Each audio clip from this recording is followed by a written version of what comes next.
not a place for chaos. Yep. Yeah, exactly. Exactly. I can handle off. You can handle Hi, you guys. being the one causing chaos, but if I want to I start can a handle little a bit of 5 trouble, adversary. bitch, don't I make can't me handle a whip second it out of Inquisition. Sorry. I'm not dealing with Second Inquisition. Nope. Not doing it. Hey, everybody. We've done it. We're Welcome to Salem. uh, Welcome to Bound by Night. hi, we're live now. Hey, Hi. what's up? You know who I am. Thank you for being here. Thank you so much for all the gifted subbies. Alright, so you guys chose Feast. Let me make a note of this.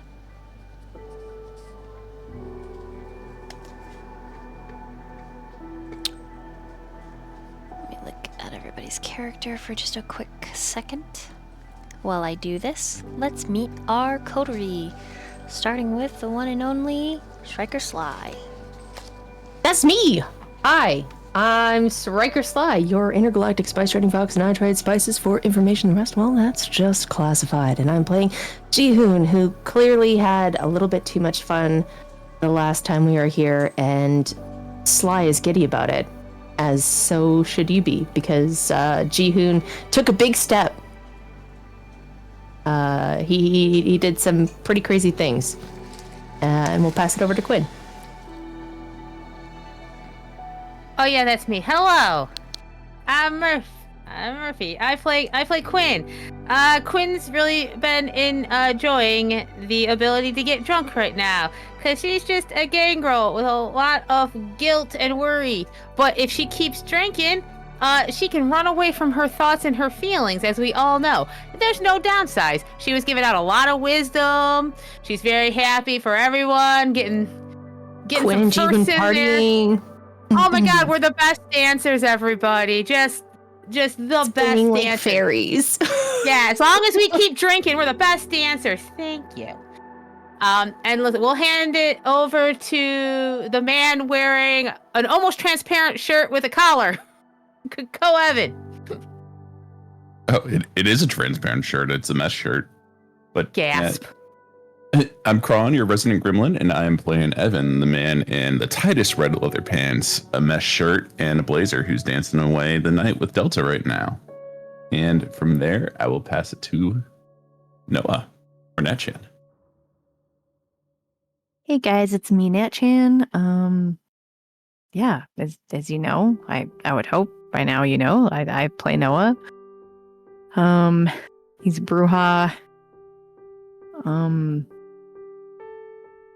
Things are complicated right now, but I mean, it's good. It's could be bad, but it's also good. So yay! I'm gonna pass it to Yankee. Could be good. Could also be bad. Lovely. Good evening, everybody. I'm YankeeBoy, and tonight I play our resident salubri, Daniel Price, who, in the last 100 years, finally got a taste of what it felt like to be human again. And boy, is he getting it. Good Lord Zeta took his hat, took him for a ride, and just Not just his hat, finger guns. Yep, took her for a ride and then some. Oh boy, we love that kind of chaos around here. Let's see what more chaos we can get ourselves into. Knowing this coterie, it's not going to take us very long. With that, I'm going to throw it back to our DM. Was that everybody? That was everyone? Correct. Oh, I just wrestled a knife out of Franklin's mouth. Oh my god. Oh my god.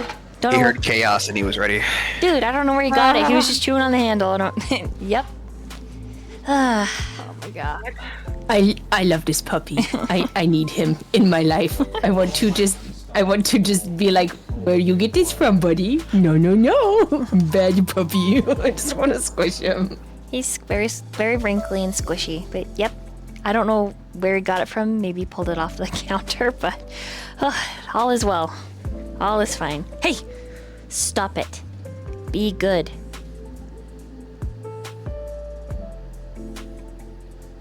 Okay, hey me, okay, so for Feast, essentially what happens is it's per session, so your hunger would have increased to 1, but because Feast was chosen, your hunger is now 0. And instead of desiring blood, your kindred for the first time, or maybe second time in forever, they want to eat regular food. Things that maybe they loved pre-fall into kindredness. But they hunger for something different. Cake, fries, protein. It's up to the players. But go ahead and reduce your hunger to nothing. Now with the 20 gifted subs, I'll reiterate, if you have any damage, it drops 1 degree. So if you have aggravated damage on your health bar, it is now superficial. If you have superficial damage, it is now gone.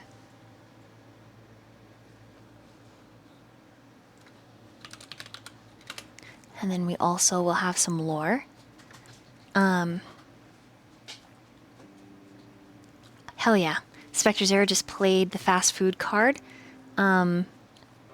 And that means, oh, he wants to eat hot dogs. What the fuck? They don't have to be, I'll say for now, because it's such a special occasion, they don't have to be frozen, but God, you are craving a hot dog or some kind of form of it. Like hot dog, corn dog, mini dog, something. Quinn, your gangrel ears are gone, but your human ears are elfed. So take that into consideration.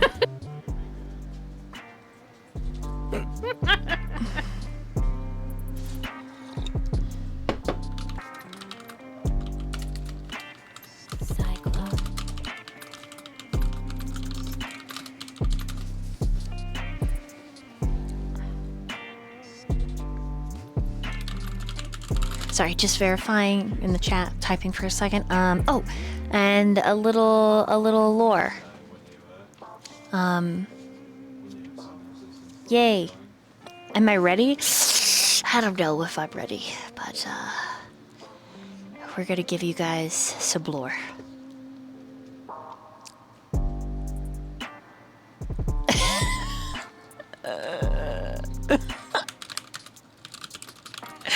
Sorry. Responding to a whisper that made me chuckle. Okay. God, the lore. How am I gonna... You know what? I'm really sorry if this gets intense, but I can't help it. Sugarcoat. Exactly. Yeah. So it might be a little bit heavy warning for anybody listening. It could be distressing.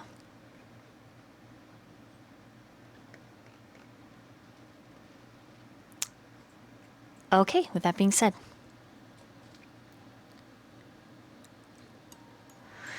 The secret lore for this campaign, we fly once again to New York. However, we dive into the Warrens, far below the teeming streets filled with people, virtue, and sin. The Warrens are typically owned by the Nosferatu. The clan, sometimes called Monster in the world of darkness. But in this case, it is not the Nosferatu who reign supreme in the Warrens. It is the Serpents, the Ministry, those who hate the light. And the Ministry itself gives adherence and loyalty to its current reigning prince. And within these Warrens, the prince keeps a collection. his collection that is more dangerous than the knickknacks he keeps at home. The trophies that he decorates his manor aplenty.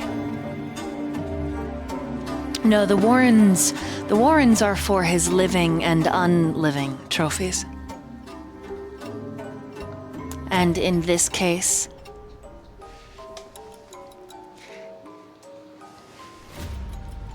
a torpid Kindred, kept in an iron box.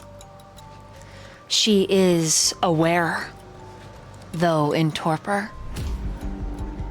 A special kind of torture when the rats, crawling through pieces of the desiccated metal, come to nibble on her corpse. Or when it rains over the city above, the floods that fill her empty lungs with water. But tonight, something different happens. Her box is moved. She can hear it scraping in the puddles that are ever present in the Warrens. She can smell the stink of shit and refuse. She wonders as the metal scrapes if it's causing any kind of spark. Because God, right now, she would welcome the flame, even though it makes her mind still active frenzy, though her body is unable to act on the urge.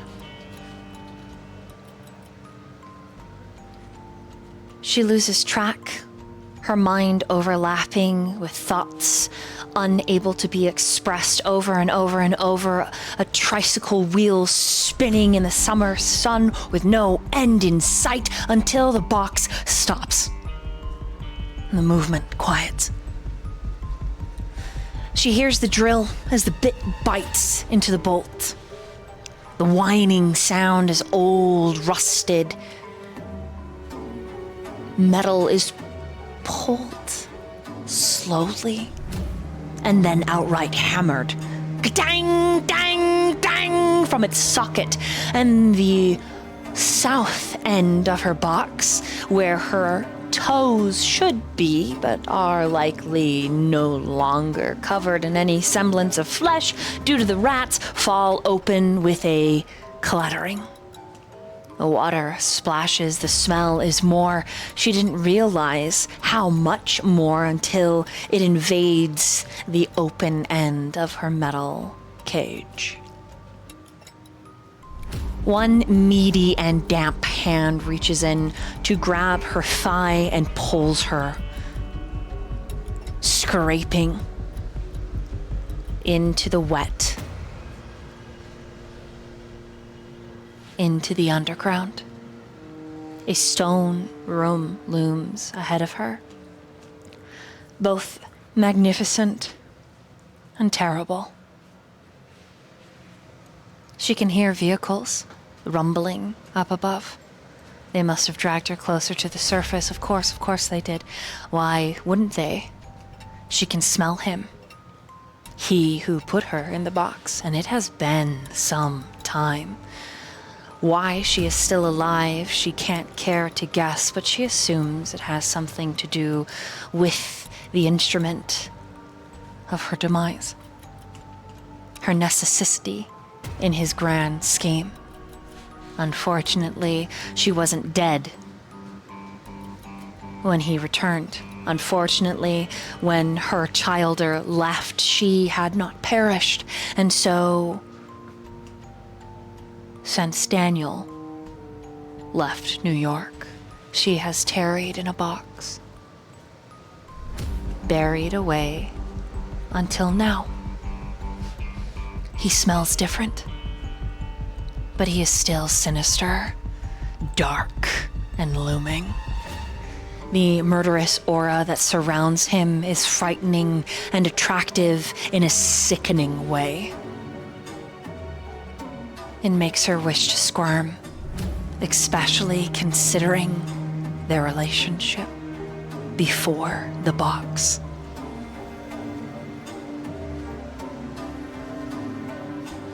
His smile, too wide for his handsome features, is thin and razor sharp. And when he says, "I thought we could talk," she wishes for the sun.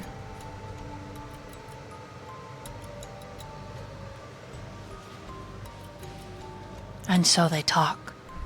He asking questions, she only able to blink as the stake is removed just enough. And his blood, not his, no, someone else's that she gives him, or he gives her, to reanimate her broken body. It is not his. She has tasted his, and this is not silk. This is not teeth. This is not the velvet that is the Prince of New York. This is something else, and he is wrong. Something is wrong with him. Hope ignites for the first time in what has felt like eternity. Could she escape? The questions that he asks are yes and no. She forgets what he just said and doesn't blink, and he moves closer. His boots gently splashing in the murky water. His eyes coming close to hers. His lashes so thick, so beautiful. When she blinks, and he smiles that thin smile.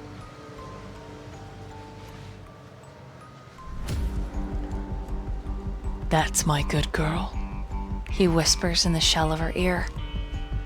And she hates that she likes it. Deprived of any touch, any interaction has left her crazy, wrong, starved, broken. She is miserable. She is desperate. But most of all, she is afraid. And when a creature like a salubri is afraid, they are not above shucking their humanity and doing what needs be done. This close, she inhales an iron will, a force of nature product that she scores up, digs up from the very quarry of her empty soul. Somehow she inhales and she knows. Thin. Thin is the king's blood.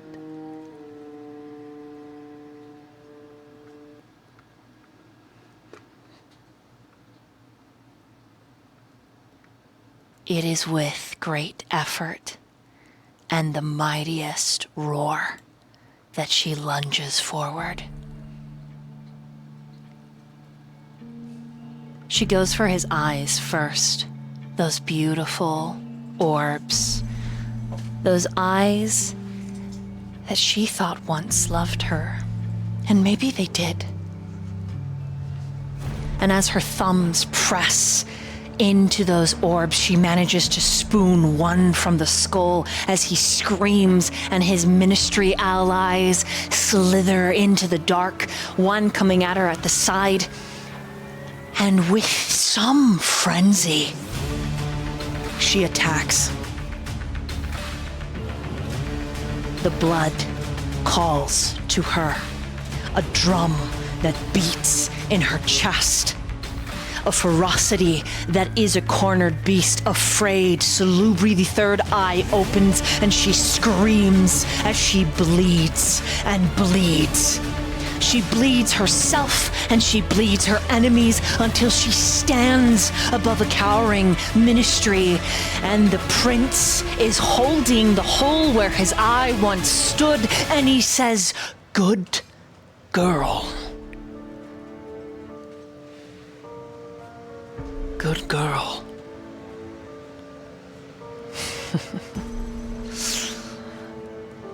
Now why don't you crawl over here on your knees and let me show you forgiveness. She can see the cross that he wears swinging as he stands, glinting in the light as the frenzy begins to ebb away. She does not have the reserves, but he is thin. And the ministry she is holding on to claws in its face. The other ministry is afraid to lose it. These kindred are connected.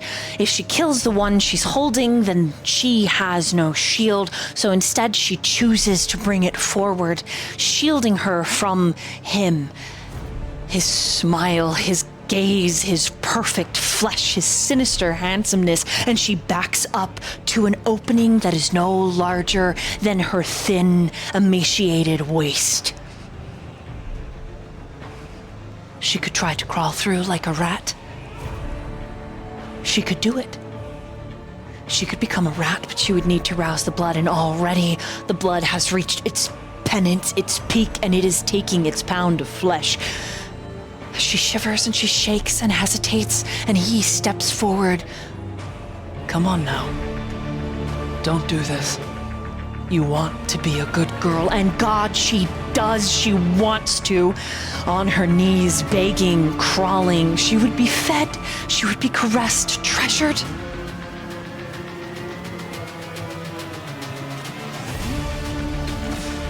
The sound as the prince frenzies is grisly and guttural.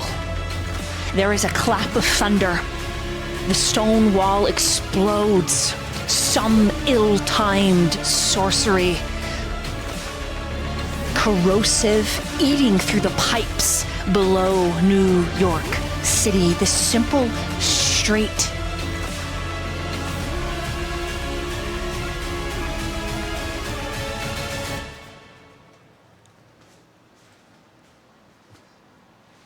the moonlight.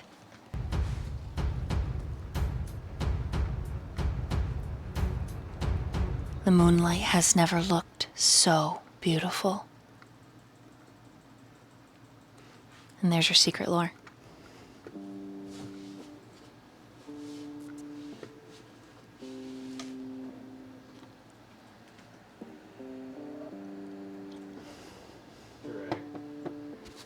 Cyclops. Damn.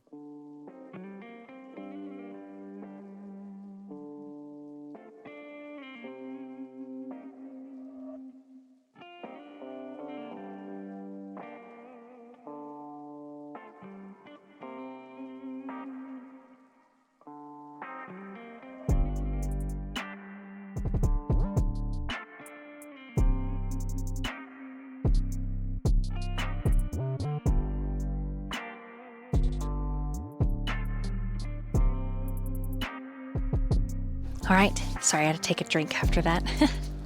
Whew. Cyclops.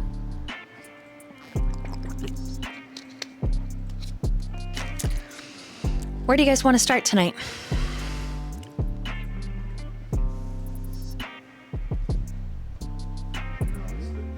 I feel like we should start with Evan.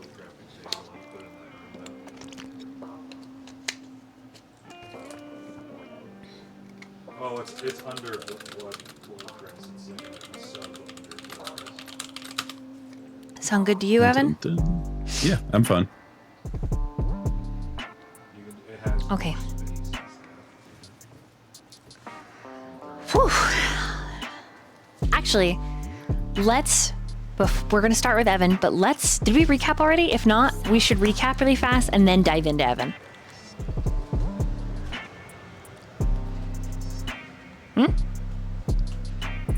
We did not recap. Let's recap. What do you guys remember from last time? And then Evan will go first. I could do a quick. This would be a very, very, very quick recap. I love those. Yeah. Okay. Hey, we got some lore. We learned about some of that Freaky Prince in New York stuff, but we've just followed up on that. Bam.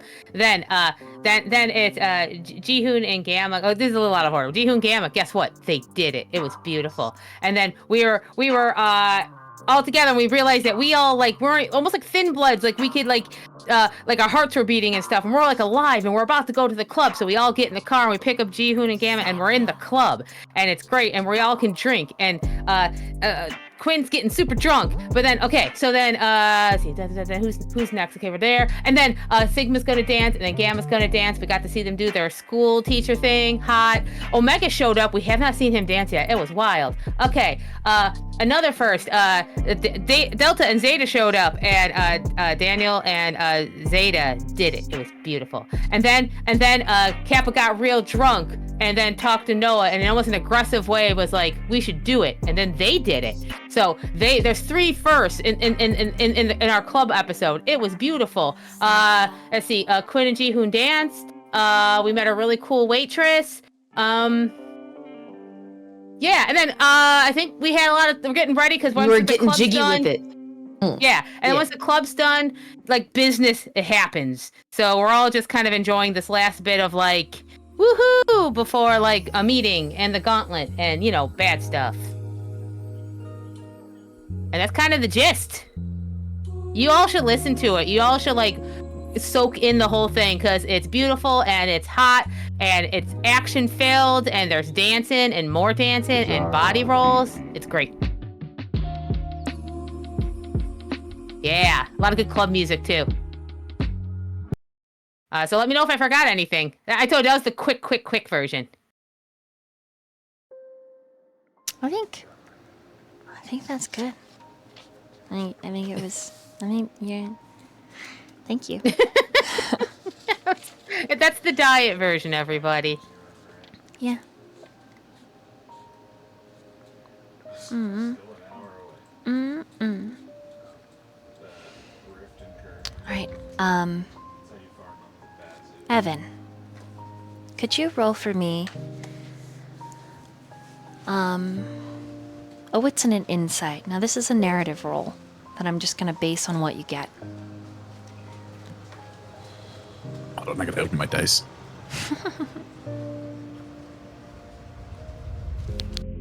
You said wits and insight, correct? Yes, please.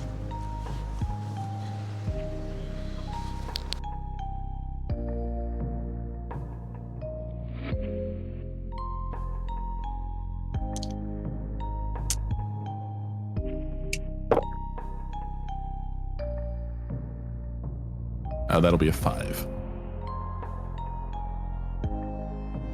The last, 40 minutes have been fun. Every time a drink tray trundles by, Delta grabs a shot or some kind of frizzy, fruity thing and has you taste it. For how skinny she is, she can pound him back. But she's starting to get rosy-cheeked. And she's starting to cling to you as you guys dance in a way that it's more vulnerable, Evan, and you can tell. The way that she leans into you is a woman seeking strength. She is strong herself, she is independent, but there's something needy in the way her thin arms weave around your waist and she lays her cheek on your chest. Less provocative despite her very provocative outfit, and more intimate emotionally, which is rare for Delta. Emotions are something she would rather bury.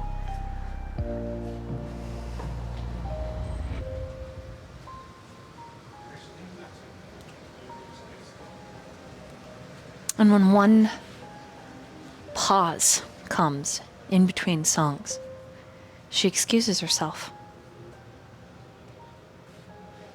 And when you watch her, Evan, she goes out a side exit.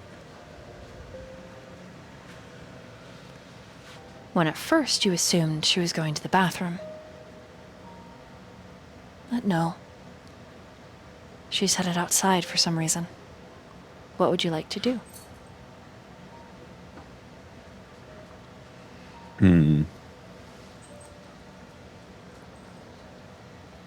He would probably follow her, actually.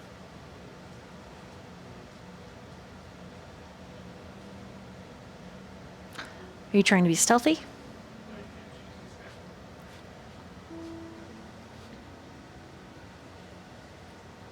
Yeah, he would. Okay. Roll dexterity and stealth. Do you have obfuscate?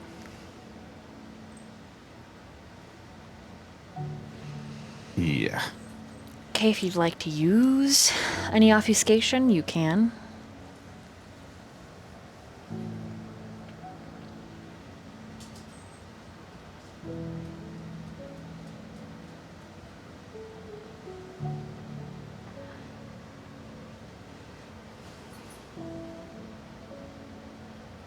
Yeah. He will probably activate Unseen Passage. Okay.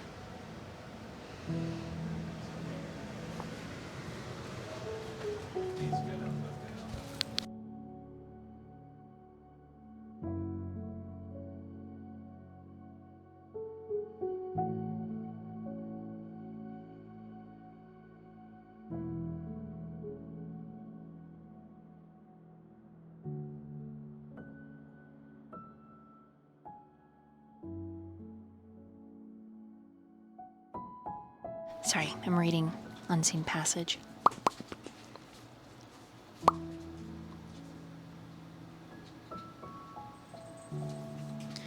Okay, I still... And with that, Sorry, go ahead. with that, would he also be able to do silence? Silence of Death? Yeah. Oh, you lucky. Yes, man. No, I missed. Fuck. Yeah, so this is going to... Footsteps.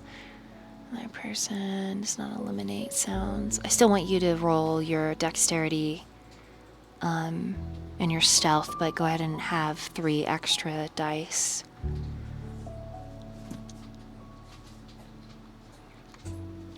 Cool. You're literally just like invisible man.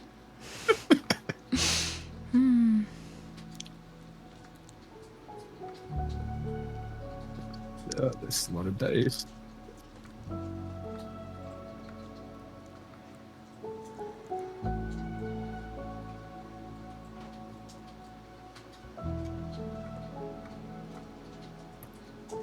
That's 9 with 2 crits. Okay.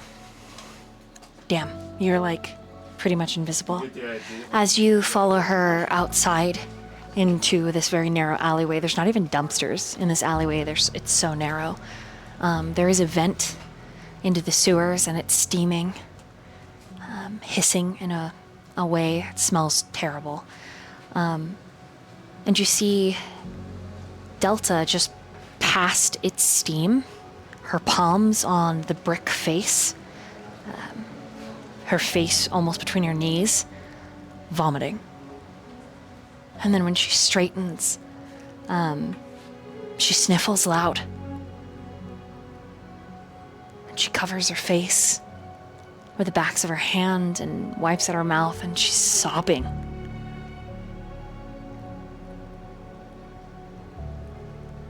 But it's clear that she's trying to hold it back.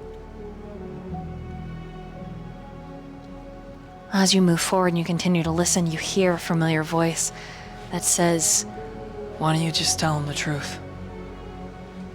Just, what's the worst that could happen?" She says, "You don't get it. You'll never get it." I was there too, Del.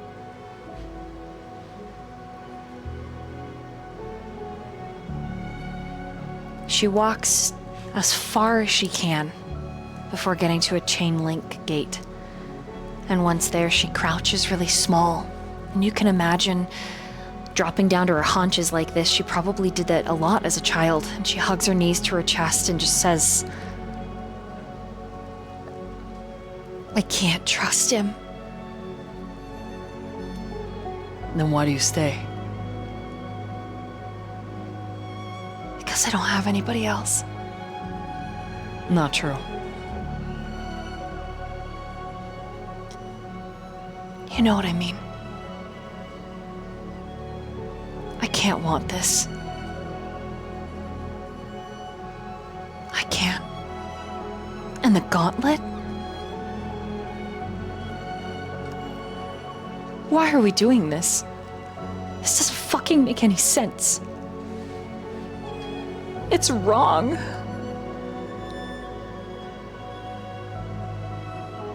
And you see through the haze from that sewer vent a masculine form, like shift. It's like watching something out of the movies. And they bend down, put a palm on Delta's head. It's not wrong to want what you want. It's not wrong to feel how you feel. It just is. What you do about it, that's all that matters. It's actions that speak louder than words, Del. And so what? You trust him. So what? You want to let him in. Has he given you any reason not to believe what he says?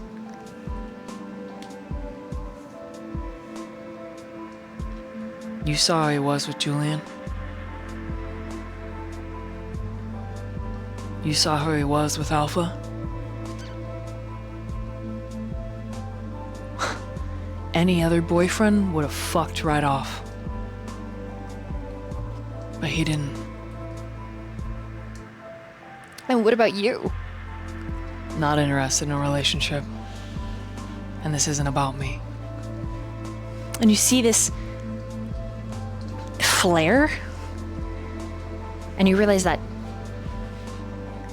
Delta is smoking, but like this invisible entity that she's speaking to is the one that's smoking. It's almost like he's a shadow, but it doesn't seem like either of them have even noticed you at all, Evan. Do you keep listening? Or do you make yourself known? Let me...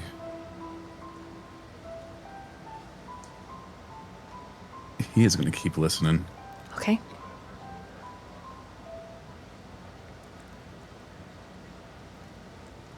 What if we do all this and then he hates me? I'd rather run before then.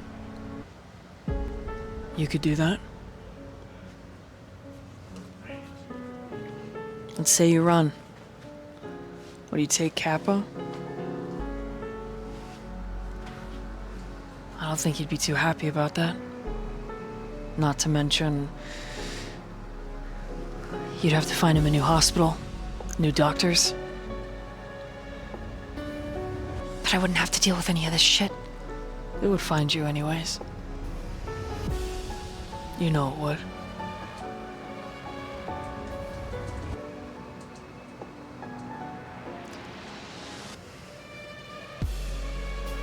If he finds out and he doesn't like you anyways, it's not gonna break you.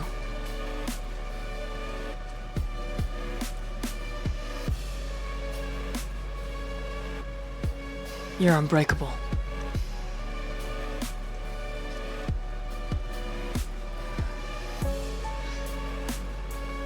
You can see that Delta's breath is heaving.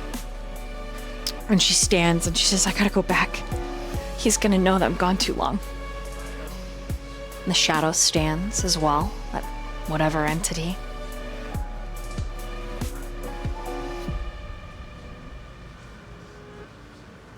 You'll never know unless you try.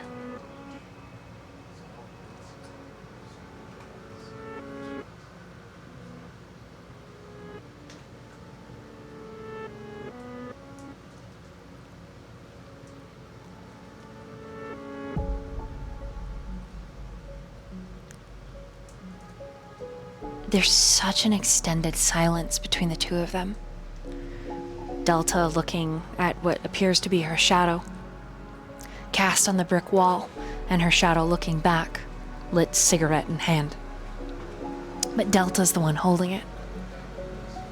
And her mouth is also where both voices spill from. And she says, do you even want to be bound to him? And he shrugs. I don't know. I don't really care about it. I can't.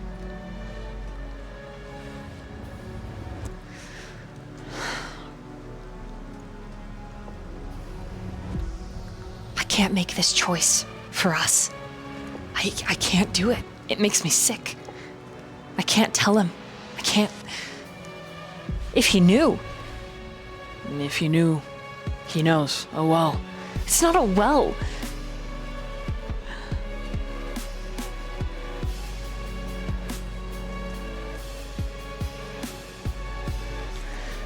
If you're going to regret this, if you die tomorrow, and this is what you regret, tell him.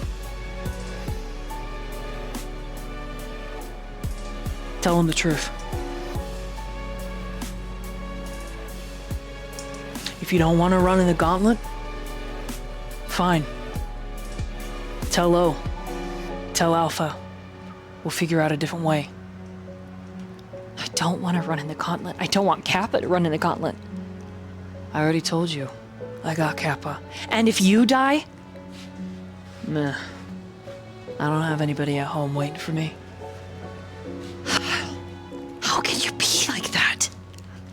The same way you're like this. You're ready to run away. He worms his way in, and you're ready to sprint.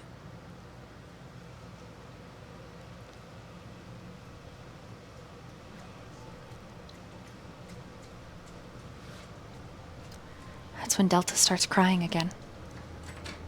And it's clear that a lot of her tears are fueled by the alcohol, her clouded mind.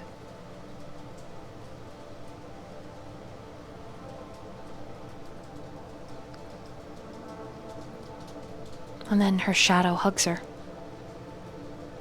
Her own arms then wrap around herself.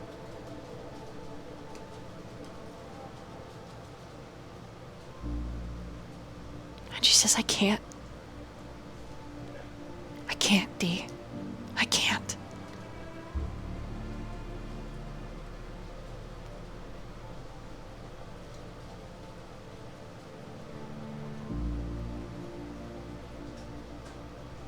You watch the moment that Delta fades. And she takes a step back because suddenly wearing her very tiny outfit is a well over 6 foot, thin, wide-shouldered redhead with a cigarette in his mouth, just saying, fuck.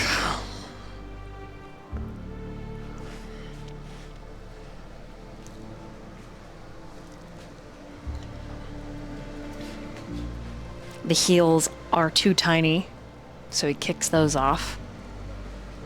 And he tries to adjust the G-string. Pulls the little tiny shirt, but it's about to burst the seams. He's like, come on, Del, please. Please don't leave me in this outfit. God.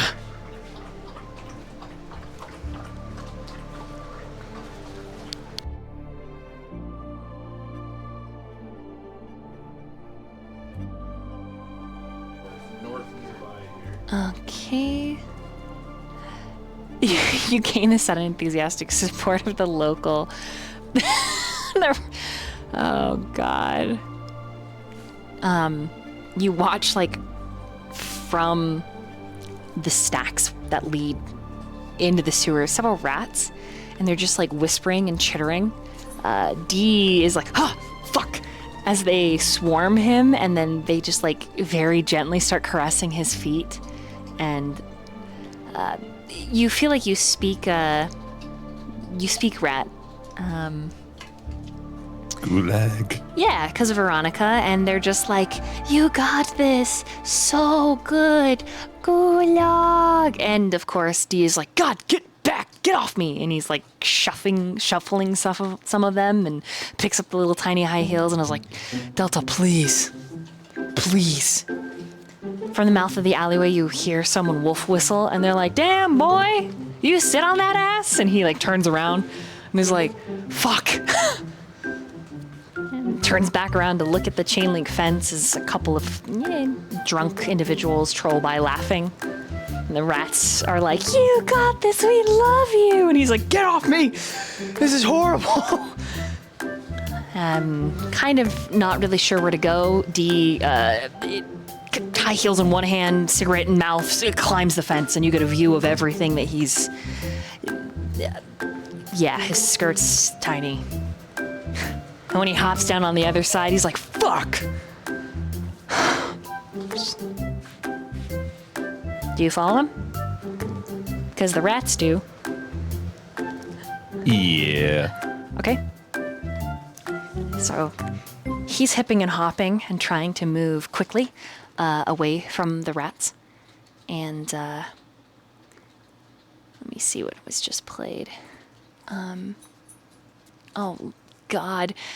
A cat after the mice shows up, and Dee is like, no, no, no, no, no evil kitties, no rats. And the cat's just like, meow, and just, he's a little overwhelmed. He's a little done with tonight. As you follow him, he trails around the building. The animals still just follow him. And he starts looking in people's cars. And you assume that he's probably trolling for somebody who's left anything, hoodie, workout shorts, anything in their car. While he's like, the cat keeps touching him and he picks it up and sets it on a car and it follows him and he sets it on someone else's car. And the rats, he's like, get off me. Fuck. Delta, please. He pauses as a couple people get to their car and he's like, have a good night. And they're like, oh, are you a dancer? And he's like, yep. Just points at his cigarette like a break. Like, I love your outfit. And he's like, mm-hmm. When he turns around, they're like, oh. And that's when you see very clearly the butt cheek tattoo. White ink, and it glows in the black light. Yeah. You wonder when he got that done, because you didn't see that in the bioluminescent swim. So as he backs up towards you, it's right there, pretty cute. He doesn't bump into you, but he's just awkwardly waving to those people till they drive by, and then he moves on to a different car, looking for clothes. No, Evan would take that moment, if he's that close, to just drop everything and put his hands on his shoulders. He turns around and he goes to punch you with the high heels. He would preemptively move, thinking that he was going to get hit anyway.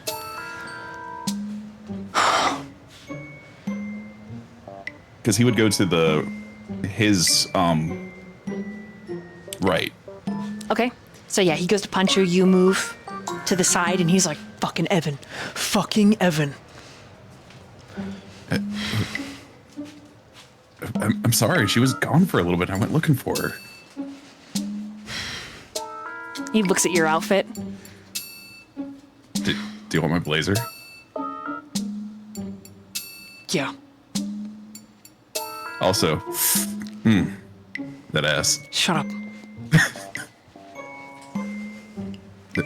Hey, you're the one flaunting it. I didn't trust myself this morning. Okay, I could kind of tell. give me your jacket. Don't be rude about it now. And then he seductively like strips it and hands it to him. He takes it. Clearly trying to elicit a reaction by doing that. His cheeks are a little flushed, and he takes your jacket, ties it around his waist.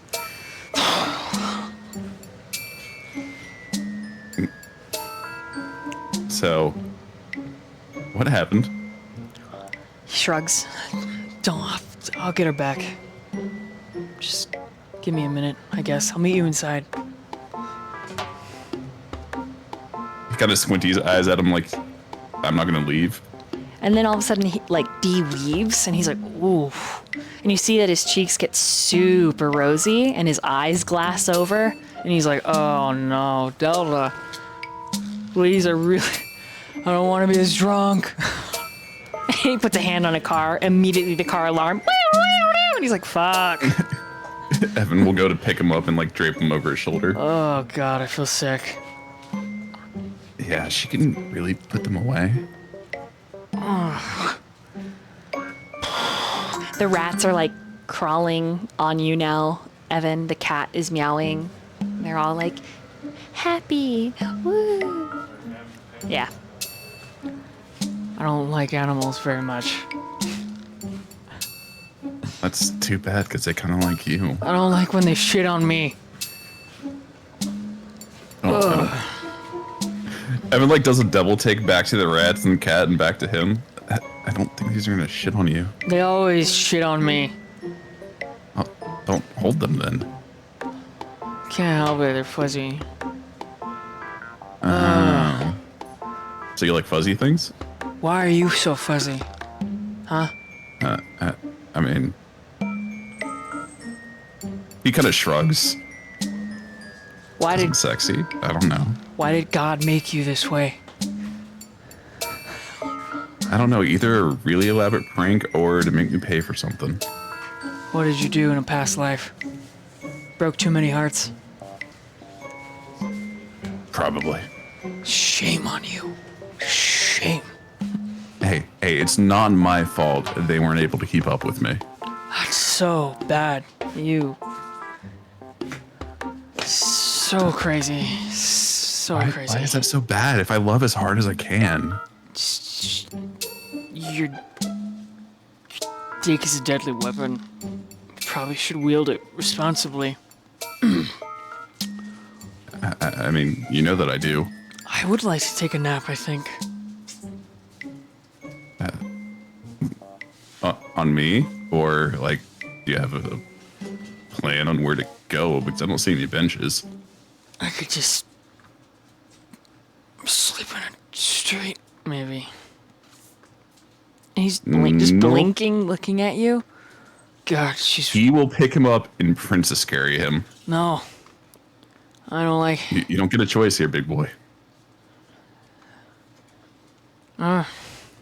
He just wraps his arms around you, kind of buries his face in your neck. Oh God, I'm so sick. Just don't be sick on me. My I have world to is return these clothes. spinning. Also, I feel sorry for anybody who gets to see you in the state. I'm pretty sure your balls are hanging out of that G-string. I can feel the wind. It's a gift. Yeah, I mean, it takes a little bit of talent to wear a G-string, you know? My dick's too big. It doesn't hide it.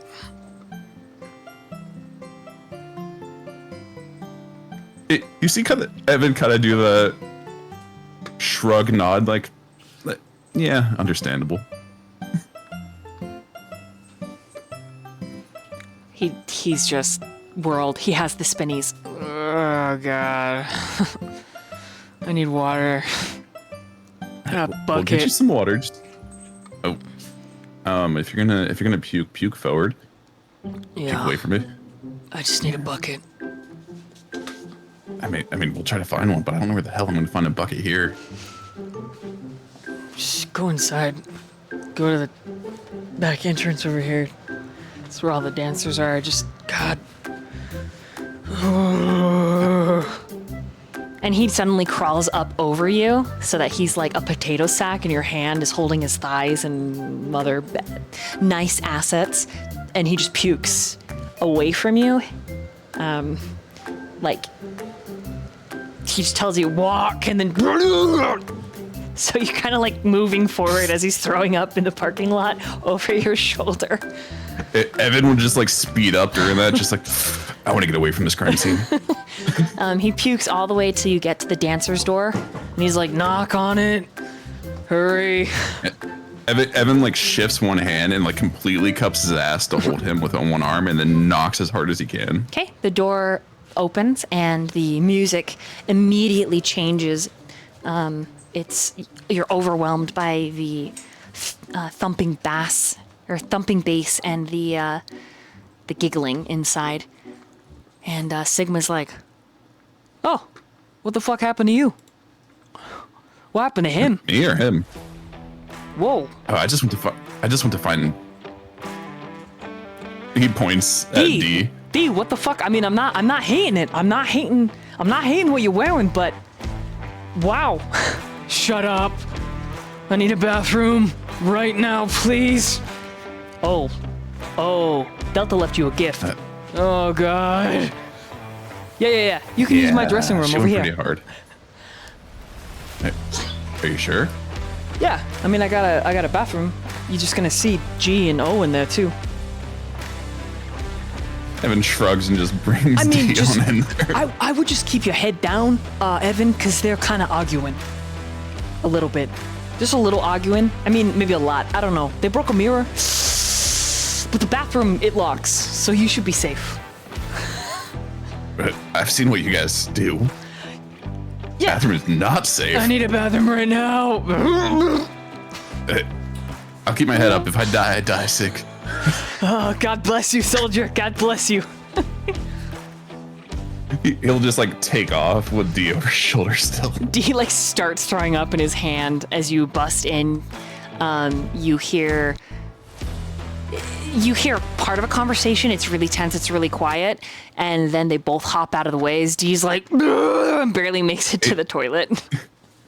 Evan would scream out of the way as he like pushes in Sigma's door. They're like, yeah. Gamma's like, what happened? What is he poisoned? What the oh my God. Did she drink you again? And he's like, God, kill me. And Omega is just standing passively and tries to step towards the door, only for Gamma to like cut his finger through the air and is like, we're not fucking done. I still am gonna talk to you. And O lifts his palms, rolling his shoulders. Now is not the time, Gamma. Now is exactly the fucking time. And D is like, God, stop yelling, please. I can smell your rage. Please give me some pants. My asshole is on fire. Hey man, you gotta floss every now and then. Sigma unhelpfully from the door is like, I'm sorry, the only pants I got are the ones I came in, and I wasn't wearing underwear, so I'm not sure you really want them. Just give them to me. My legs are like a whole foot shorter than yours, dude. I don't care. And Gamma is rushing around the room looking for clothes, and he's just pulling off G-string, thong, assless chaps. He's like, no, assless chaps, no. And I'm sorry, I'm trying to help. I don't know, I can't find anything. Can I have those chaps? Yeah, I mean, you could borrow them, but they're fitted for O, so they're pretty big. You could probably put your ass in one leg. D, shut up. That wouldn't look quite. There's a knock on the door, and you hear the stage manager that says, you need to get ready. Your number's coming up next. And Gamma's like, don't you fucking try to hide from me. While still looking through drawers for anything for D. D continues to throw up, and he's like, God, the world is spinning. Evan, hold me. He holds him. Yeah. If you guys want to keep your argument going, I could go take a set. Gamma's like, we might get fired, but O says, no, it's not necessary. And Sigma's like, what, you fucking dance? And then D is just like, oh God. And he starts stripping. D just starts taking his clothes off. He's like, get it out of my ass. Evan will like laughing and then just help him strip.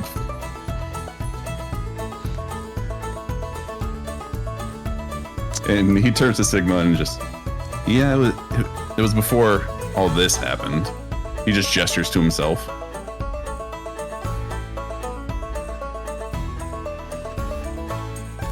Gamma's like, do it. Just do it. You guys promise you'll take care of him? And Gamma's like, yeah, I got it. Oh, you can't go. And I was like, don't do this. He looks at you, Evan. He's like, don't do this.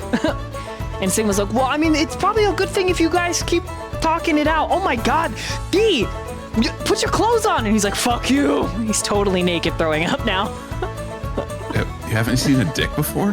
Well, I mean, he can't just... You want to see mine? No, Whoa, hey, this is not, dicks are not out when we dance, okay? Dicks are tastefully tucked and a little bit stuffed, okay? Besides, it's not Nudie Tuesdays, so we're not allowed to, and Gamma's like, shut up, just give him the clothes and tell him to get on. You're not helping, Sig. D, here, I found this. Oh my god, and it's just a pink, fuzzy, neon robe. It's very small. I almost feel like your clothes before covered more. Debatable, yeah. But he drapes it over himself. Is it playing peekaboo? Yeah, he hangs his head in the toilet bowl. Just, I want to die. God, I want to die. Yep. And Gamma's like rubbing his shoulders, like just let it all out. Just let it all out. Omega, go get some water. And Sigma's like, all right, Evan. So here's the dance. Here's what you gotta do. And he's gonna drag you like further backstage. Evan will go with him. And that's where we're gonna meanwhile with Evan. Oh, fuck. Okay. Who would you guys like to see next?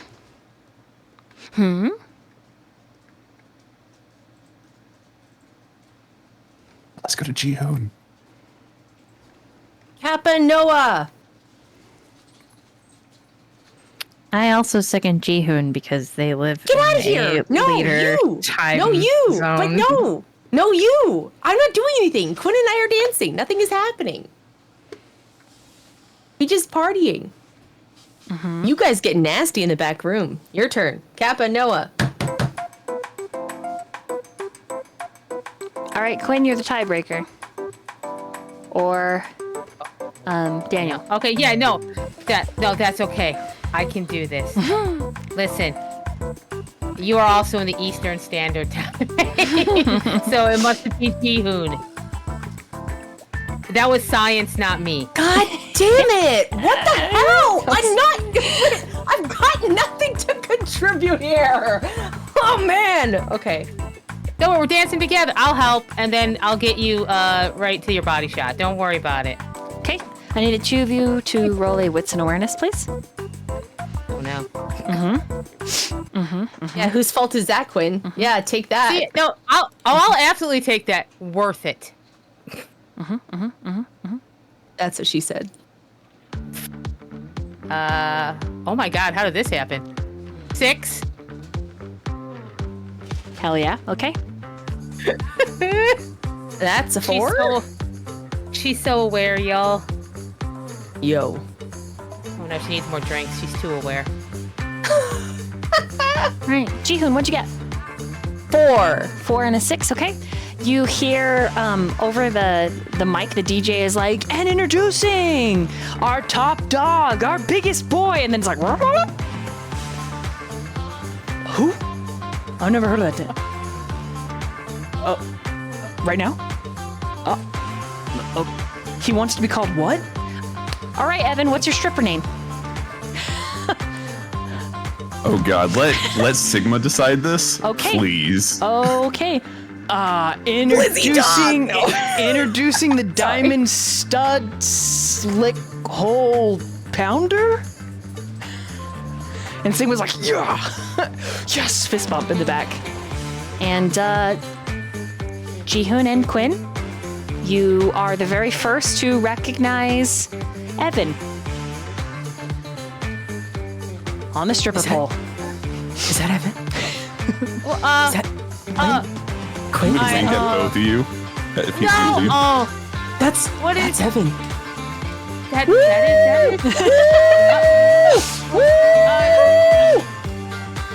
You have to No, cheer you for can't him. really- He's our friend. Oh, no, you're Yeah. right. You're right. Okay, you're right. Why does this keep happening? Let's go, slick hole. No. What are we supposed to do? It's support him, right? No. Yeah, we support him, but like, okay, now we're gonna let him do his thing, and then he's gonna earn more woos. Oh, okay. You can't spoon feed it to him. Also, I don't know if I can watch this right now, Jihoon. I'm in a very delicate situation. We can practice. Like, Practice what?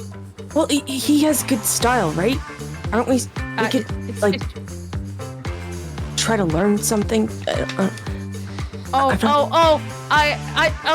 think okay. You know what we're gonna do? We're gonna watch and we'll pay attention. And by pay attention, I mean I might turn away and hyperventilate. But we will do lots of woos, and I don't know if I have any singles. Well, I was just gonna watch and take notes just in case I could learn something. Yes, Jihoon, Right? yes, this is good. This is like, imagine, Quinn, if this is like a lesson, right? Because clearly our dancing, it seems to be causing. Yeah, you totally people some see him drop distress. from the top and splits. And then he does a body roll, and there's like a girl faints. She's like, oh. Okay, so say Jihoon, you take notes. I'm gonna watch you taking notes, and then you tell me when to woo. Jihoon, his mouth is hanging open, and he's like the squinty, I don't know if I could watch this either kind of face. He's like, I don't, maybe not. So the first number. Evan will make like direct eye contact with Jihoon. He's a little I see you thing. He's getting kind of like begging him cringe to face. keep watching. Yeah, He's got one eye squint, and then the other eye he's like peering at him. He's like, no, he's doing it to you too, Jihoon. Okay, yeah. I don't think it's fair. I think we're supposed to smooth, try to support our friends, but this is really weird because he's not wearing many clothes, and I don't know how I feel about that. Okay, you know what? You're right. I'm being a coward. I'm gonna turn around and I'm gonna woo at my friend who his pecs are doing their peckish goodness, and there's I don't have words anymore. I'm turning around. And when I was doing school presentations, they said imagine the audience naked. So. It's even more moist for you, Quinn, especially because your body is functioning now. So now you're thinking you naked and Evan. Oh, Jihoon! Okay. I'm sorry. No, it's okay. Also, you know what, my Jihoon? ears Here's the feel best. weird. Because of your experience with Gamma, especially when he was behind you, you are now envisioning you and Evan naked. It's a little terrible and a little wonderful. Okay. All right. You know what? We're gonna turn into the skid. Woo! Okay, let's look in between his eyeballs, at his eyebrow. No, stay away from his When eyes. you look back Nothing's gonna help. at the stage, Evan is slowly stripping and rolling. And he is very good at it. Yeah, this is the worst. I hate this, Evan. Thank you.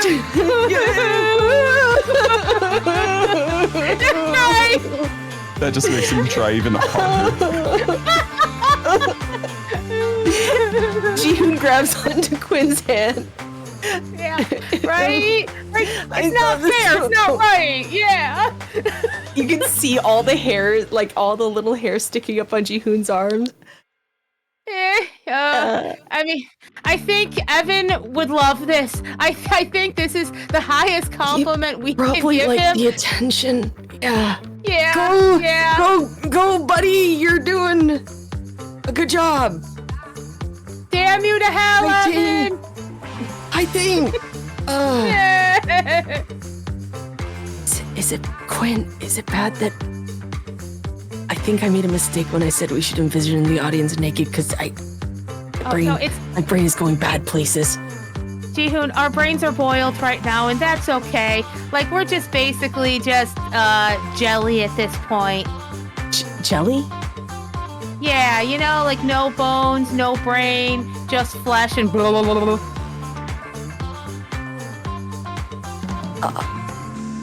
Yeah, you get it. I don't really feel like jelly, Quinn. Yeah, okay. Yeah, no, it's okay. Jihoon, I think she pats his head. It's okay. We're gonna make it through together. It's okay. It's okay. I feel like we're not used to our bodies having so much reaction right now, and I don't know. Maybe we just let our bodies just, have a night out. Just have the feelings, body. I'm done thinking. Yeah, Evan's super hot, and he knows he's hot, which is the worst part of this. Can't help but be drawn back to the stage as he pulls himself just with his arm strength, kicking his legs. Women and men alike are putting singles and doubles into his G-string. I mean, it's Evan. You make about $400 off your 2 dances. You see Jihoon watching him move his body. He's like, how does he move his body? And you see Jihoon trying to move like that. Like he's trying to understand how that works. Ow, Jihoon, are you sure? Ooh, are you sure? 'Cause that feels more angular. Oh no, okay. Are you okay? I don't think I'm supposed to do that. How does he roll like that? Oh, I don't know. Let me take a closer look. I don't know. I'm gonna take another look though. At the end of his set, people are screaming, "Diamond stud! Diamond stud! Diamond stud!" There's one woman who is just screaming at the top of her lungs. She's a little heavier, wiggling back and forth. "My slick hole pounder!" And it's really inappropriate. Evan does like little winks and blows kisses to everybody as he's going off stage. Yeah, he definitely makes us send one to Quinn and to Jihoon. Yep, you're crying and clapping.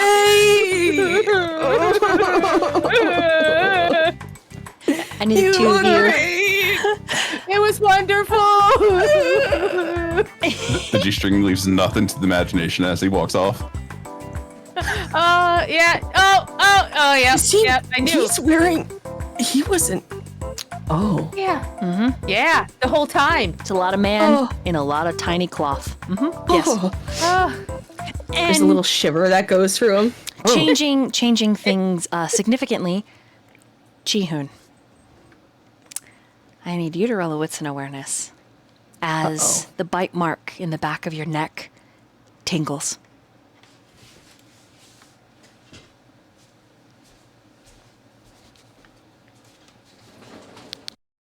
Aww. That's a crit and 3. What the fuck? 7? Through all the jovial, all the excitement, you feel someone watching you.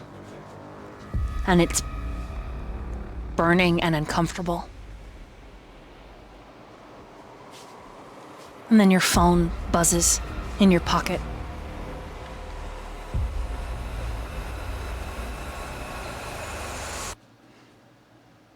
Do you pick it up?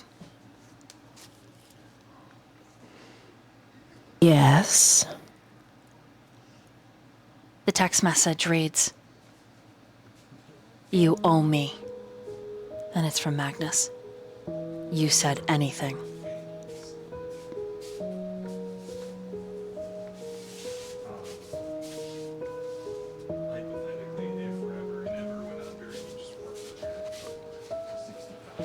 The breath he is not used to taking, it gets caught in his chest. And he heaves.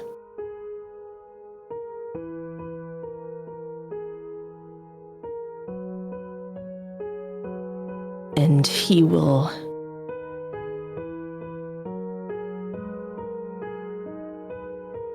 He turns to Quinn and he just says, "I'll be right back." Oh, are you okay, Jihoon? Yeah, just need to go to the bathroom really quick. Okay, but I'll be right here, okay? Don't forget that I'm right here, okay? He turns around and he will message back.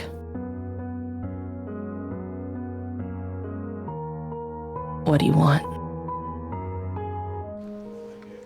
You see the 3 dots.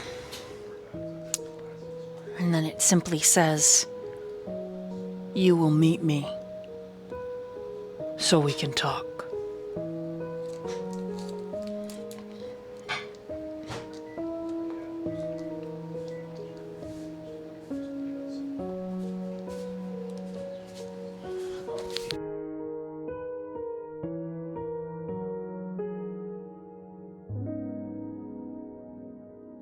He responds. Where? When?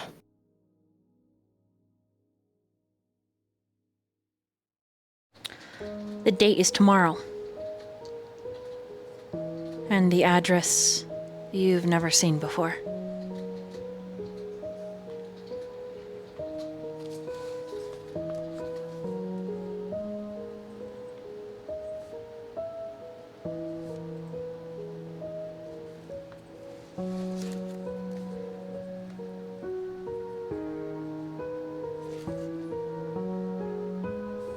He responds, is there anything else? He doesn't message you back, but he reads your message.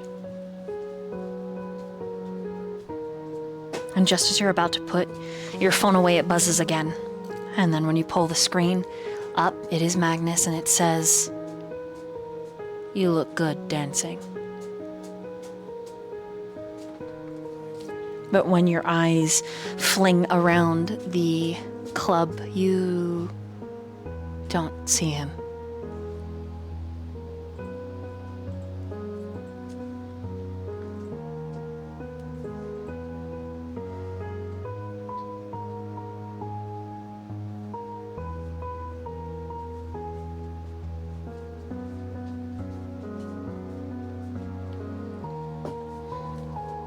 Jihoon fumbles with his phone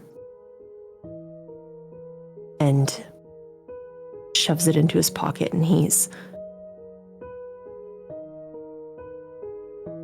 looking for a way out.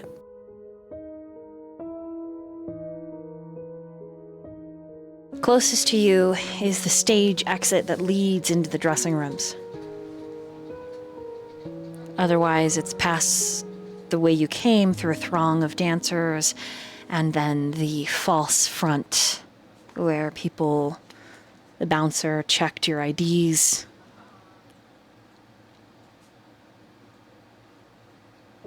Where do you go? He's just going without thinking. Wherever he's going to go, it's just whatever's fastest, get him out. He's not really thinking about directions or whatever. He's just like, where can I go to breathe? Okay, so stage exit, or does he travel back? Oh, he's not going towards people. Absolutely not. Oh, so which way would he go? Probably towards the stage exit. Okay, so that leads to like the very sterile cement tunnels where dancers are. You can hear them, distantly in the past, or distantly in their green rooms and dressing rooms. At the very end of the tunnel, it turns sharply, but there's a sign that reads exit.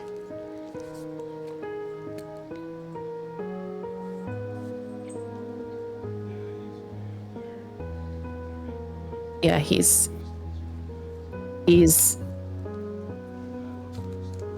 trying to get out, stumbling over himself.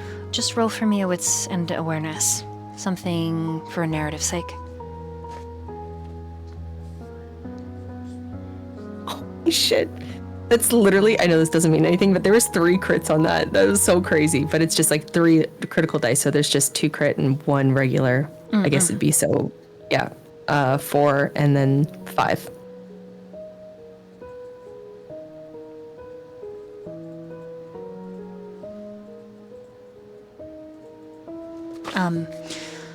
You hear around the corner a door open and a familiar voice you immediately recognize, and then his scent, and it smells like pine and vaguely like your soap at home, and Gamma just says, Stop running away from me.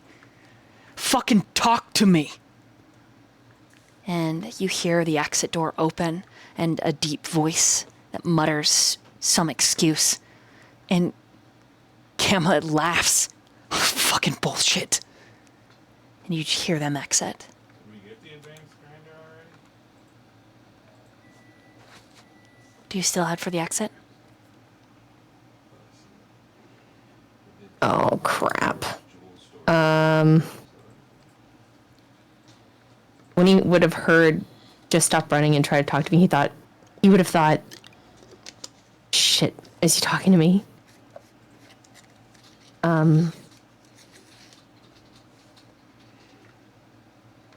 Jihoon is not in any sense of the way sneaky, but he'd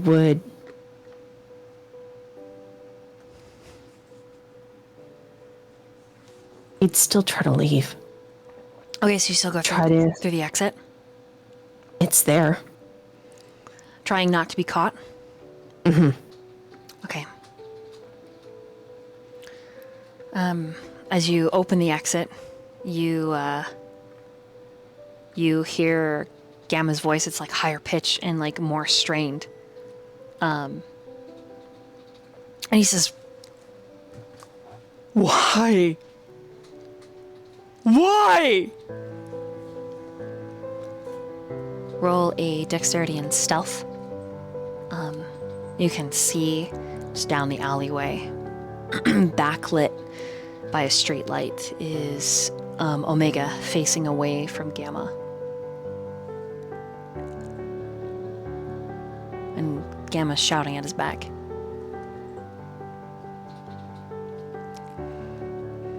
One success. Okay. One success is all you need. Omega turns and sees you, but Gamma he's so caught up in emotion that he doesn't recognize that you're leaving.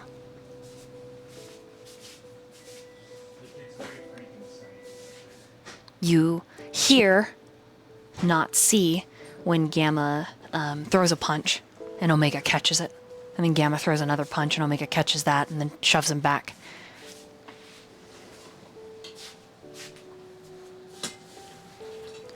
You're outside, you're stealthed away. Where do you go, Jihoon? I think when Omega caught his eye, he would have frozen for a second. Just that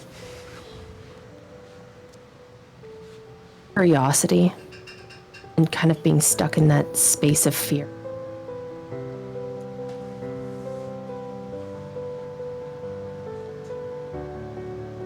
But he's going to turn just to find a place where he can just crouch down and just dissolve into shadow. Just for a minute. This alleyway is a little too narrow for there to be real hiding spots, but it is quite dark. So even if you step out of the rim, the haloed street lamp, it's dark enough that it feels a little hidey. Good enough. It'll just remind him of... it'll bring him back to just a memory of him being stuck in the dark bathroom for hours on end, locking himself in there, being locked away, and he just holds on to himself. And he starts just kind of like hitting his head a little bit. Gamma's words really ring true, Jihoon. It's as if you're asking yourself these words when he says, What about me? Huh? What about all this time?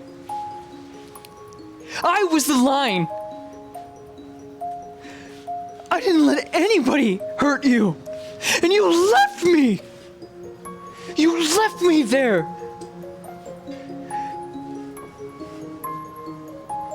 Why? Because Malcolm's back? He leaves you for a decade, and now you're so hot and heavy for him that I don't matter anymore. Fuck you. Fuck all of this. You hear the shuffle, and there's no doubt that the heavy body that moves faster is Omega. You can hear that he grabs Gamma probably around the throat because Gamma makes this sucking in.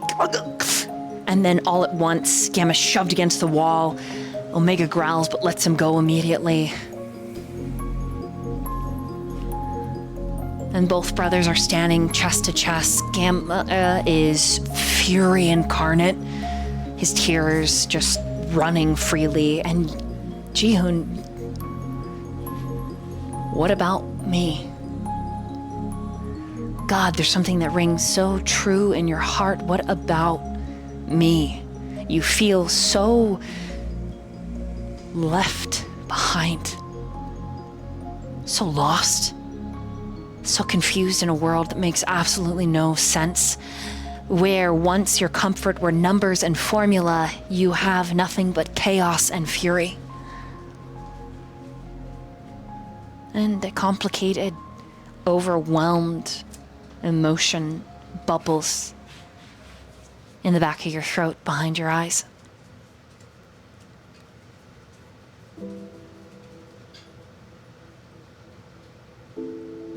You know that Omega's whispering. You can't hear more than the tenor of his rumble. You hear Gamma take in a sharp breath and shove him back. I almost died defending you against them. And this is what you're gonna choose? You're just gonna throw it all away? You're gonna throw everything away because of one fucking... And you actually hear Omega get loud. Watch your tone.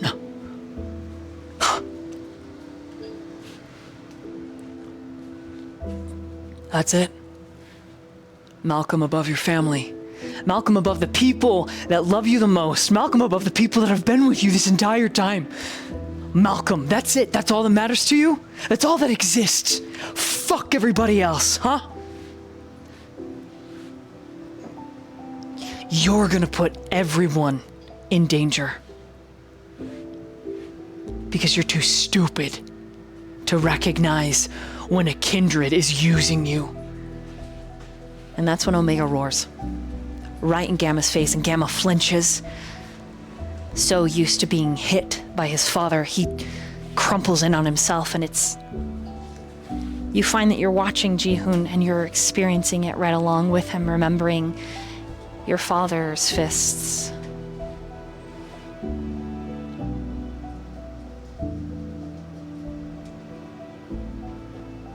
Omega mutters something quickly, and then he leaves. For just a moment, spilling its messy contents and noise out into the alleyway, the club doors opened and Omega disappears inside, leaving Gamma behind, standing, backlit. He looks like an avenging angel. His dark hair, the tight lines of his athletic form, his leather jacket, those shitty boots.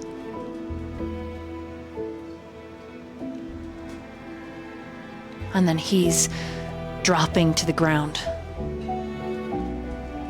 like loose spaghetti, splattering, legs giving out underneath him.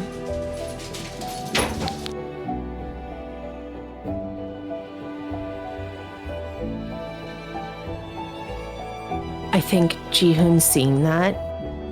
There is it has played into everything that's been in his head for years.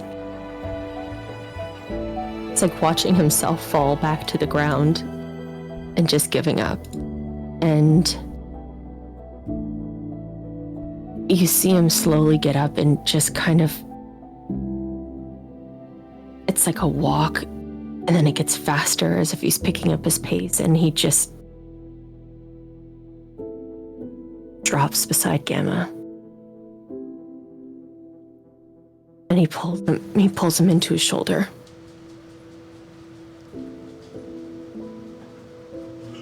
Gamma does startle with your sudden appearance, and in his confusion he reaches for you. You can tell that he's then crying. His voice, his face. But you watch and you hear it all be pushed aside. Hey, are you okay? Hey. And he cups your face and he leans his forehead onto yours to look into your face. And his thumbs are smudging what little bit of makeup you attempted after the shower. Hey, He kisses your forehead. what happened?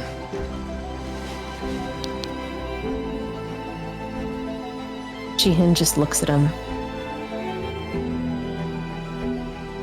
Are you okay?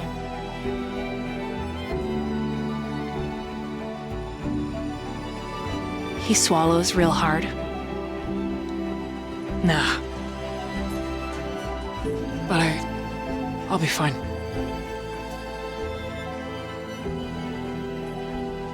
You don't have to hide from me. It's a little bit And of a a kind of little half smile. I'm not hiding.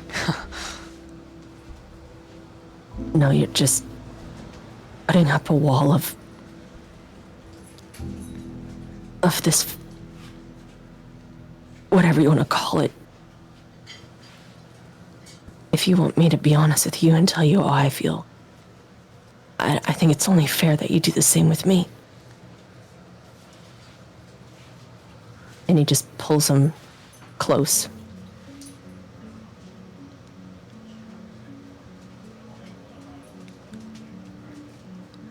And he just, in his ear, he just says, it's okay.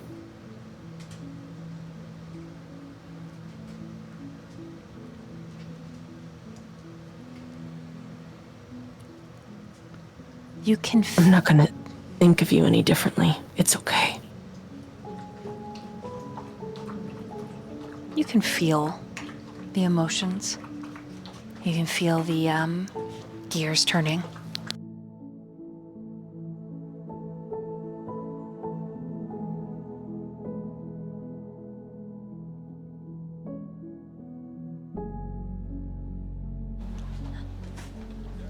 In a way, you holding him is holding space for him, welcoming him to speak his mind when he's ready.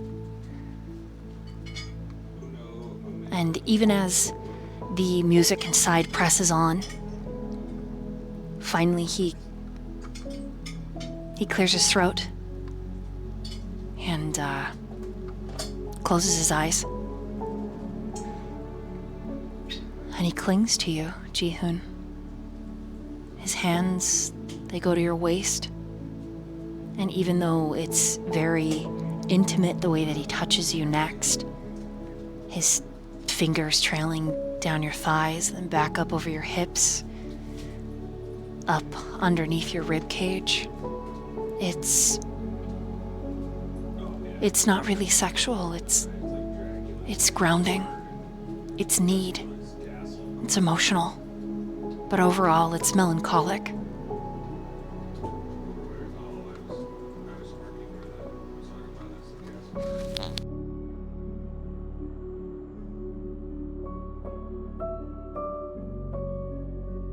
Jihoon does what his mom had always done for him and just rubs his back.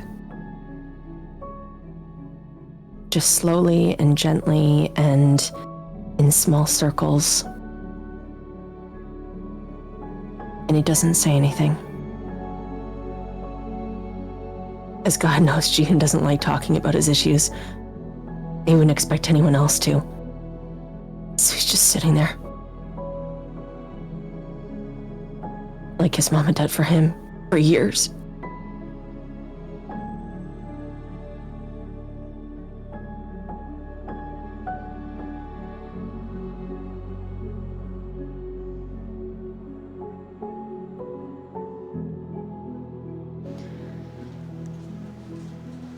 Finally, when the silence is broken, his statement is very simple, Jihoon.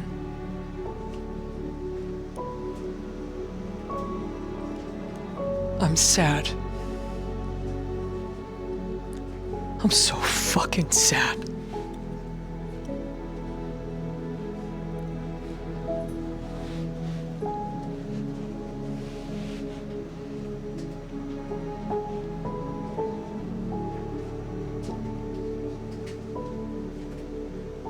Jihoon pulls back, grabs onto his hands.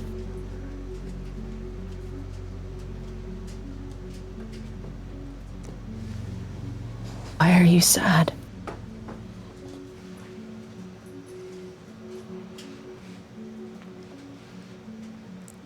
Because I don't matter.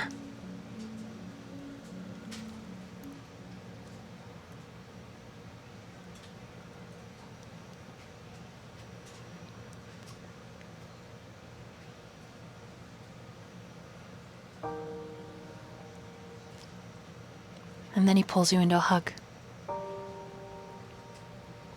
One hand around your waist, the other at the back of your neck, pulling you against him.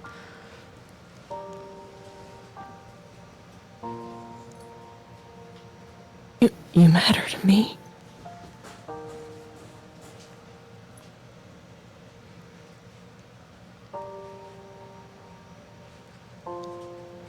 I'm just a dog. I'm just a stray fucking dog. I gave everything.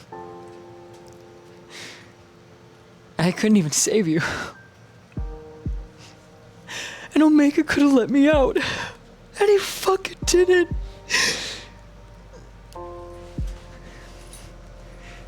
He was right fucking there, Jihoon. And he left me. He left me.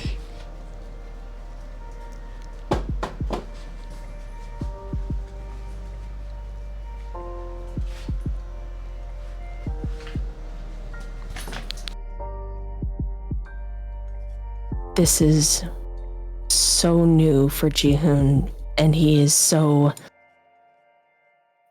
terrible with his own emotions that he doesn't know how to act, so he just sits there and holds on to him tighter and just listens, because what do you say?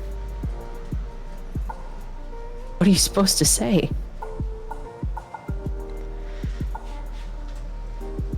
So he just holds tighter. Gamma holds you. And you hear him gritting his teeth. You can hear the grinding sound, and he says, And I'm so fucking mad. I'm so pissed.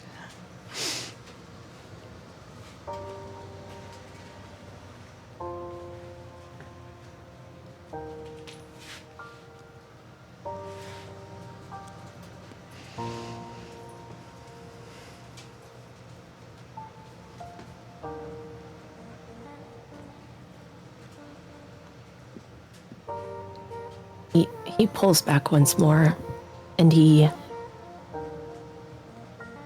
puts his hand on the side of Gamma's face. Don't feel bad for me. I don't feel bad. I'm gonna be fine. I'm just... It's okay to not be fine. I have to be.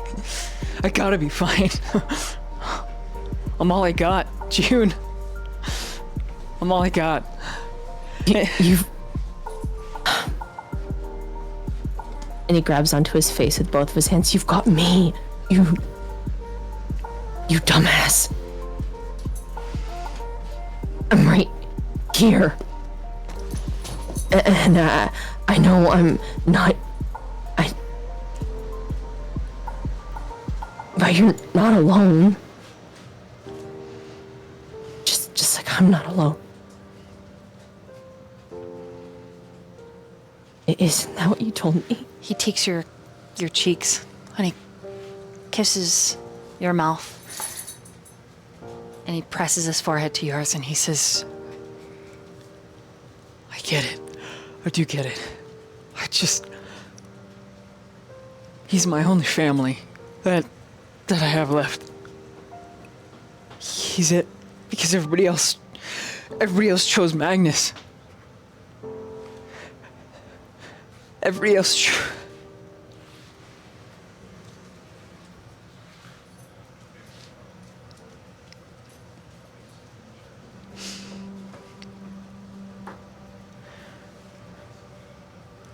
I just wanted my brother to choose me.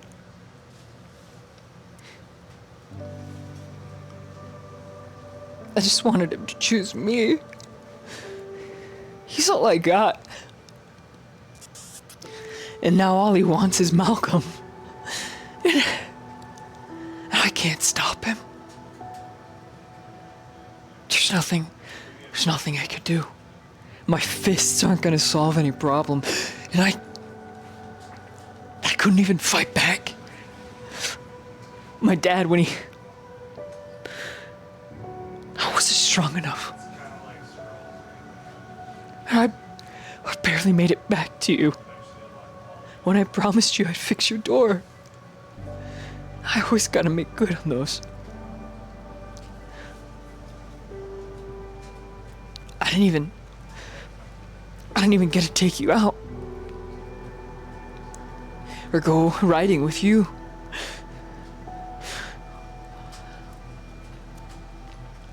I almost died. And he left me. He fucking walked away.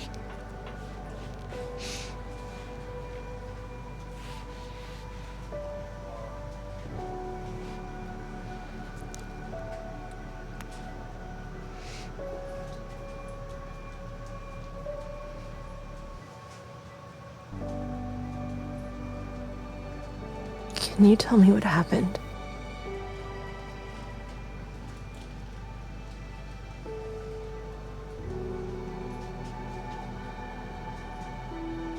Because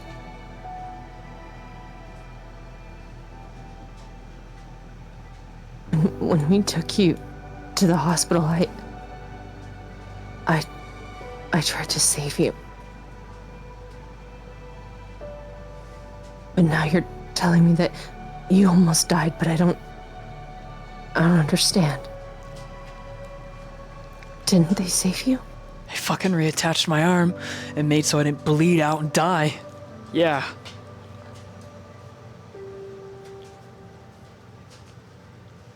And the first second I could, I tried to leave. I tried to get to you. I tried to get to you, and I...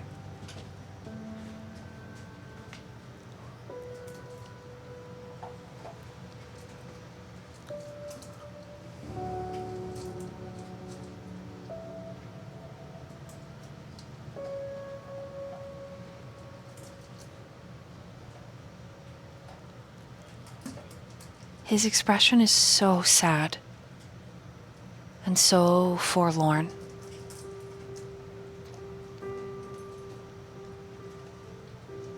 You can tell that he's reliving whatever happened, and he says, I don't know.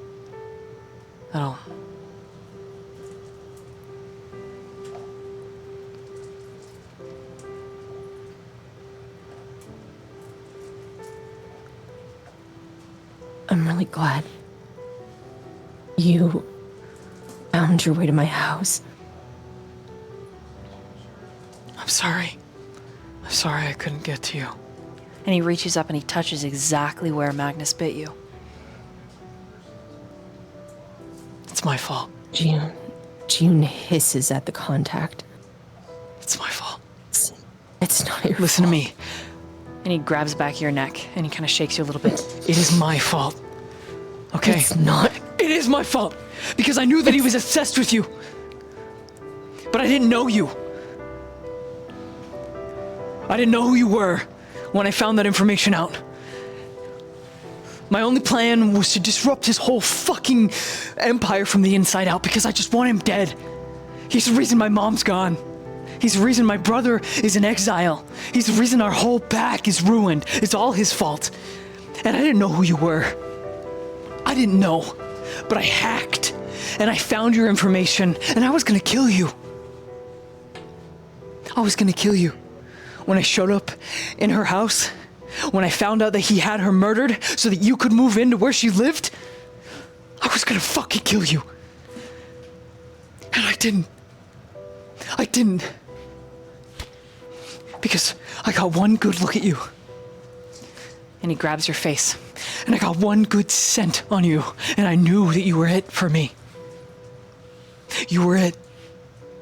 As much as I know there will be another sunrise and another sunset, I know that You're mine.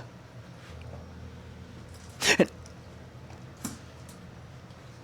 if I hadn't leaked the information, you wouldn't be a Kindred right now.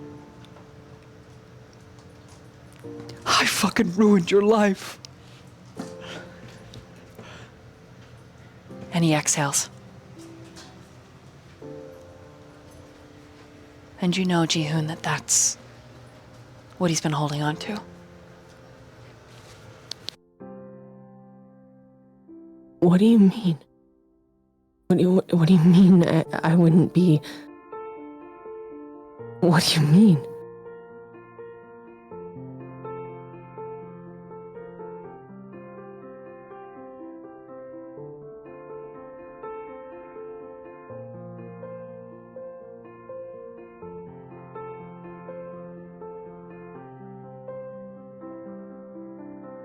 Kindred. What do you mean I wouldn't be a Kindred? They What are you talking about? They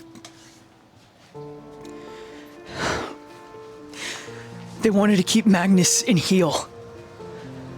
They wanted his weakness. And I wanted to hurt him.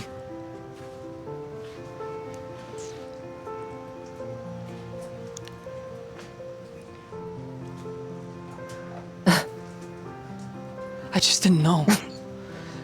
I didn't know that I didn't know I would fall in love with you.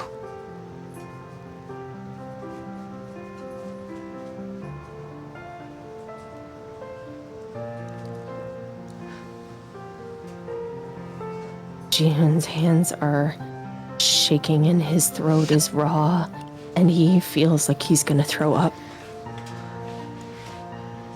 There's so much noise in his head. Because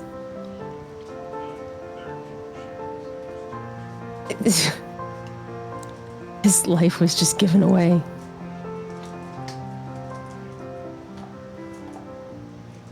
His life was given away for revenge, and then his life was given away to try to save the person who gave that life away in the first place. Now his life is gone, the bond. And he's just trying to make sense of it all. He's not even a casualty of war. He's not collateral damage. He's just a fucking transaction.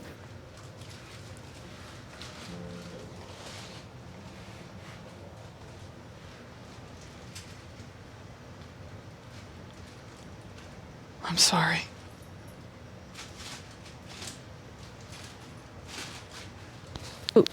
Who did you tell? What do you mean you leaked my information?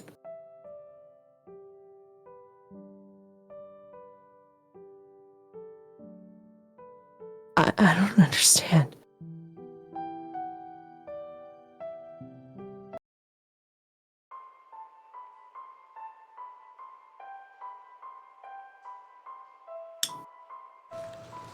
I didn't physically tell anyone. I just unhid your file. He's...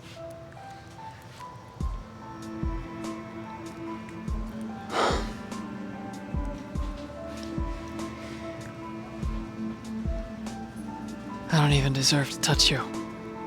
Let alone what I did to you. I don't understand. What do you... I don't deserve you, is what I'm saying. Because I... Shut up, just shut up. What did you do? I just unhid your file. Unhid my file? To who? Anyone that wanted to find it. And why would anyone want to find me? Because the Kindred hate Magnus. Because they want war. Because they want him under their heel. And I thought if I knocked him down a peg, it'd be easier to burn his fucking industry. I just didn't expect that you would be caught up in the blast. I didn't know. I didn't know any of you would be caught up in this. I didn't know unhiding one file would have this kind of fucking ramifications. I didn't know. I didn't know at the time. And I thought, I've only ever cared about killing him. It's all I've ever wanted was just be free. I just wanted to avenge my mom.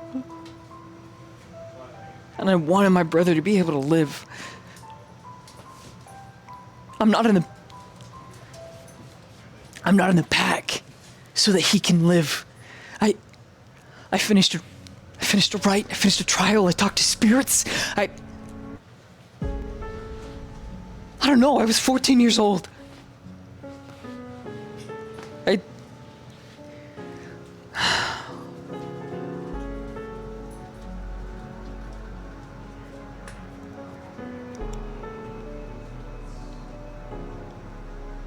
Everything is so fucked up. Everything is so fucked up.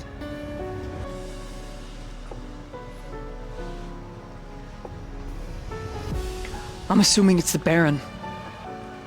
One of them. That found your file and had you fucking turned. A political maneuver against Magnus. I'm sorry, Ji-hoon. I'm so sorry. Why me? Why does... What the fuck do I have to do with any of this? Because you're the only one that can get close enough to Magnus to kill him. You're the only one that can get close enough to hurt him. I tried and I broke like water on a fucking... He's a force of fucking nature.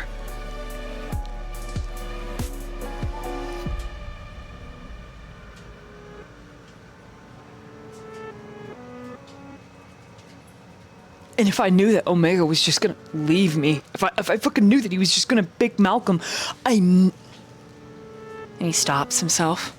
He says, no, I still would've did it. He's my brother. I still would've left the pack. I still would've run away.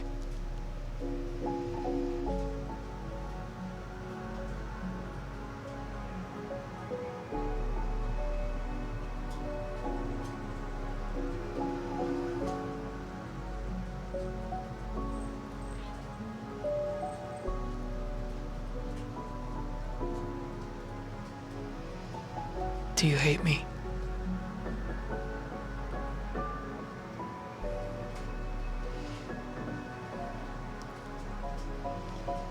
There are emotions just flashing across Ji-hoon's eyes, and all of that noise in his head is just, it is so incredibly overwhelming. And he plugs his ears, covers his ears with his hands, and he starts rocking back and forth, and he aches. He is aching because he gave Gamma everything, and now it hurts even more because even just a few hours ago, he was in complete and utter bliss. He trusted this person, and he was okay to be his true self. But his life was taken away. The weight of Gamma's leather jacket comes around the top of your head and your shoulders. And it's like a hug. And then when he wraps his arms around you, helping with the sensory overload,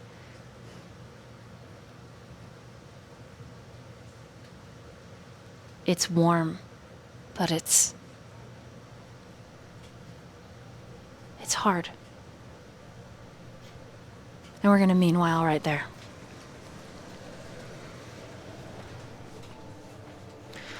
We're gonna meanwhile, even though Ji-hoon doesn't hear Gamma whisper,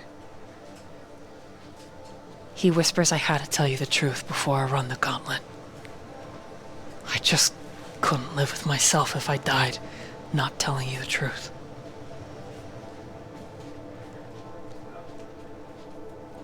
Who would the coterie like to see next?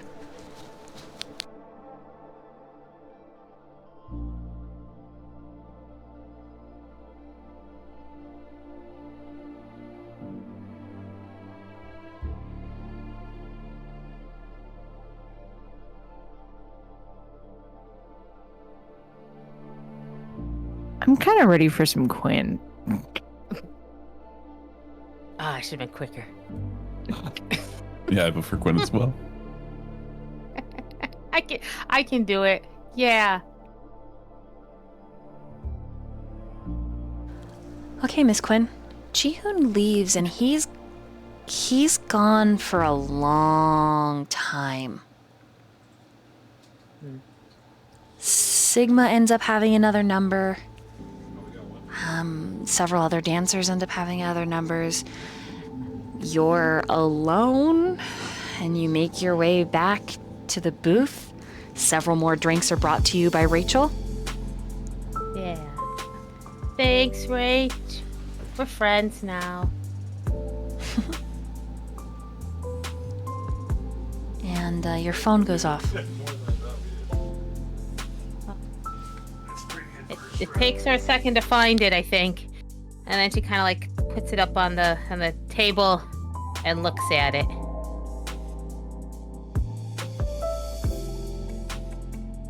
Does it say who it's from? You have 2 texts. One from A and one from B. Which one do you answer? Text B first.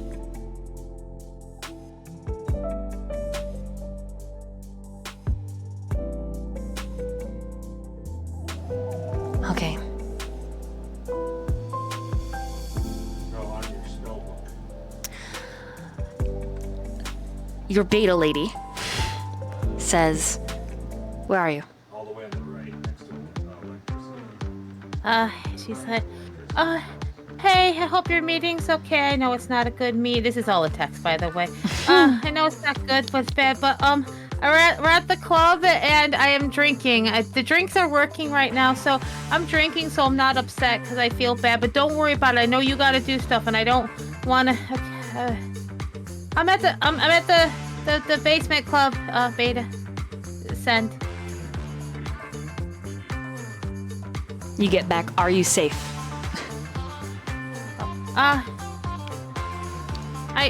She like looks around and thinks. And, yeah, I think so. I mean, it's just like dancers and drinks and, I think so. Am I safe? Okay, now I'm thinking that maybe I'm not. I think I am. Okay, send.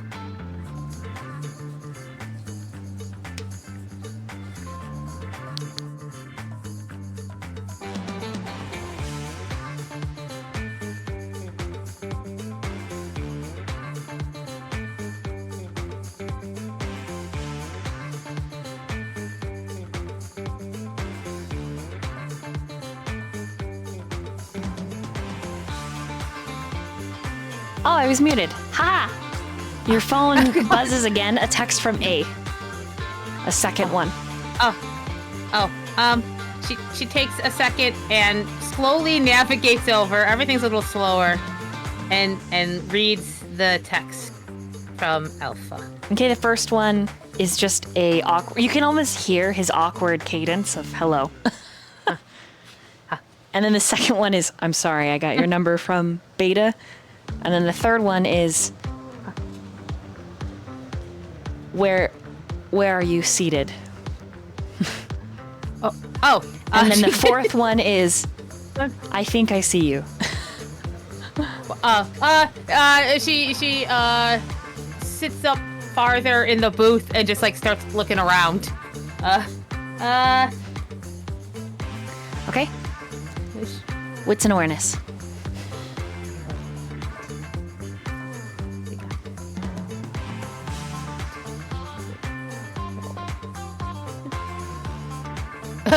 Two.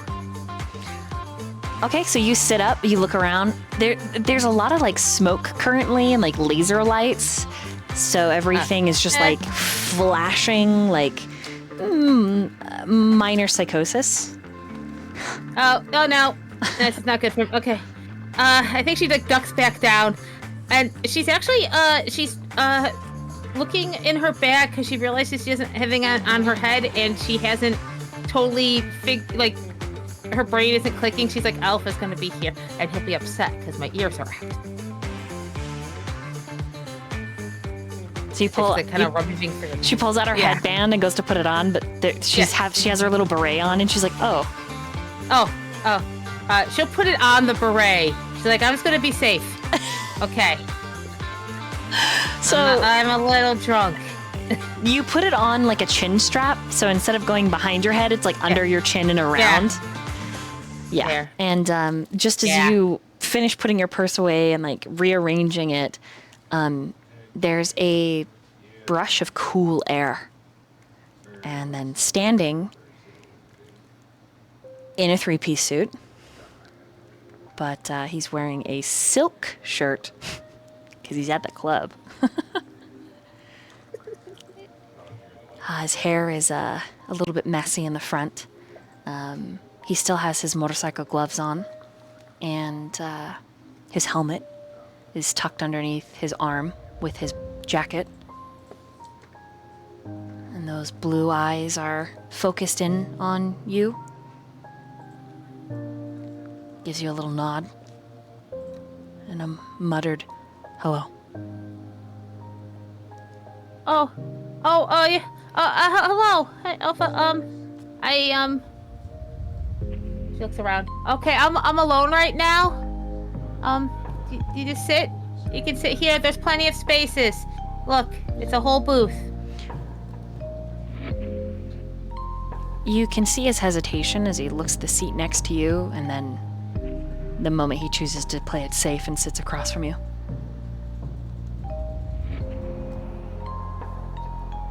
When Rachel comes back around, she about faints, looking at Alpha's face.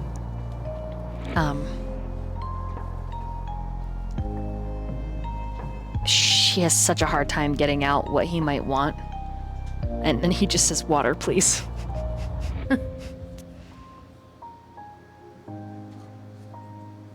That's a good idea, Alpha. Water was good. I mean, I probably should have, but I didn't because usually I can't drink, but tonight I can drink. So, I'm alone at the club drinking. I wasn't alone before. I'm alone now, though. That's okay. I'm here with you. You don't have to be alone anymore.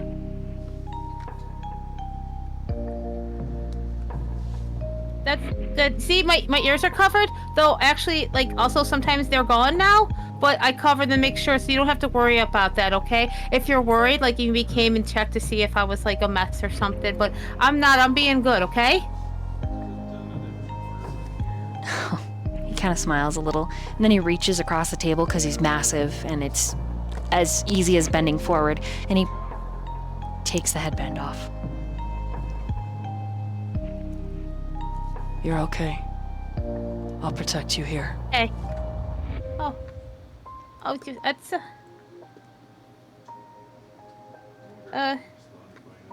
thank you. I don't know. Is it wait, Kappa said that he messaged you? He did. Yes. Yeah. Okay, what did he said? 'Cause I'm okay. I don't want you to it's okay. Like, I don't want you to have to like not do what you need to do tonight because of me, 'cause I'm okay.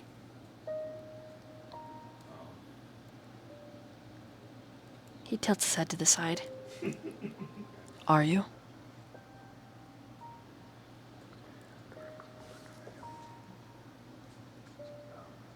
Okay, you have to be careful because I'm like just trying really, really hard to be okay. Like, I promised myself that tonight I'd be okay, and I'd be like okay and good, and I wouldn't cause a scene or a mess because I know so much of this is my fault, and I don't want to be any more of, because that's why Beta.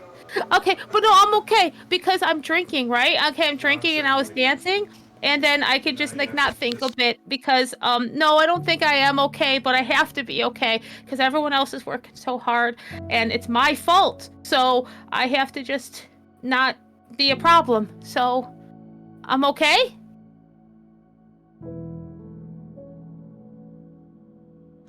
I won't let anything happen to you. Even if they order me to.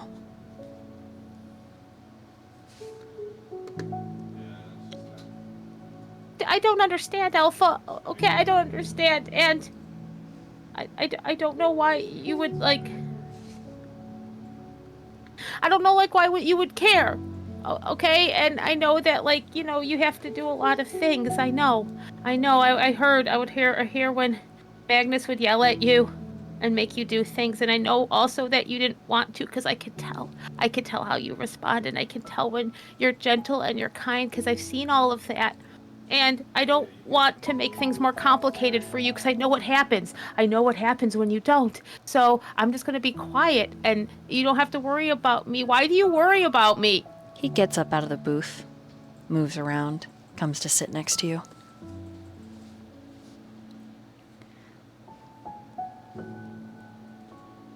I don't know. I didn't even see him.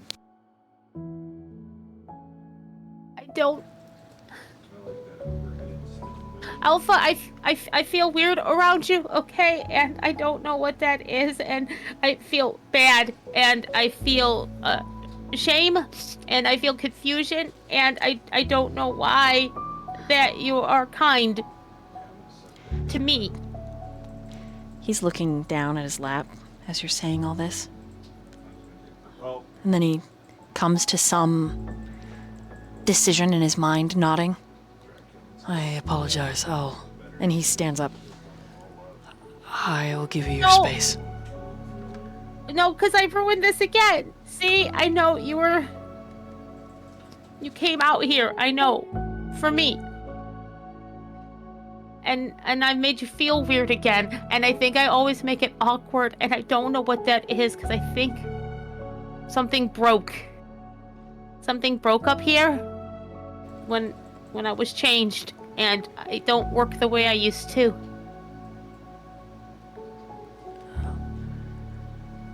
I see.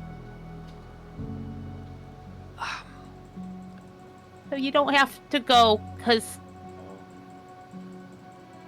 Be nice if you stay. I don't know why I want that, but I would like that right now.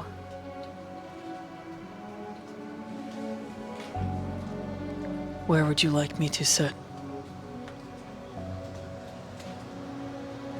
You can sit back where you were. And she puts her hand next to her. He sits down. Right. And you can feel how warm he is. He just radiates it like a furnace, despite his aura, his power being cool.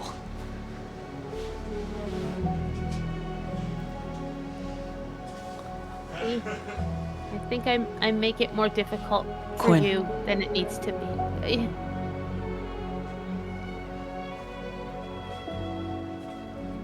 And he speaks in profile to you. His eyes are just downright glowing. And his hands are crossed in his lap, his fingers threaded.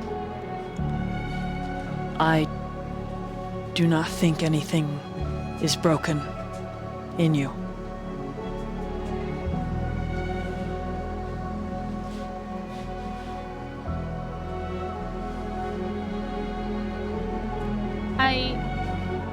I like that you think that. That's a kind thing to think.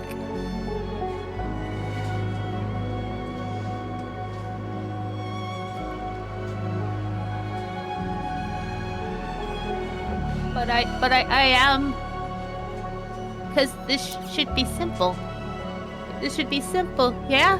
Like, I should be like, yeah, he's kind because he's a kind person, Quinn, and he is being nice to you because that's who he is, Quinn, and you don't have to worry about what is under there, Quinn, and you don't have to be scared, Quinn, and sometimes when you're here, I'm scared and I don't know what that is.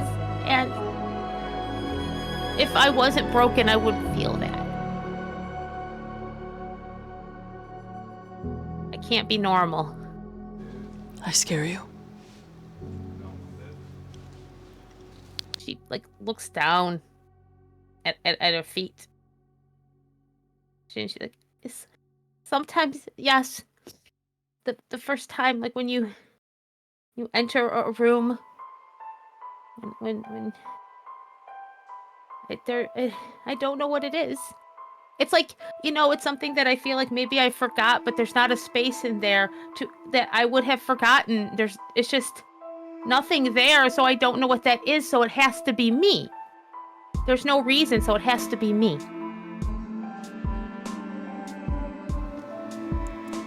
But it could be me. He looks at you now.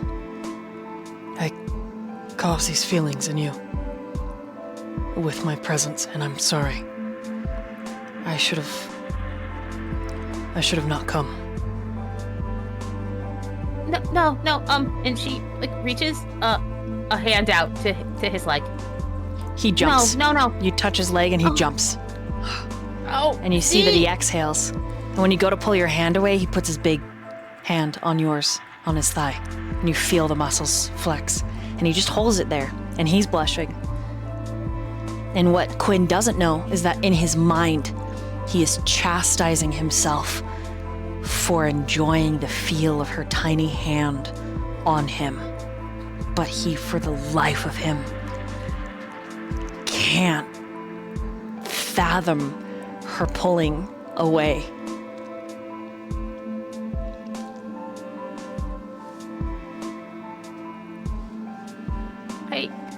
I don't want you to. I see, you felt like getting up because I'm a complication. And you almost hurt yourself. You almost hurt yourself at the hospital. And if I was normal, that wouldn't happen. If this was regular, it wouldn't happen. I think I'm bad for you. Like, I'm unhealthy for you, and it would be easier if it wasn't nice when you were sitting next to me, and that part of me didn't like it so much.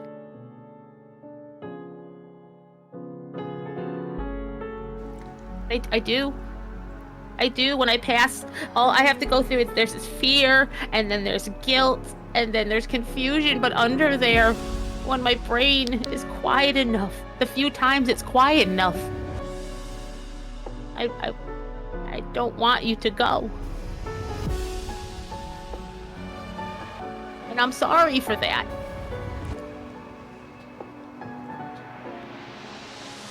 You can tell that he's trying to understand. He's drinking in your words like they're the only liquid in a desert for miles.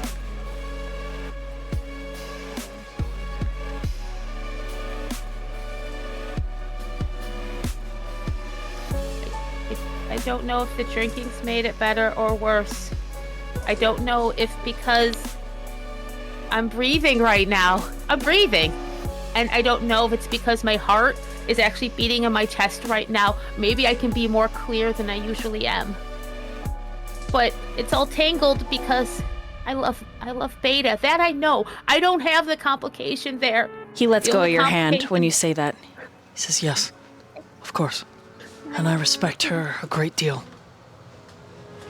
But that's not what this is. Because if it were simple, if I were just normal, I wouldn't have what I feel for you. And what I feel for you. And I don't know if I can put words. I don't know if I can say a word. He shifts in the seat so that he's looking at you. His hand's not on your hand on his leg anymore, but he also hasn't removed your hand. And when your gazes collide, his are so blue. Different and similar to Beta. Where hers are fathomless and steady, his are a storm. I think I understand. And that's where we're gonna take our first pee-pee break for the night.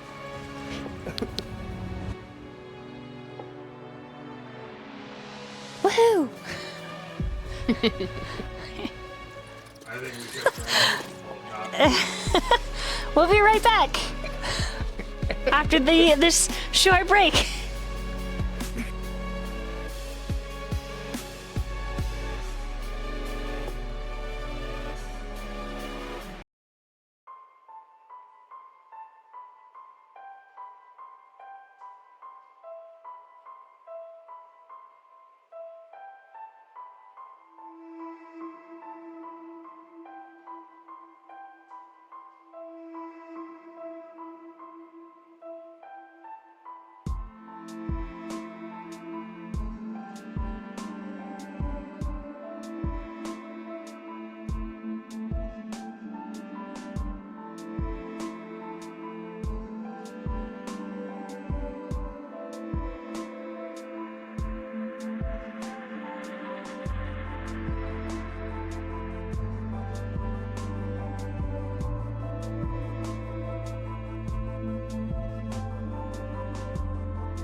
And we're back. Hello. Let me make sure you can hear everybody. Hello. Okay, I think. Yeah. Ooh, ha, ha. Okay, good. Ooh, Because for ting tang. yeah, for a second I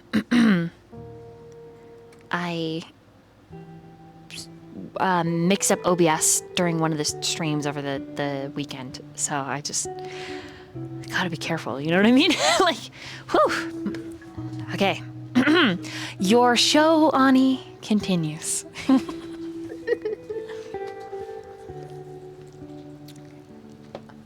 As he turns to look at you, and he says, I think I understand. He says there are two... Hold on.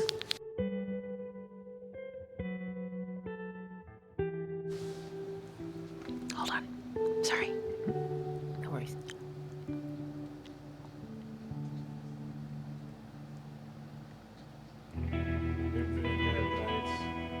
Okay. Okay, ready now.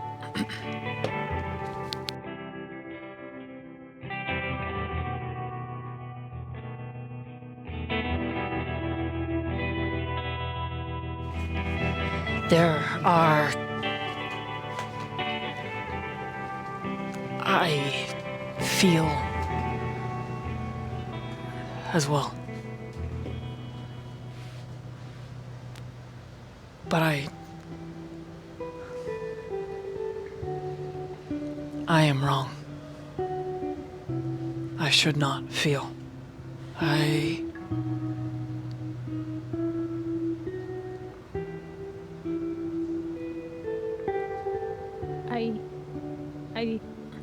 It's me. It's me. You're not supposed to feel for me. No. You feel for me? Yes. But you are not broken.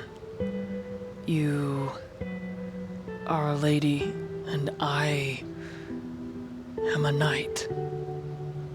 I am a sword. I am a shield. I am where my queen orders, I go. You and... He looks down at the table. Ji-hoon are very special to me. And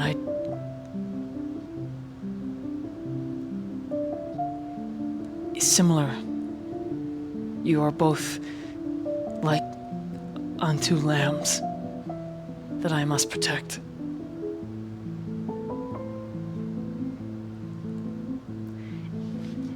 And as he's processing and speaking, Quinn, I would like you to roll an insight and an intelligence, please. Okay.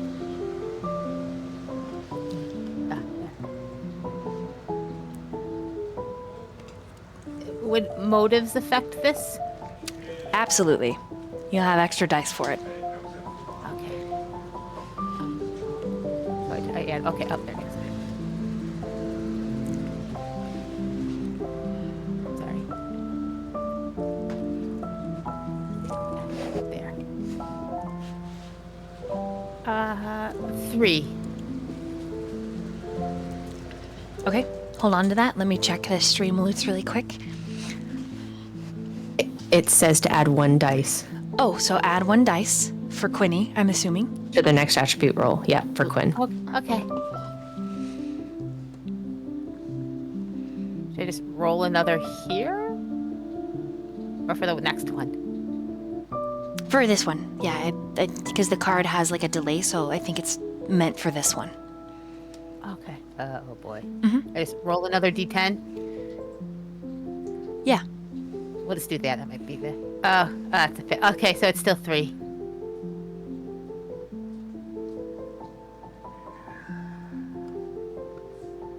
With a 3, he's confused by how he feels. And you're familiar with that because you feel that way as well, but it's so much more than confusion for you. It's forbidden desire. because it is easy for you, especially in this drunkard state, to imagine one wolf behind you, one wolf in front, hands, teeth. It is decadent to be curled in their heat, to be heat.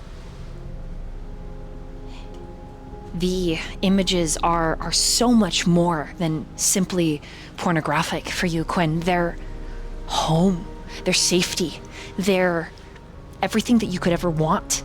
Two people loving you for exactly how you are, for wanting you the way your body is shaped. How lucky. You've only ever had your aunt in your life before this, and even then it was distant. You were always eccentric, always weird, living on the fringes, the edge, a nobody, a nothing. And now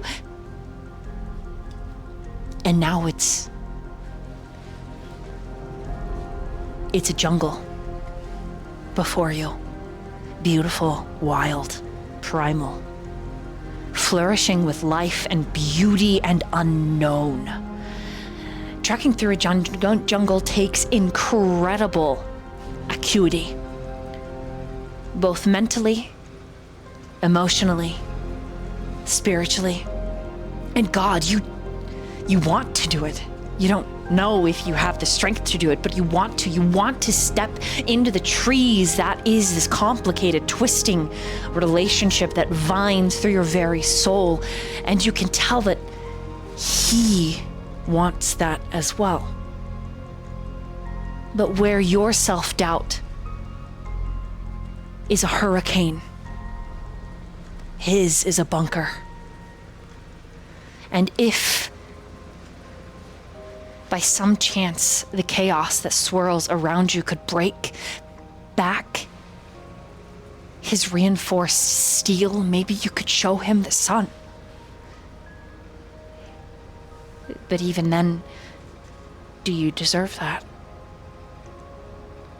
Does your chaos deserve to be held, to be seen, to be witnessed? And He continues. I'm sorry. I should not have these feelings. I should not even be here. Beta, she... And his brow furrows. She told me to come to you. I don't understand why. I was going to hurt myself, to punish myself, because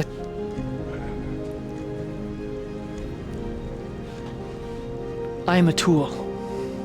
I am a weapon to be wielded. I am strength for those who cannot defend themselves, and I am the hammer and gavel of the judge. I am not permitted these feelings. I am not permitted this gentleness. And he looks at his hand, and for the viewers, it's the same hand that Ji-hoon bandaged. The same hand that was touched so softly.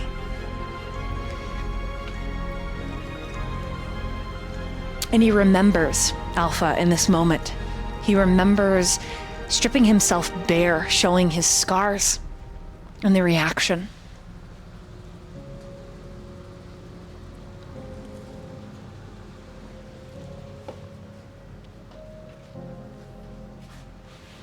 I should not.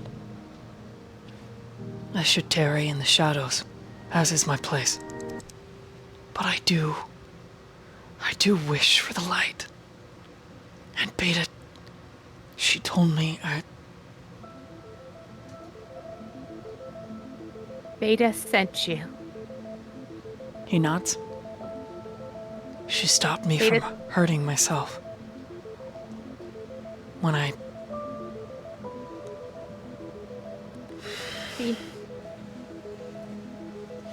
She sent you to me, and she stopped you from hurting yourself, and she knows. She knows more than I do, I think.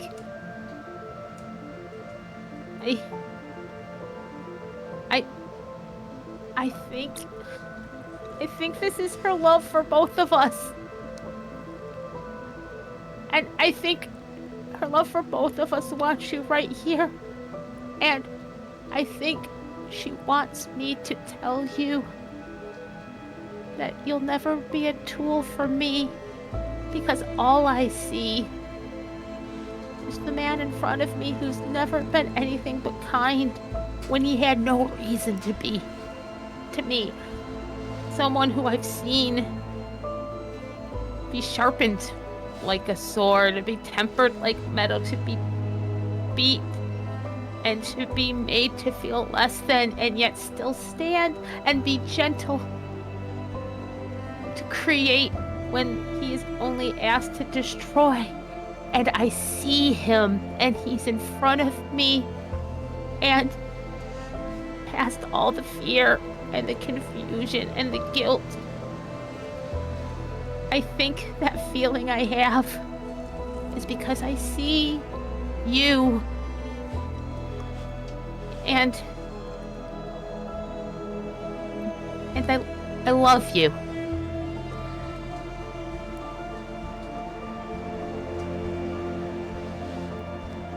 His breath accelerates, his heart pounding. As you speak, and you watch his eyes grow wider and wider, his cheeks fringed with red.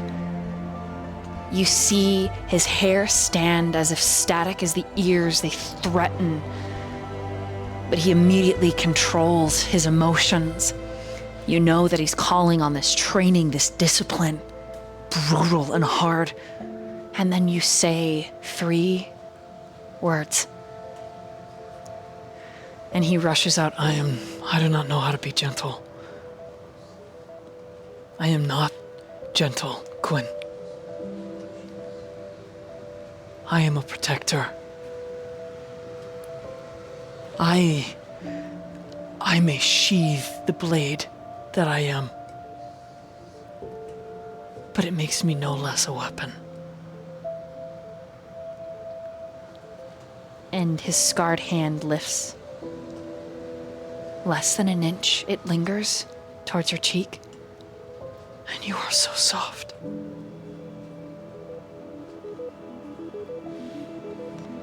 In Alpha's mind, there is someone else that is this soft, that has made quite the impression. A young man. And the conflict that you see behind his gaze, Quinn, is heartbreaking.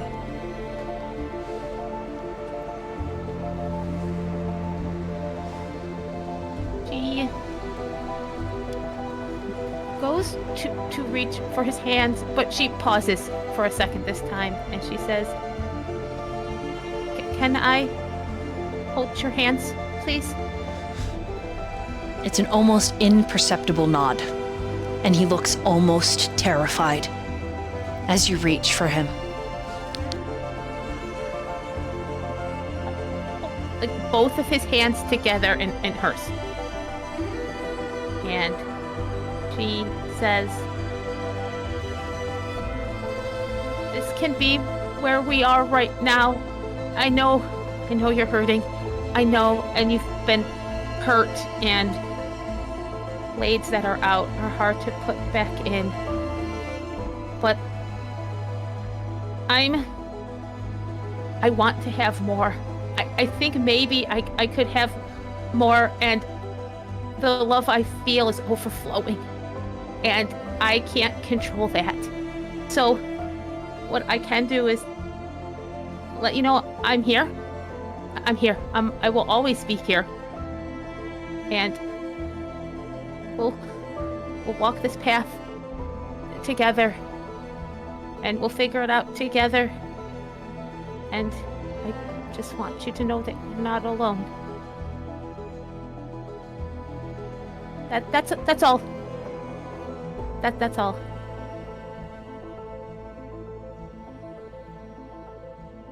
He is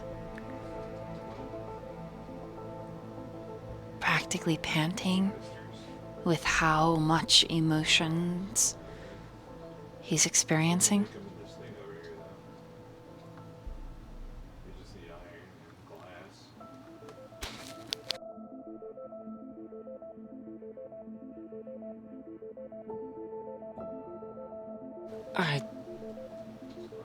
I do not know.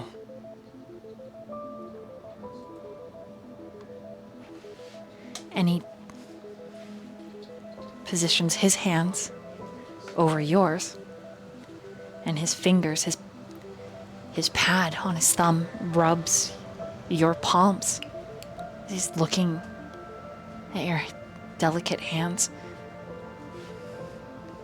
His are so rough, scarred and callous. Many of the knuckles are overlarge because they've been broken from how much violence he has seen, he has experienced, he has wrought.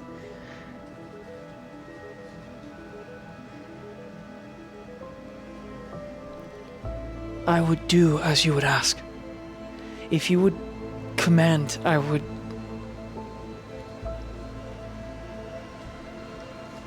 answer. I would do as you wish. Whatever that was.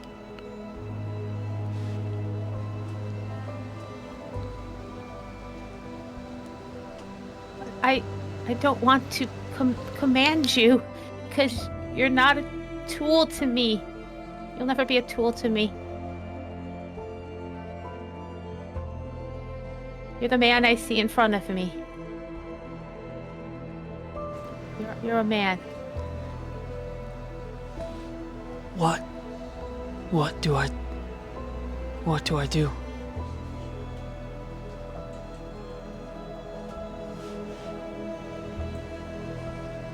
I can't answer that for you. I can't answer that for you.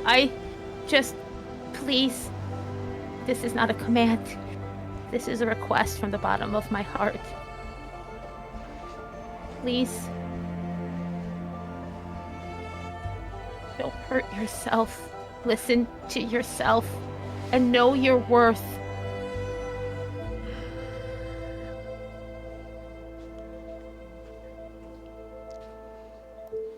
I will try. Because it will please you. If you ever doubt what you're worth, you look in my eyes, okay? You look in my eyes. And maybe you can see a reflection of how I see you. I would be looking at your eyes forevermore.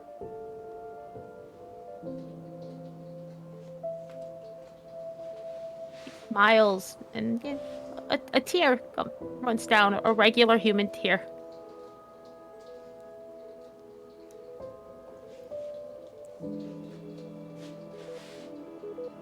I would like that very much, and I will try very much to be the person that deserves love. I will do that. I will do that.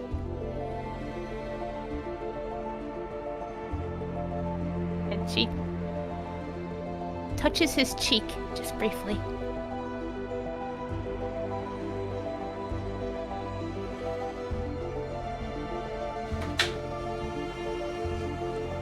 He doesn't look away from you, but he does flinch ever so slightly.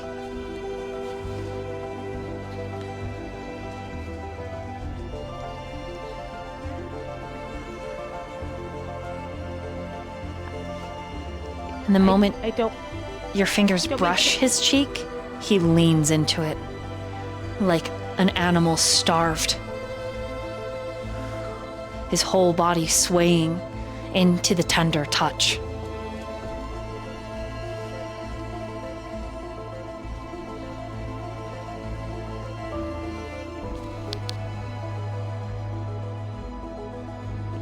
Sit and watches over him for a little, like he's watched over her.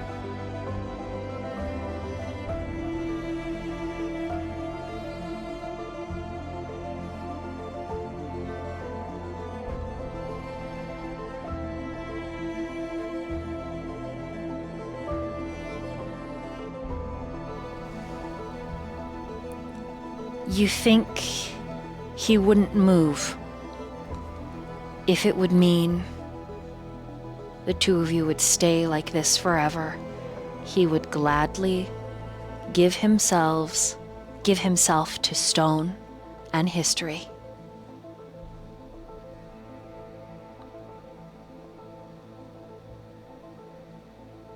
And then your phone goes off, Quinn. He looks down at the phone. B. It's a message. Mm-hmm. She reads it. It says, enjoy yourself, my love.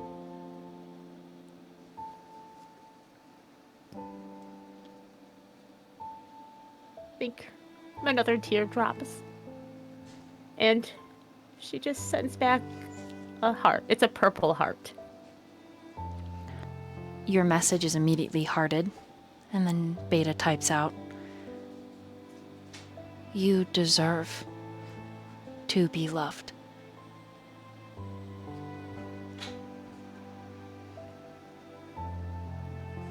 He hugs the phone to her chest. And it's the alpha. And softly kisses his forehead. You can tell he has no idea what to do with that. Knocked purely off course, a planet out of orbit. He looks both angry and confused, and leans back and reaches up to touch his forehead, then looks at his fingers as if he's expecting blood. Something. He makes a noise in the back of his throat. And just when you think he's going to comment, he says something that completely shocks you.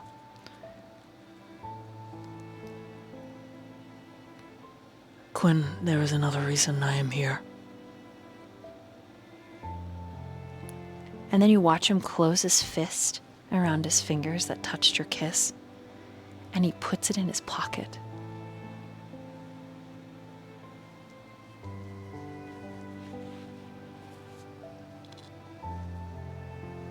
And this time when he looks at you, there's a gravity, a weight in his stare.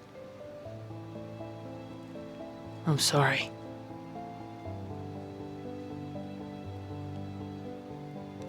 He moves forward like he's going to touch you, and then he stops.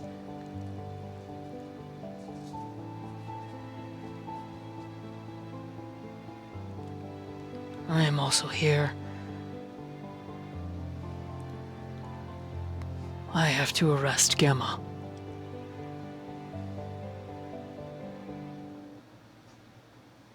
And it's going to get ugly.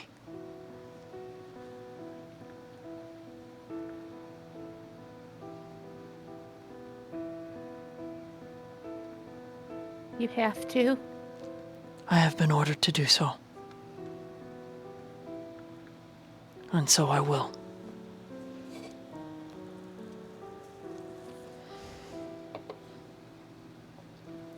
I don't understand, but I do understand. And is there anything I can do to stop this? No. But I will sit beside you for a while. If you would allow me.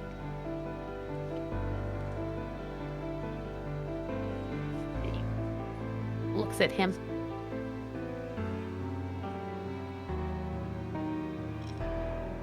Yes.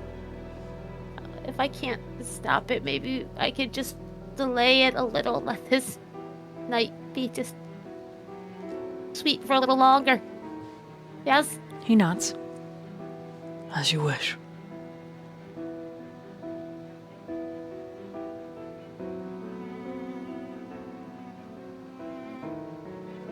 She'll hold his hand as they sit at the booth, trying to hold on to this moment that she knows won't last.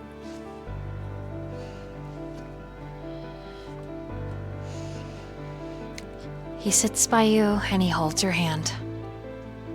The two of you in a tense,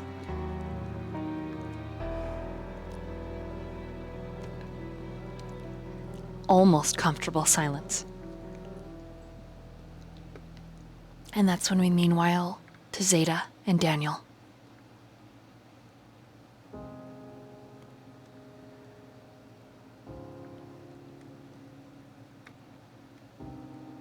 Daniel, it has been forever. And also never that you've experienced a full body ache quite like this.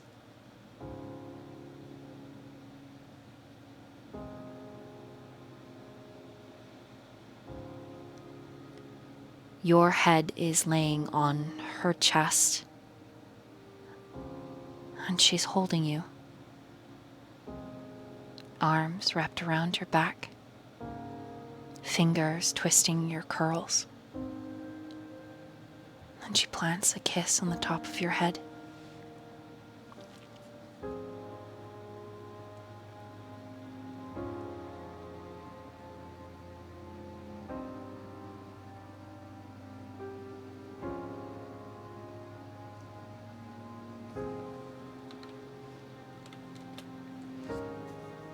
What are you thinking about?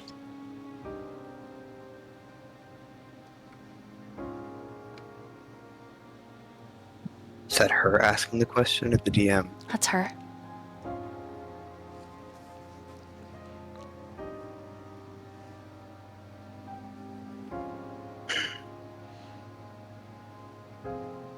I think he takes a couple moments to answer, as he's just kind of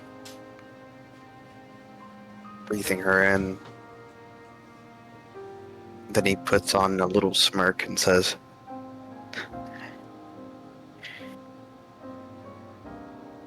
I'm thinking about how never before have I felt an ache this good before.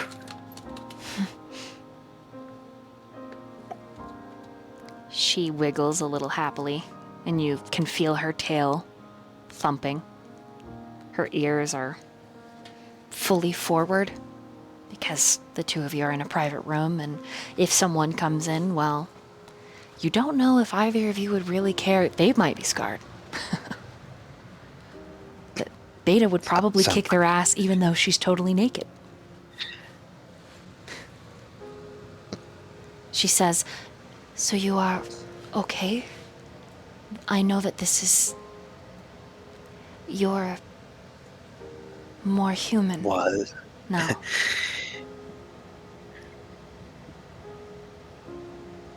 Thought you were gonna say virgin for a second. She kind of blushes a little with a mischievous smile. Well, I guess was. No.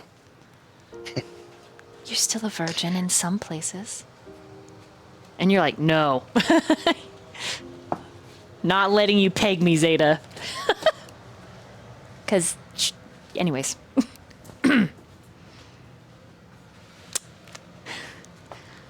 It's a mixed feeling. She does lift her eyebrows at you, though, kind of trying to be playful, but you know that she's never going to press that. It's just like,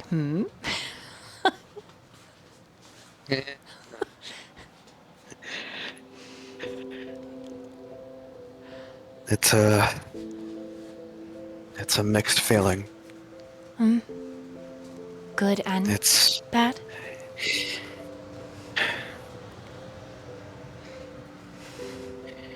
Yeah.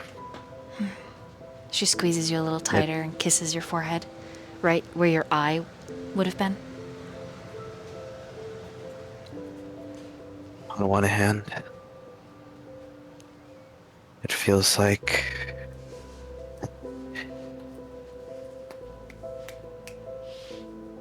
I hate to sound old for a second, but for once I feel young again. Like I could actually... Like my life finally got taken off of pause and I can actually walk around and enjoy what was taken. But on the other hand,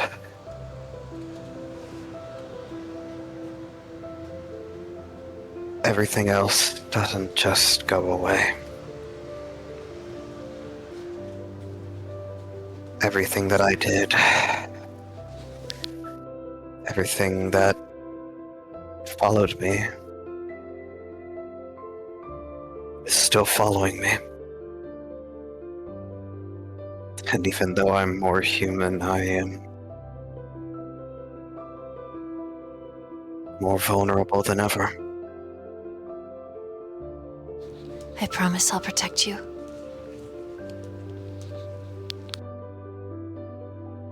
And then he kind of just kisses her chest. Then he whispers, "But then who protects you?" You.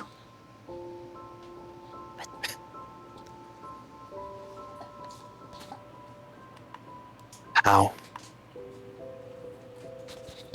She touches the center of her chest. You protect my heart.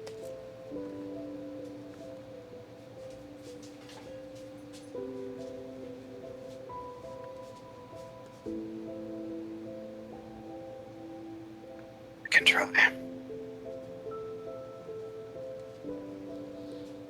I've made so many enemies.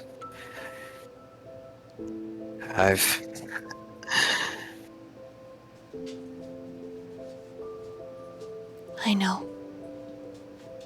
I know. Even though I hated what I was, I had the power to protect you.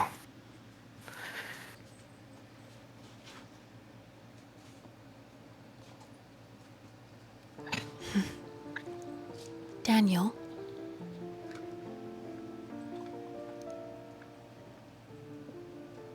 Tilts his head up to look at her. I never needed you to fight my battles for me.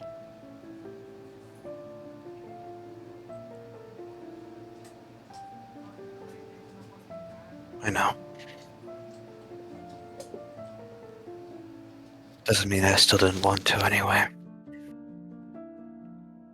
It's just who I am. It's my greatest strength and also my greatest vice.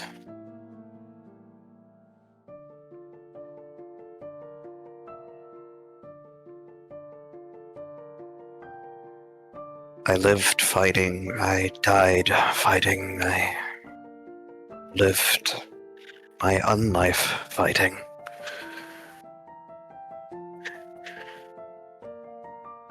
Become something so ingrained that I've forgotten what the off switch feels like. And now, you're experiencing the off switch?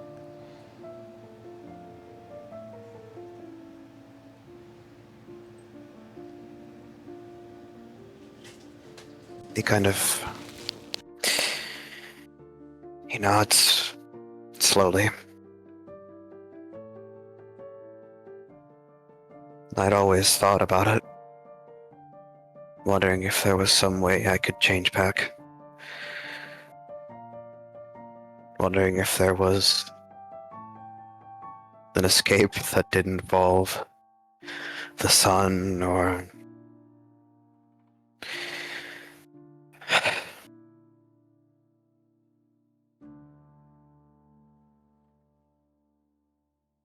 And he kind of just... His arms wrap around her just a little bit tighter, and he says... He just admits it. I'm afraid.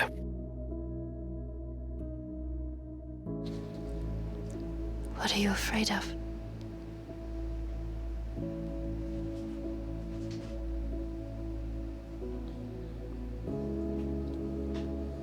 I'm afraid of this beautiful rug in front of me. And he kind of like pulls out an arm from underneath her, and he just kind of holds it up to the light, feeling the way the light sort of... He feels the warmth on his skin, and it's like... I'm worried this beautiful rug is going to get pulled out from under me. That this isn't going to last. But in some sick, cruel joke, the first taste of freedom I've ever really had, it's just going to be that. And the second I lose that,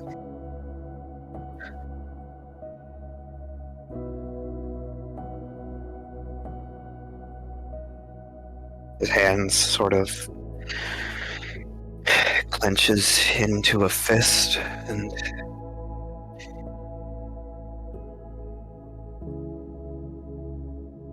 so tired of fighting. Part of me wishes that I could just breathe like this and not have to worry.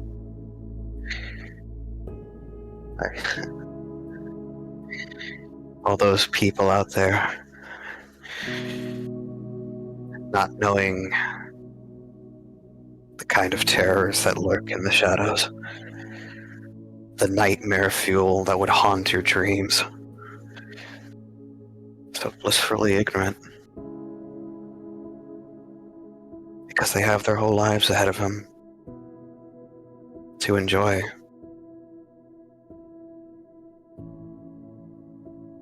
I'd forgotten what that was like until tonight.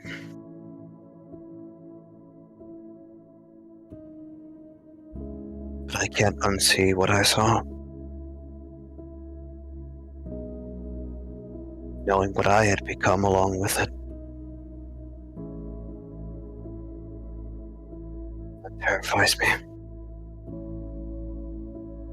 Knowing that I can't ever truly go back. Maybe I wasn't meant to. I don't know. Everything's been so blurred these last few days, it's hard to tell.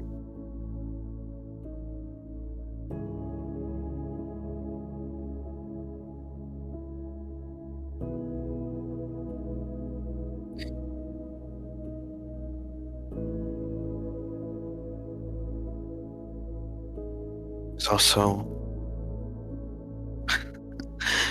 this kind of gets a chuckle out of him. It's a little dry, but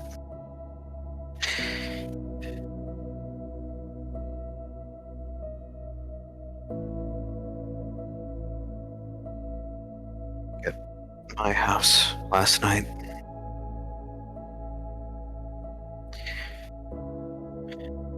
after he can't bring himself to say that he cooled her, but she understands what he's hinting at.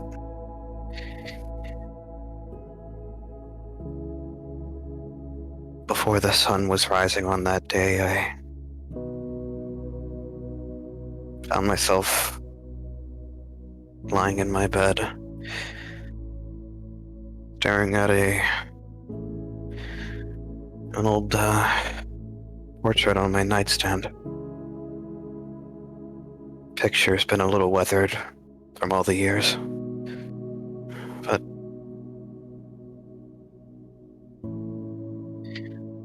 it's the one thing I had that kept me from forgetting about my parents. One of the few pieces I still have from that old life.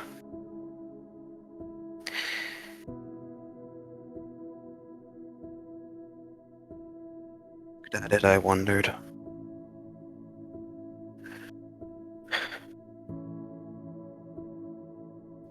Just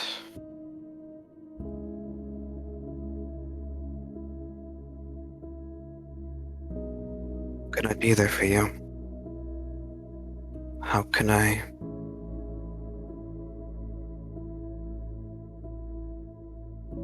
This gauntlet, this is a battle you have to fight on your own, and that infuriates me. It drives me insane.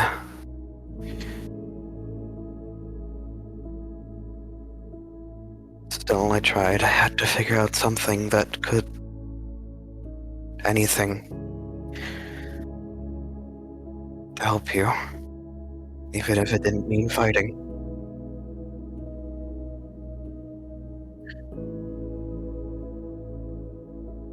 And then I saw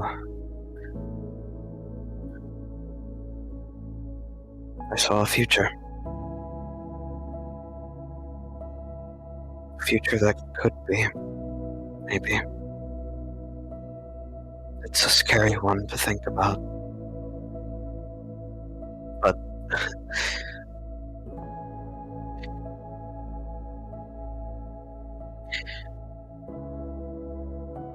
he's kind of struggling in this moment to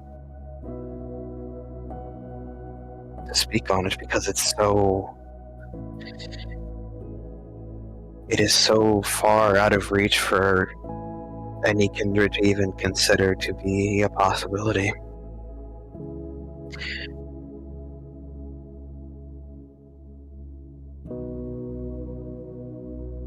I saw a future where we had kids. I was standing in the sun, like it was nothing.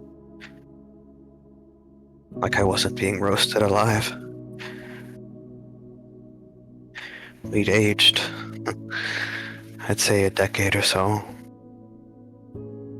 We had 2 sons and a daughter.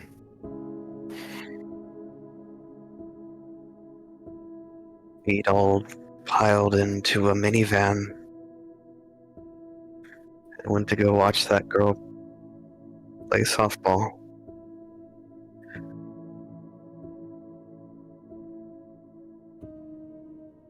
And Noah was there, Billy was there. It was...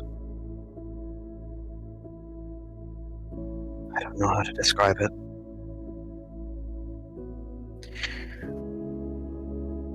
And then just before it ended, I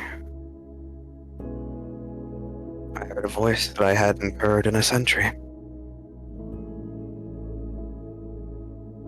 It was my mom's.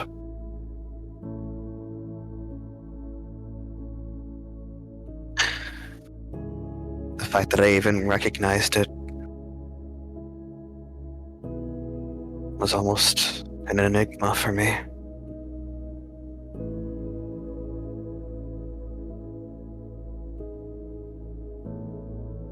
She told me that if I wanted to see that future, I had to break. I had to let the past go.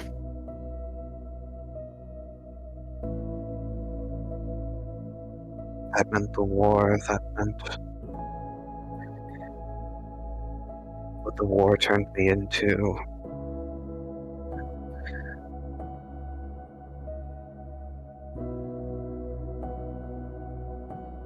I wanted to move forward, I had to let go.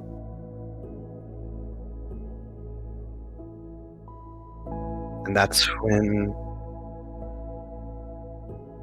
Zeta can start to feel the tear droplets sort of dripping down her chest.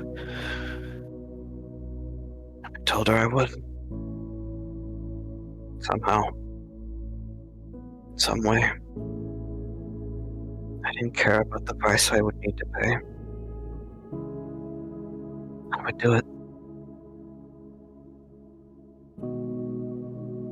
If it meant I could spend the rest of my life with you, then that's all that matters. That's everything I could ever ask for.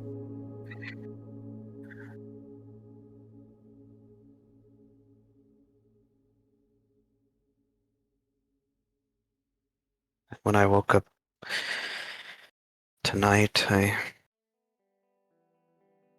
wondered about that vision, about that future.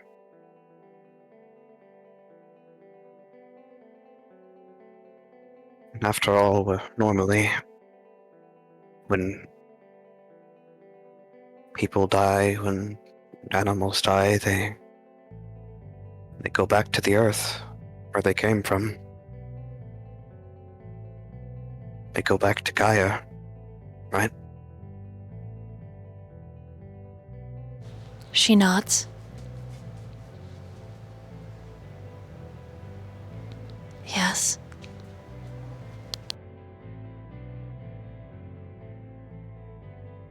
I think Gaia was listening when I made my choice.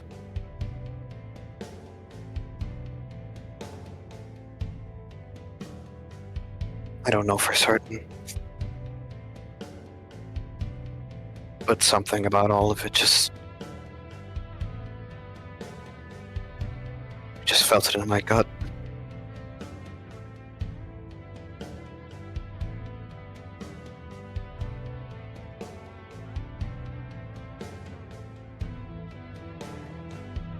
Now I'm here.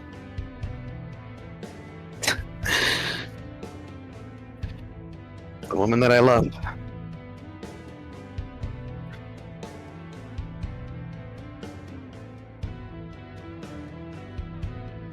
Oh man. Daniel's cracking a smile. Looks like he's trying to suppress the tears. He can't. Because in this moment when he feels so human, it's impossible to hide all the stress and fear.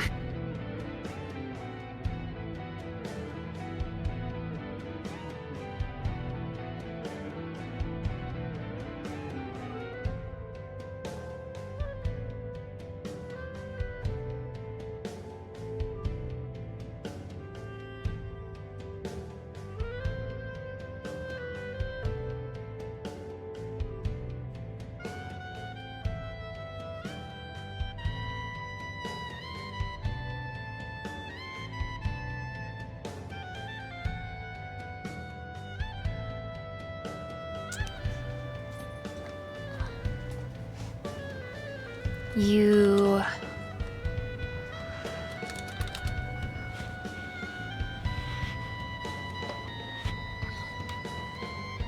First of all, she listens, and she holds you as you speak without interrupting, soaking in all of your words. And then you feel this, overwhelming urge to break something.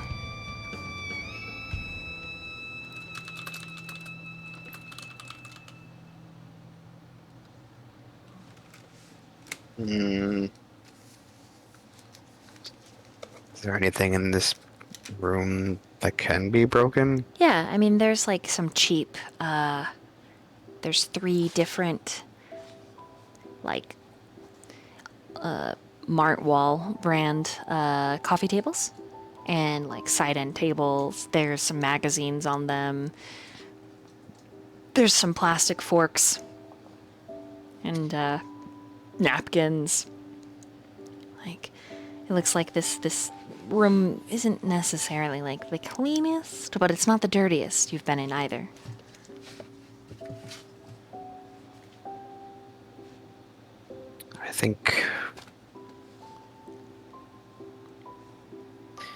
I feel like while he was speaking, one of his hands would have reached out and grabbed onto one of those cheap nightstands, like on the corner. And when he finally admits to the fact that he's afraid, one of the corners just a snap, Just snaps the corner off.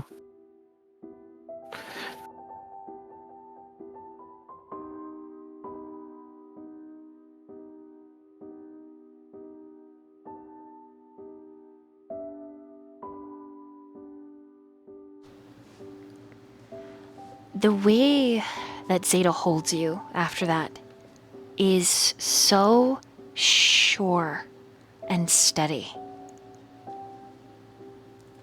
You cannot doubt her physicality, that she's here for you.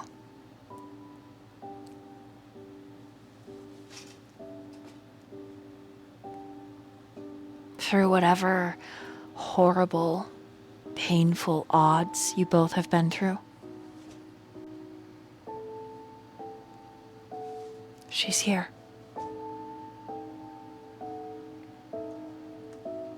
And everything that she tries to communicate with this hug is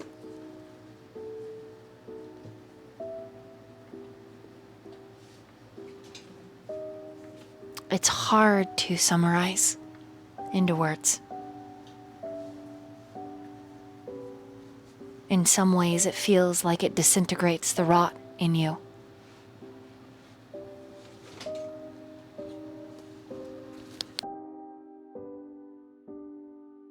Is there any possibility that I could uncover more with some sort of insight check?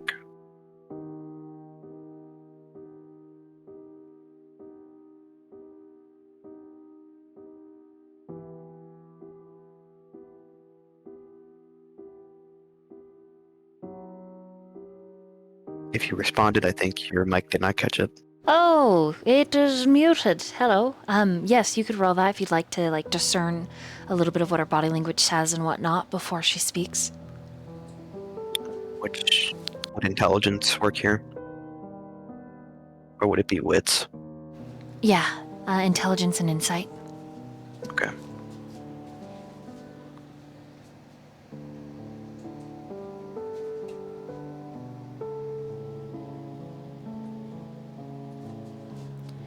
Frank A. Lynn, stop chewing on my desk mat. Sit. Good boy. I got a 5. I'm gonna try to... I've got plenty of willpower, so I might as well use one because I really want to know. I'm gonna try to re-roll those 2 failed dice here.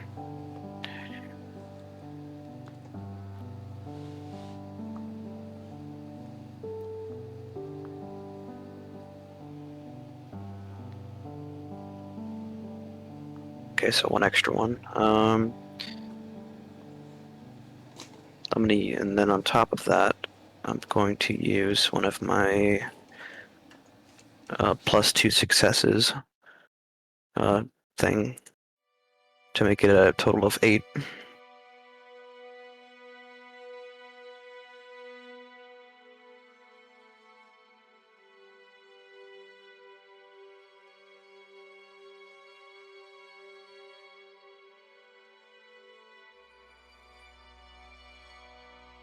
Hello? Oh my gosh. I think I was unmuted and then muted myself to respond to you and then was just like, hello? Ah! Okay, sorry. Phew. You got an 8 on that intelligence and insight? Yep, for the total, yep. I used one of my +2 successes to make it 8. Okay, she's... Boy, Daniel, she's got some complicated signals she's throwing. Ooh. I heard myself. Yep, because I accidentally pulled my headset out, and then you were talking on my laptop. So please continue. Oh, okay. I was like, oh no, everything's. I literally thought I broke it. Okay, phew. Oh, okay. Back into character.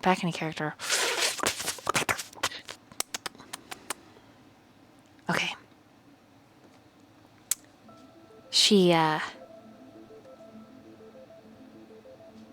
it's so complicated. Because she's sad, hopeful, angry, confused, worried. Like, she's throwing all of these signals. Her ears are flicking forward, down, back.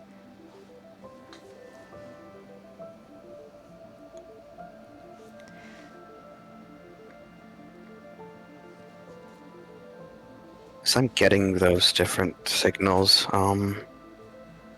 She's completely naked, obviously. Mm-hmm.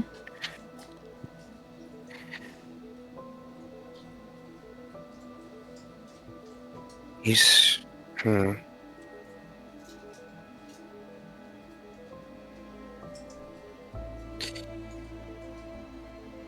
going to take in the... Because I don't think he's ever really seen her this exposed since she came back. Right. You're seeing all the scars for the very first time.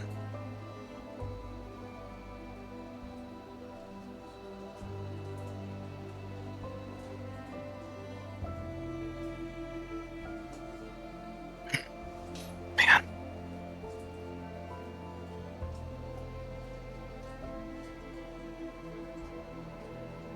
When he's...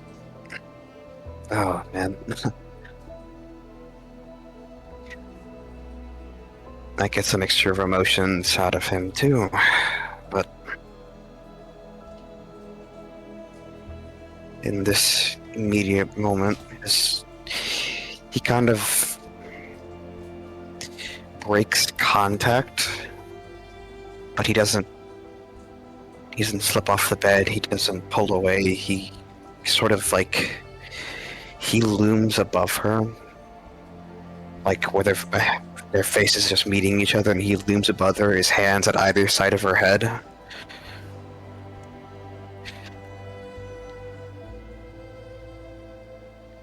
And he sort of thinks for a second as he's kind of staring into her.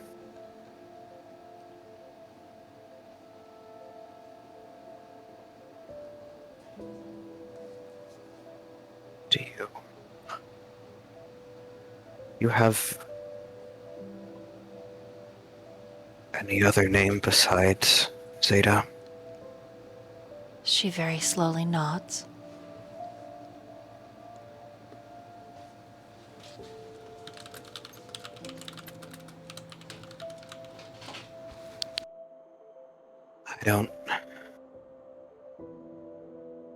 I don't know what's going to happen.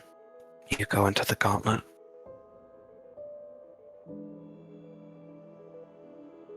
But God forbid the worst comes, but I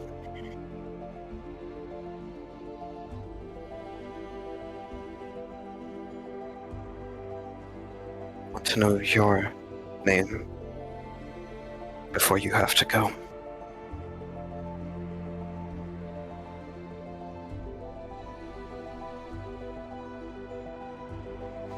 She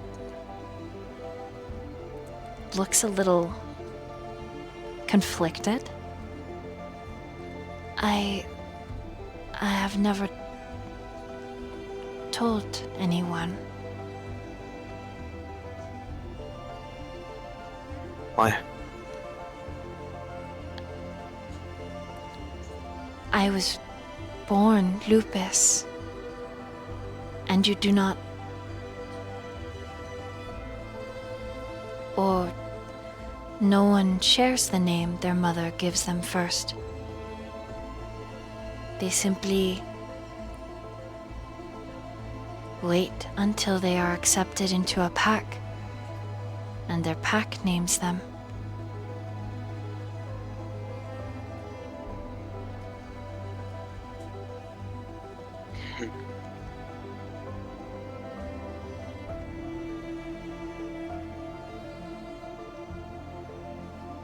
Then does that name just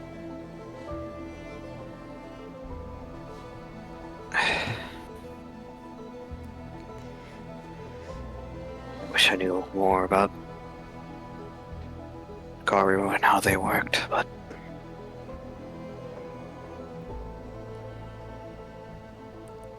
is there any reason? My mother named me after someone she loved before I found my pack and was 𝕎𝕐𝕐.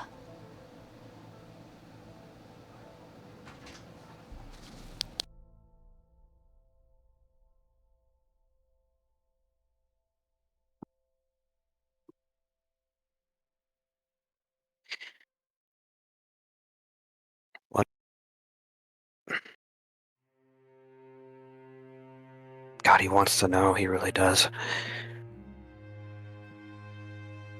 What was the name of the man she loved?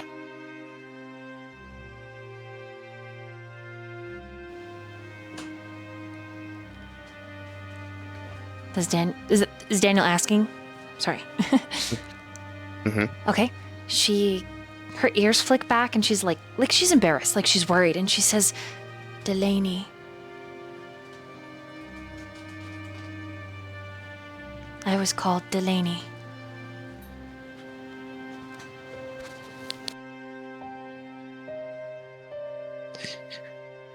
That obviously isn't a name. That isn't a name I know or recognize at all, correct?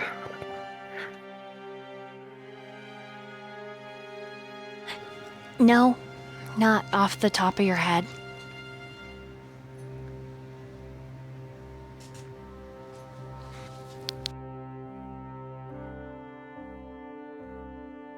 It's a very unique name.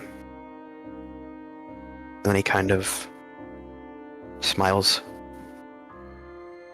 For a very unique woman. And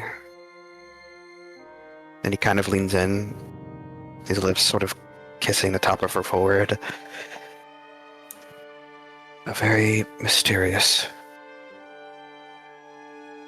and very alluring woman.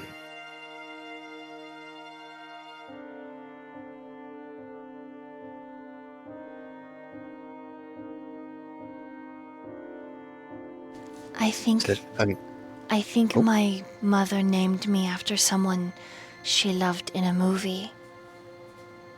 She was Garu. My father was all wolf.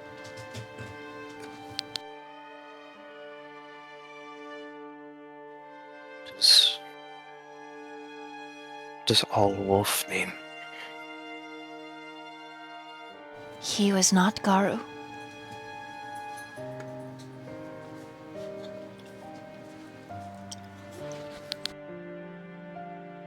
But not human? She nods.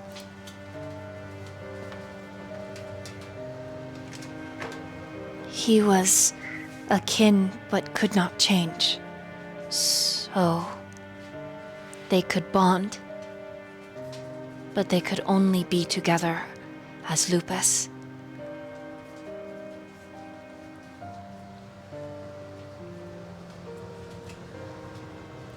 That's why you were lupus born. She nods. I have litter mates, but they are not in this pack. They did not choose their totem to align with Magnus.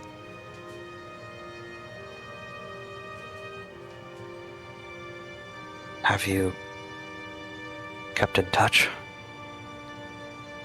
No. Have you?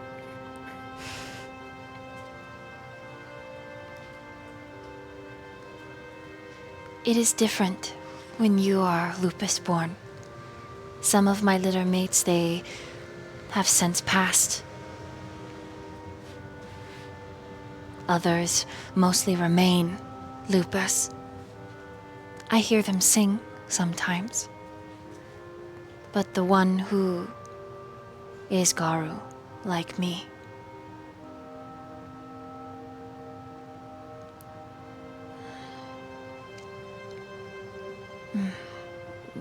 We do not see eye to eye.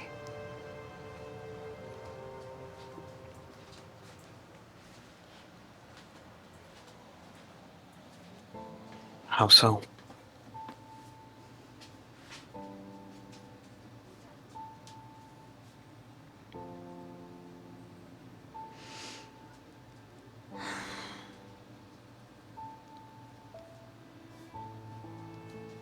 Is it a view of the world itself? The most I understand about Karu and Kindred being natural enemies, and the worm and Gaia, and it sounds very complex. He does not believe in peace. He is wild. He believes the only solution is through violence, then. Yes.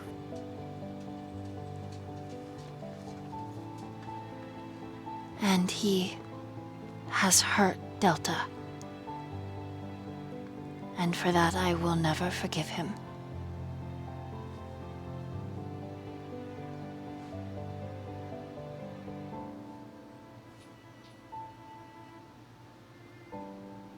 Is he here in mass?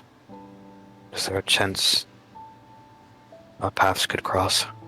There is a chance, but if they do, I will protect you.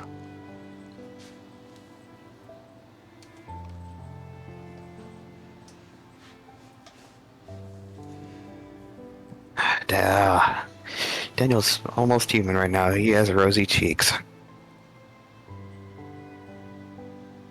It's like almost he almost has a pout going as he's just like, not used to being protected like this.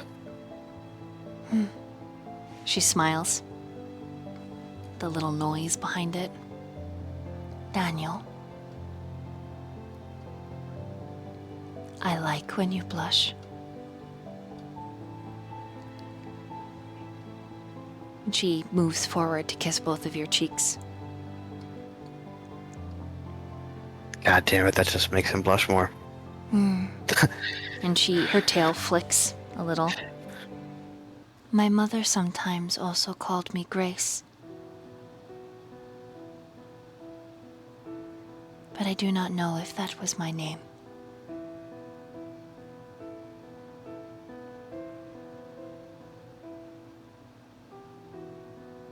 But you're certain your name was Delaney?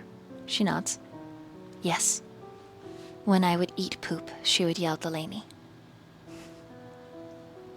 I do not eat poop anymore. Before she said that, Daniel just did like a blink blink.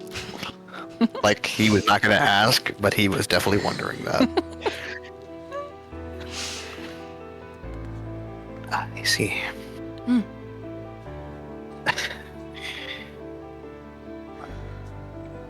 Zeta, Delaney, Grace, which would you like to be called? I am Zeta. I earned that name.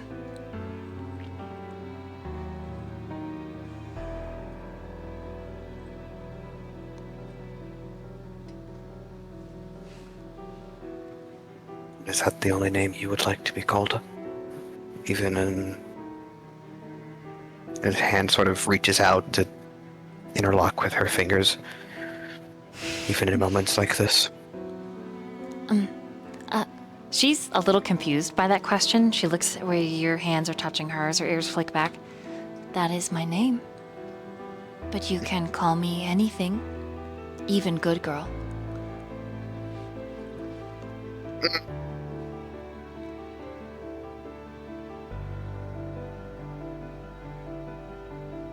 I don't know if I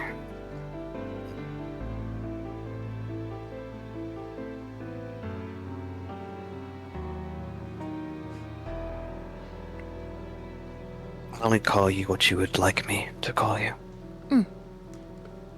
Whatever. If it's Zeta, what makes you happiest is what I want. Whatever that is, so it shall be. And then she moves like really close, like kind of crawling over you, forcing you back on the couch. Daniel, I want to tell you. Your dream. And she sits down on you. And, God, you don't know if you'll ever be comfortable naked like she is, just...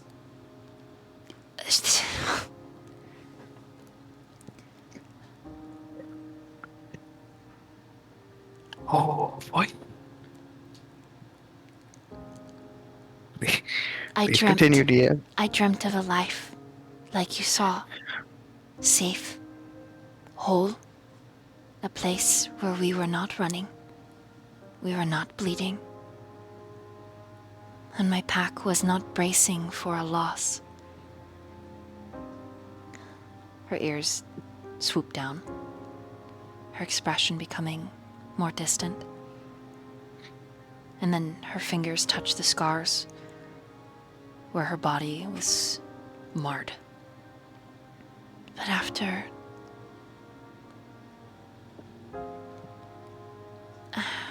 I stopped letting myself dream. Because it would make the hurt worse when I was awake. Just quiet for a second. And then she scoots closer to you, which is quite the sensation with all your mortal senses, for whatever reason, firing. But hearing you say what you saw, that after everything you have experienced, that I have experienced, that you would still want that dream with me. And her eyes start to water, and they are as blue as a glacial river. It makes me want to dream again.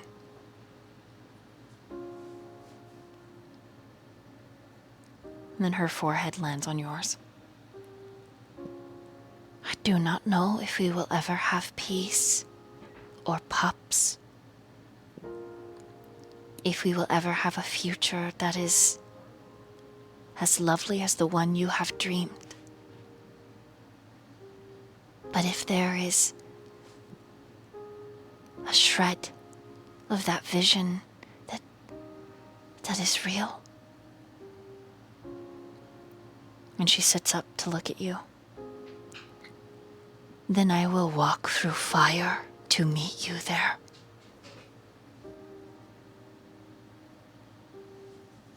Oh, Lord.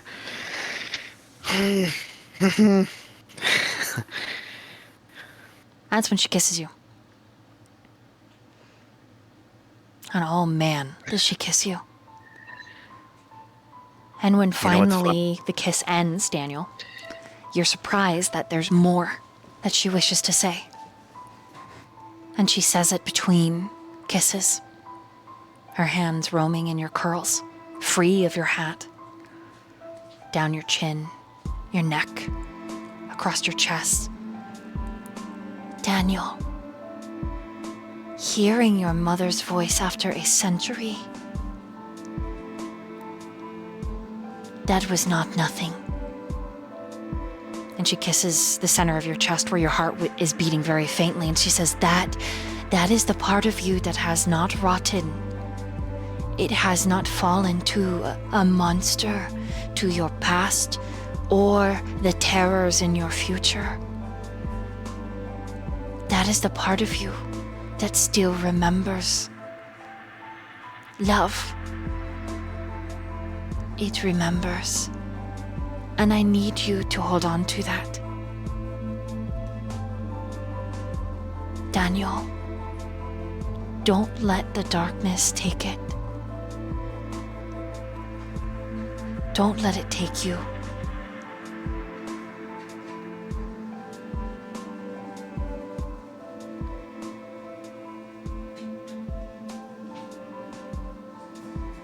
God, when she says that. Oh, yeah. His arms almost shoot out around her. One arm settling on the small of her back, the other one at her hip. He stands up, taking her with him, pressing her back against the wall of the room, his mouth right against her throat, kissing and sucking, and he says, "If it tries, remind me what it feels like."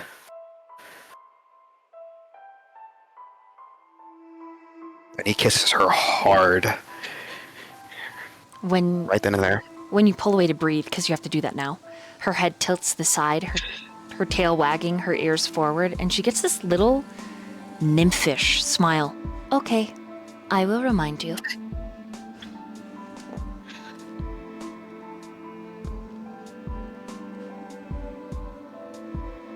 I am going to take you now, Daniel, until you scream my name. And then he gets his own little smirk Okay? as he sort of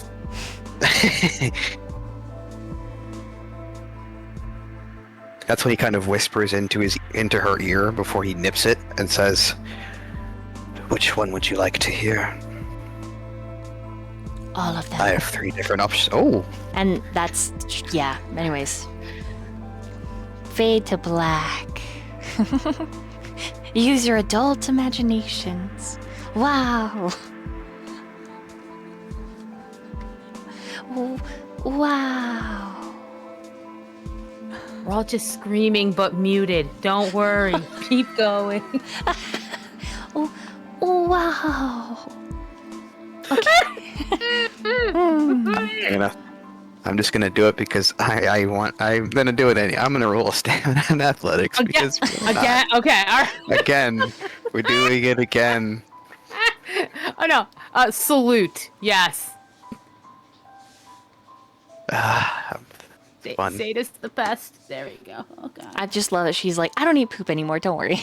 I'm a good dog. Yeah, it's fine. It's fine. And it wasn't. Like, why the fuck? Kiss my poo-poo mouth. Yeah, it's I like, was why like, the fuck would you "Aw." say that, Zeta? But it's just, just my bad. I don't know. I'm like, oh my sweet winter rose. I'm not gonna ask the question, but please finish that line of thought, please. Only Zeta can get away with saying something like that. Amazing. Like, oh. He does not care about. She does not care about social God. tact. She says it how it is, and I love her. Yeah. She's literally like that I'm just a baby, but like with the giant dog, you know what I mean?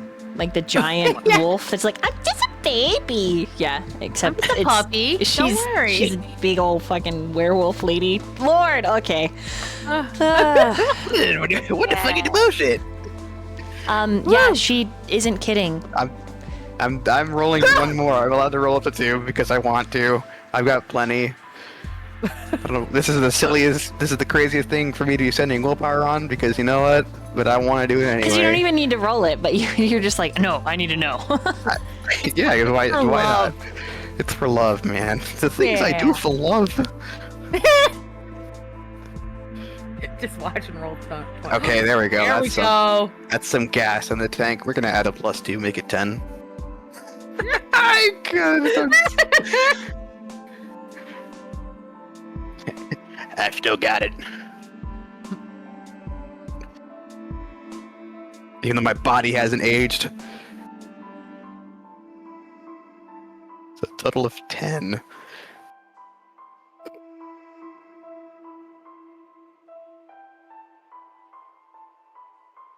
Expect Daniel to be covered from head to toe in hickeys and love bites.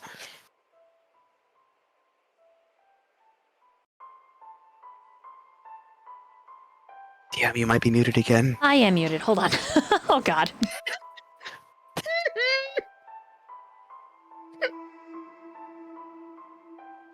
God, am I the only one who said, you could call me a good girl? I'm like, I'm not going to call you that. No. I will not do that because I saw things. Oh, I'm yeah. not going to call you. That's- I'm not going to call you that. Yeah, no. that's true. It could trigger her because of shit fuck face. But anyways, she... Yeah, no, no. That makes her sound pettish, and I don't see her as a pet. Yeah, she, Daniel, you get the edging of your life. Bruh. Yeah. And she literally makes you say her name before any zenith is reached. And that's all I'm going to say about it.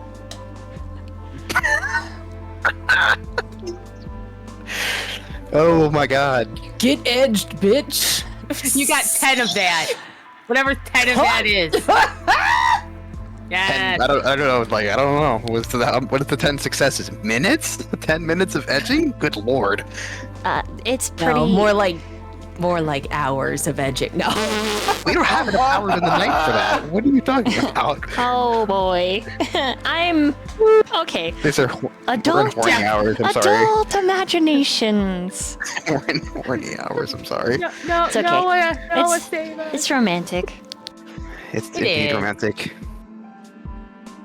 God, Daniel's like, I don't have my kindred strength. I just have regular human strength. I'm strong, but I only have human strength. This is a Garu. Yeah, but it's This is what it- it's kind of awesome when she throws you around a little bit. It's like, God, whew! It's kind of awesome. Like when she picks you up to position you, it's like, oh, okay, all right, wow, yep. So like, huh, this is what it's like to be on the receiving end. Yes, ma'am. Yes, ma'am. Anyways, Yeah, okay. that's official. Daniel's a switch.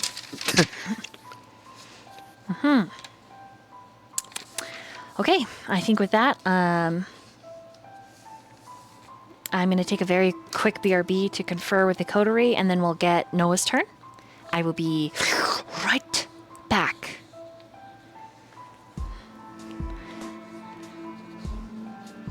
Oh my god, I can't find the BRB screen now.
All right, Noah. After all is said and done, and the deeply connective moment is settling. It isn't over, but settling. You remark on this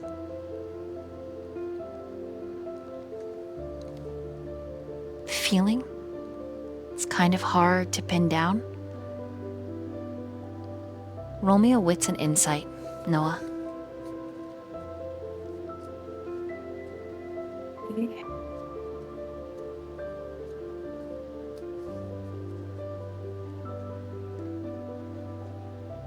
I'm gonna use one of my +2s. Okay. I only have a 1 in insight. God damn. Well, I'm glad I'm using that +2 because that gives me a 3 because I only rolled 1 success. So 3. You think it might be hope that you're feeling? You were human not too long ago, and this very intimate exchange between you and Kappa is so sweet and tempered and worshipful that it's so different than every other time you've experienced this. And you think it's hope. Because it's fleeting and it's difficult to understand, and it feels like your life your life is a array of lines and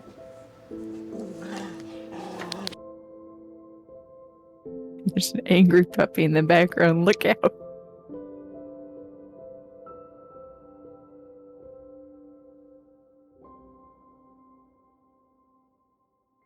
you feel like it's an unfinished map, so to speak.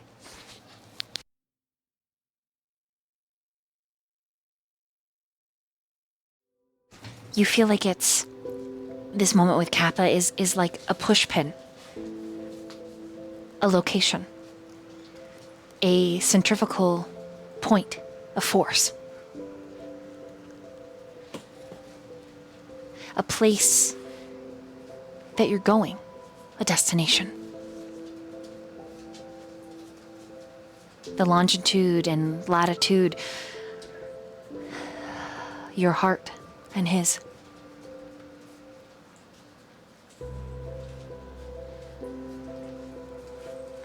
And the first thing that he does when sitting up and wiping his mouth is, Are you okay?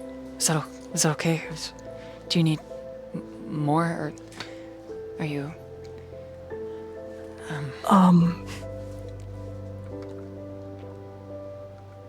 Yeah, it was all more than okay.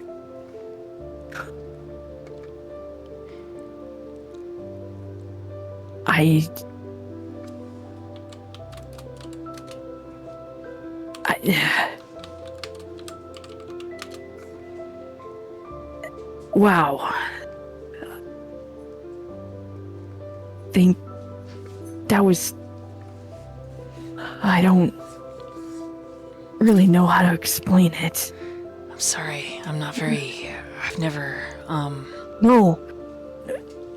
I'm not very good. No, you... It was beautiful.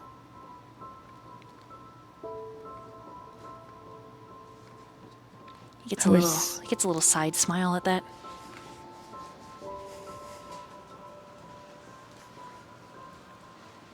It was...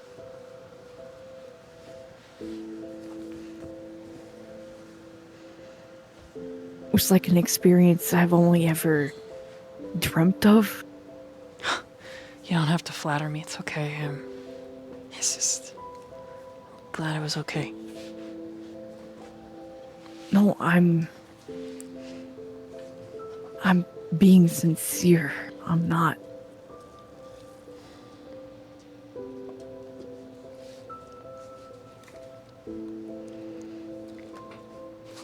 everything else I've ever done.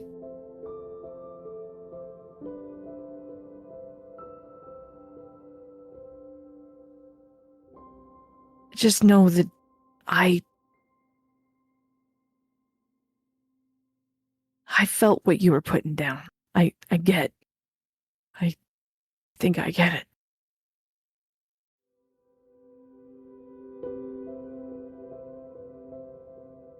What you couldn't express in words, I understood it.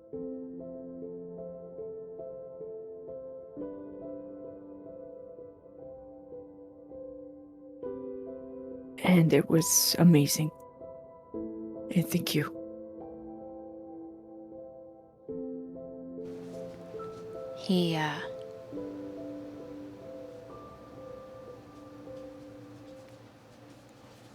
nods, and you can tell that he's a little proud of himself. It's a little, and he, reaches over and puts his glasses back on and runs a hand through his hair, and the backpack that he has, you don't remember him bringing it, but apparently he has it. He pulls out 2 water bottles and hands you one. He's like, you can drink this one now, right? Yeah. Oh. I think I'm not as drunk as I was. Maybe I'm spinning less, I guess.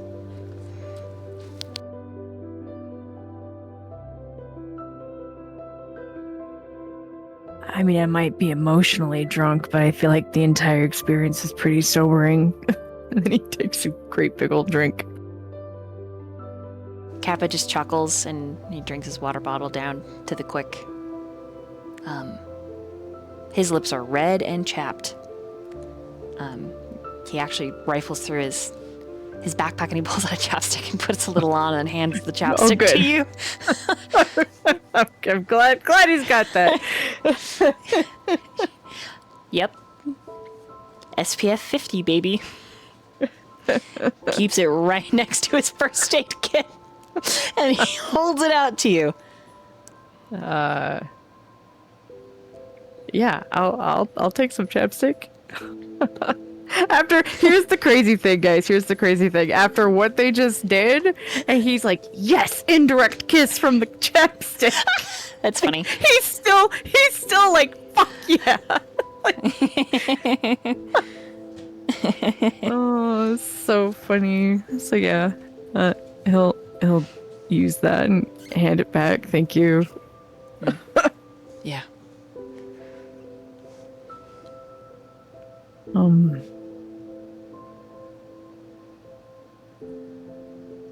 I'm sorry if I messed up your plans of what you were proposing earlier. He just looks at you with his gaze is still a little fuzzy, like he's not sure what you're talking about. Okay, cool. He's like, I didn't have any plans. And then you see the moment it dawns on him and he's like, I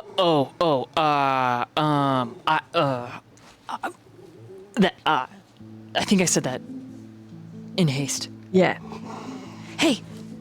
I thought so too. I thought so too. That's why I said what I did.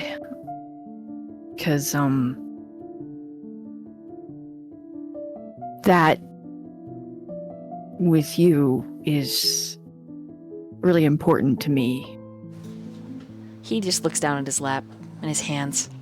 Yeah. Yeah, it is.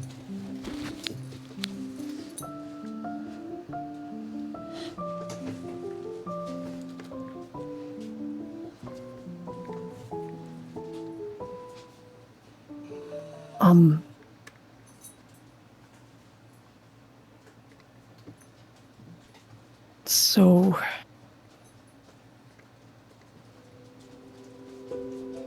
God.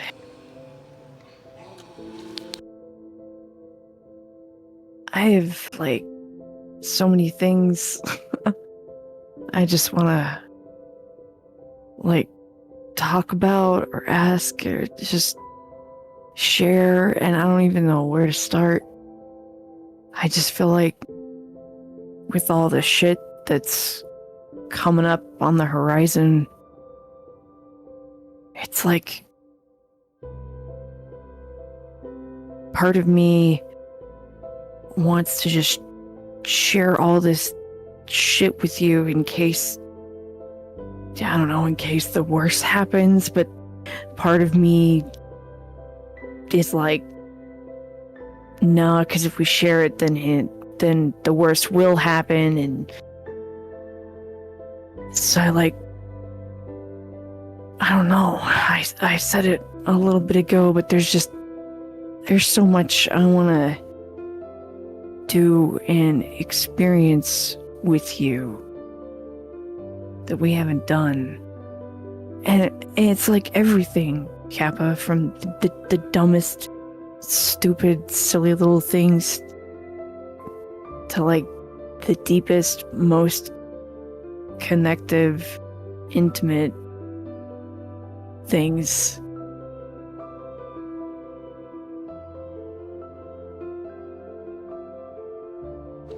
And I just never want you to doubt that. I think I'm just... Ever. He looks at you and he looks at his hands. And then he sighs and starts again. I think I'm just jealous.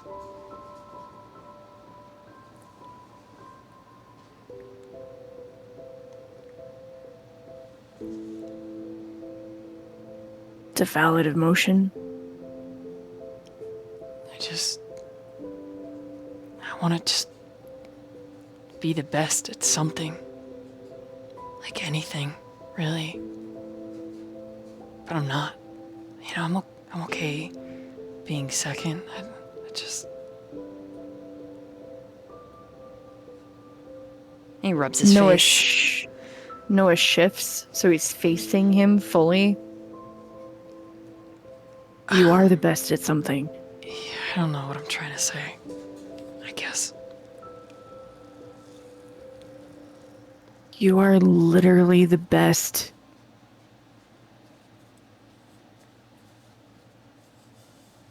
at improving, making... God, you're literally the best at making everything about my existence better.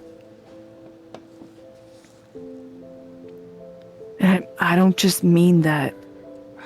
And it's been that way since I met you. And he looks at you as you're speaking, Noah, and you can see the doubt in his eyes.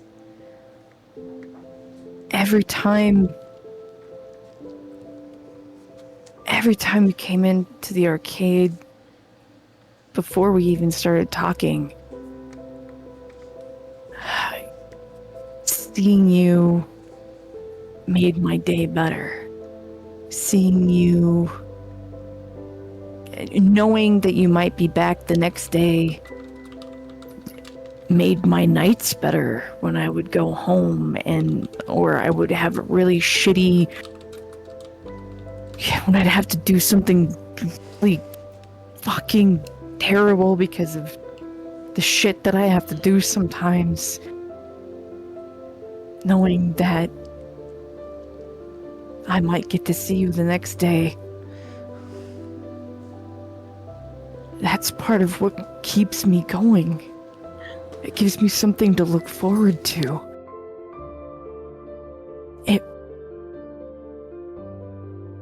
And then when we started actually talking and hanging out, knowing there might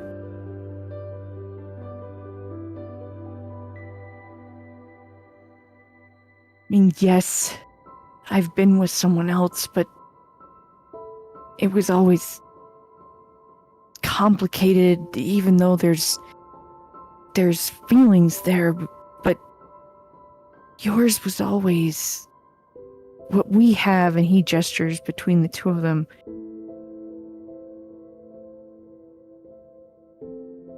It's just always been a good thing. for me. You don't frustrate me. You don't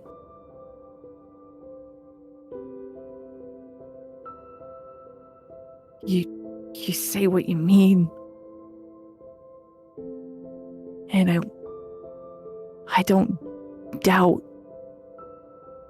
how you feel. And that makes me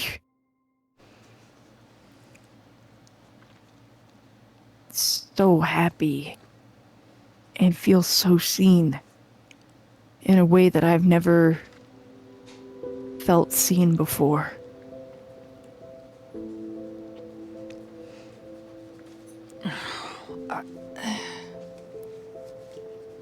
You're the best at that.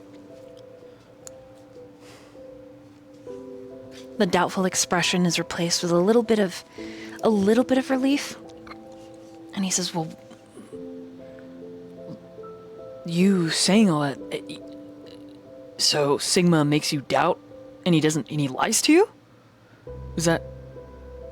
He lies to you? It's not so much lying As he's an idiot. That he as doesn't it tell you the is truth. That's lying. withholding. That's lying by omission. I know. I'm just saying. But he. You love him? Hold on. What? This is... It's always been complicated between.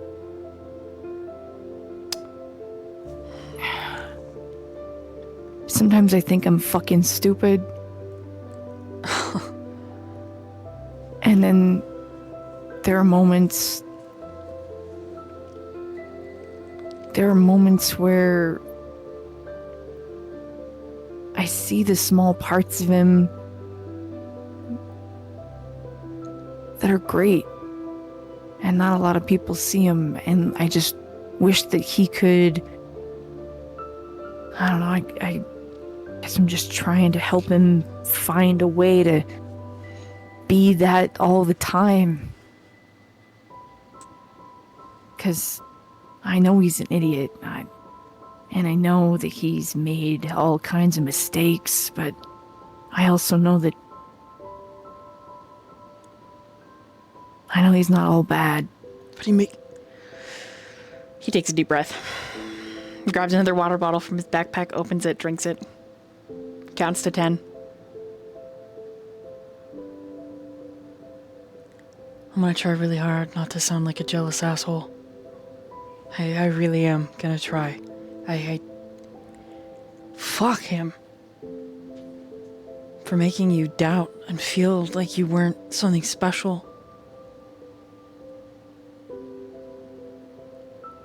Because you are. You're the bravest goddamn person I've ever met. You're so proud. You're exactly who you're supposed to be. I had to fight really hard. And that's awesome. I wish I could fight like you. It's one of the things I admire most.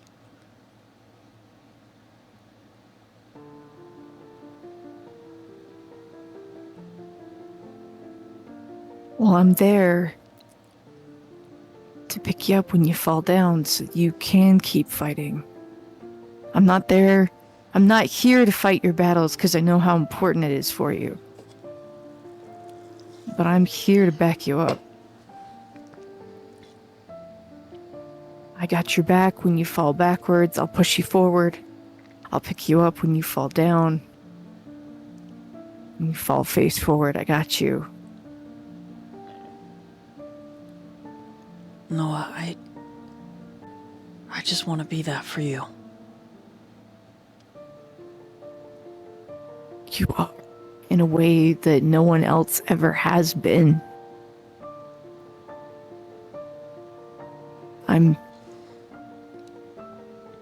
pretty used to fighting my own fight, but I'm not used to someone being there to pick me back up.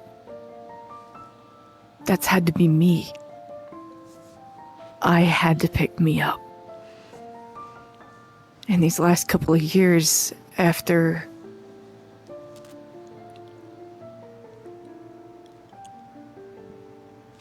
being changed, it's been a lot harder to pick myself back up. He takes your hand. But since I've met you,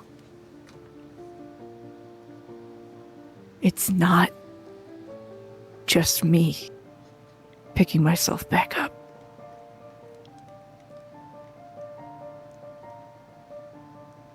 You do help me immensely.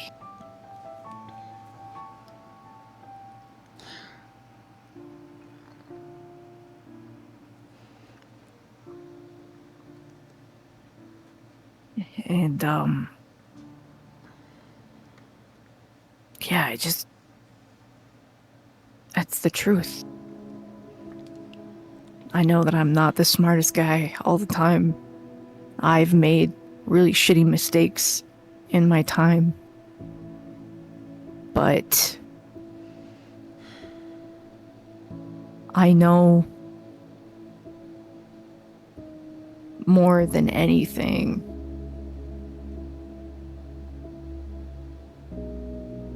that despite everything, I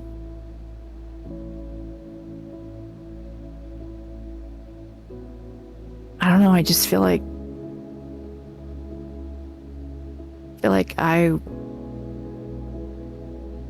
we were, gosh, that sounds so corny. I don't know, like our souls were created to be together. That's how I feel when you walk in the room. So what is it that you feel for him, then? If you feel this for me, what is it with him? I don't understand that part.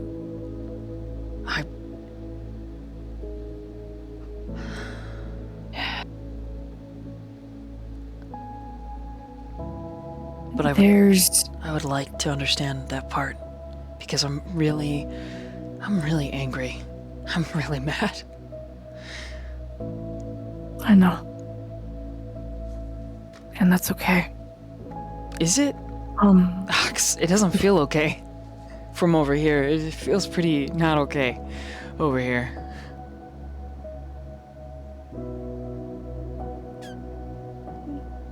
Sigma, tell me the truth. Tell me how you really feel. Don't try to spare my feelings. I don't want that.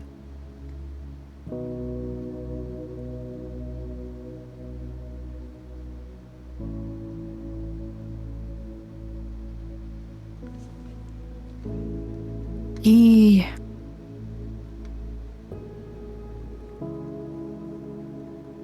welcomed me in and accepted me in a way that I had never been at the time. And other than physically attracted to him, because I'm guilty of that. I have a heartbeat. I have physical attraction to people. It was like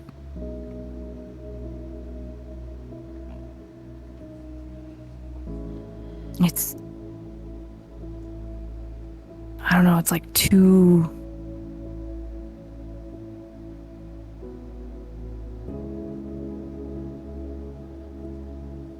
comets that collide, but they don't necessarily, like, that's not necessarily a good thing.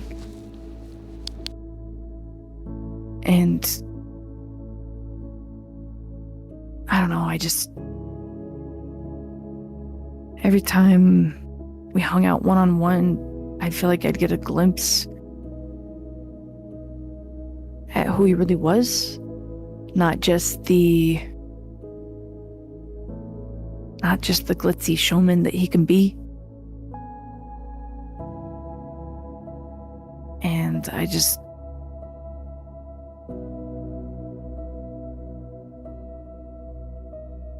was just something that I didn't have for a long time at all. Someone like that. And then, but what really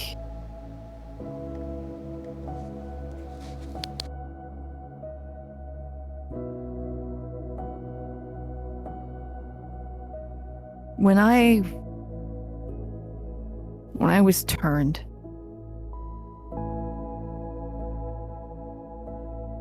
I woke up in a dumpster,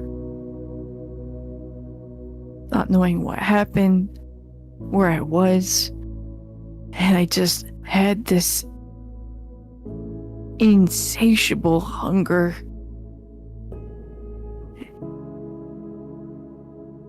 And before I knew it, I killed and drained a couple that was out on a walk. And in my terror, I went to the only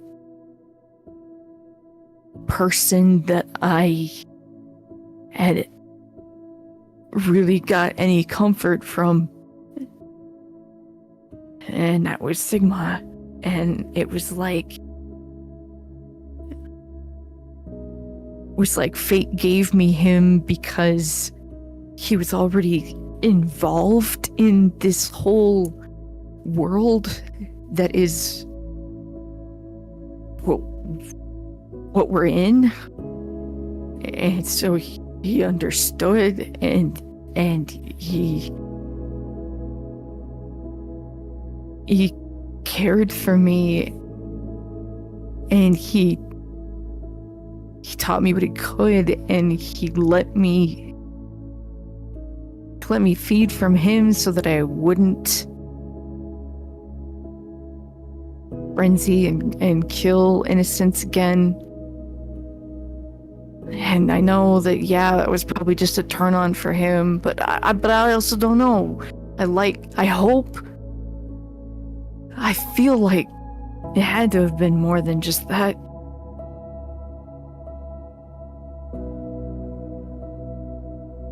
Because it's gotta be, right?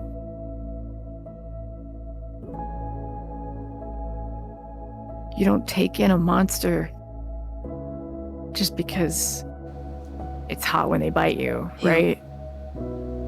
He was married. I didn't know. I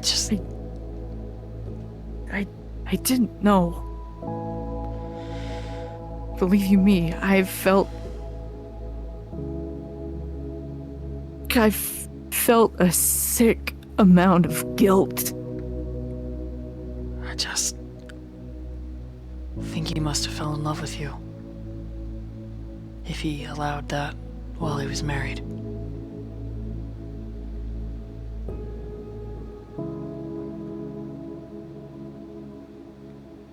And that's...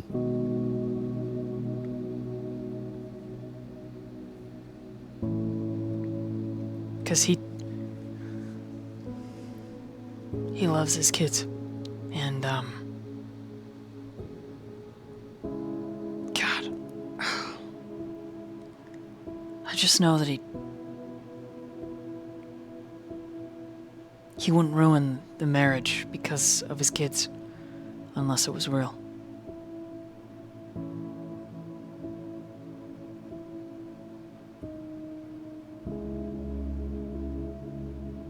And you know what? And I thought off and on that it was real, and then, you know, his lack of communication and my temper, you know, we were off and on so much because of it. And you know, I didn't know it's because he was married. didn't know that's why shit was so much more complicated. And there's so much about him that I don't know, that, you know, I learned just last night talking to his fucking ex. It made me realize how much I don't know about him, and it made me realize how stupid I feel for the fact that I do care for him so much. Because why do I care for him as much as I do when I have someone like you who literally is perfect for me? But I can't let it go. Kappa lets go of your hand, Noah. And he stands.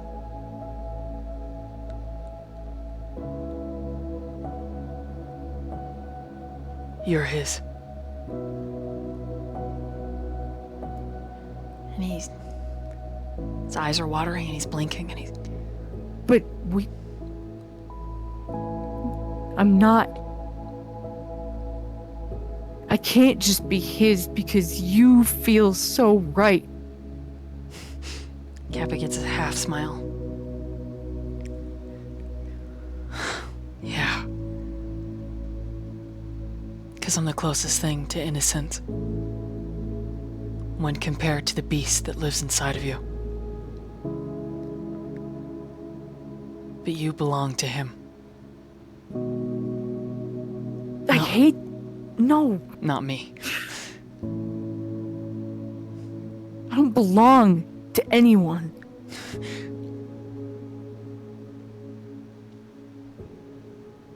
My heart chooses who it cares for. Yeah.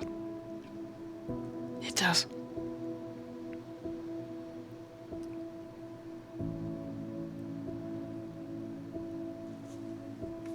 And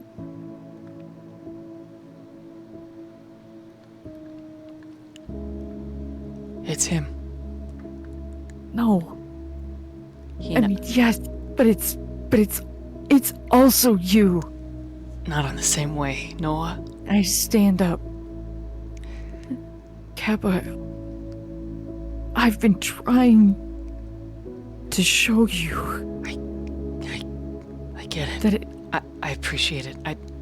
I'm honored, really. I'm humbled at you.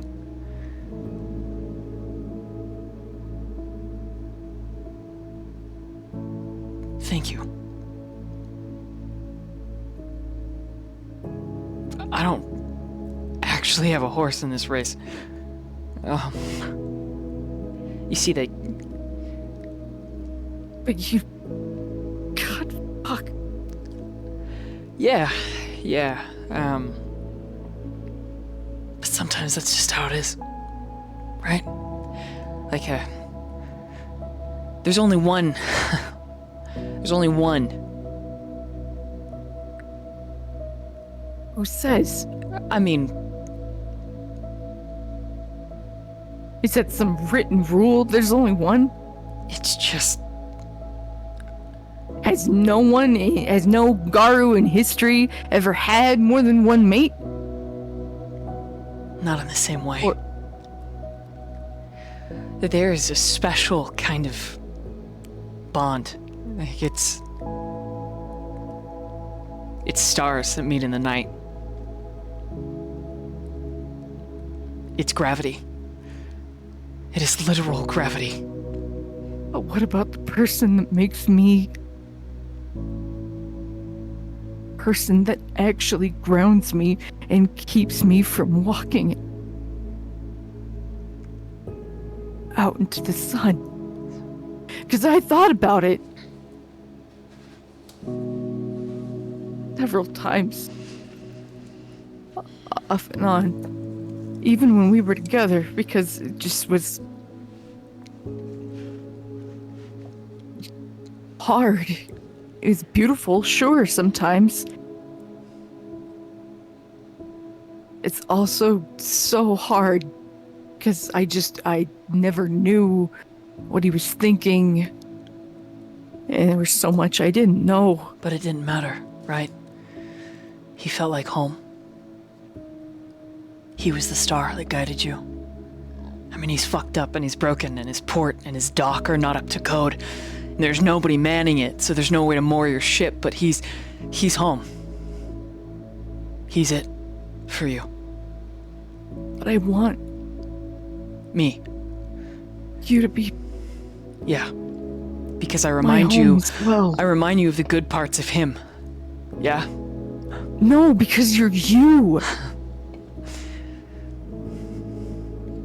Yeah. Because I love the things about you. I'm not really special, Noah. I never have been. Look at me. look at me.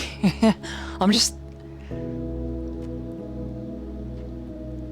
God, I feel like such a fucking kid.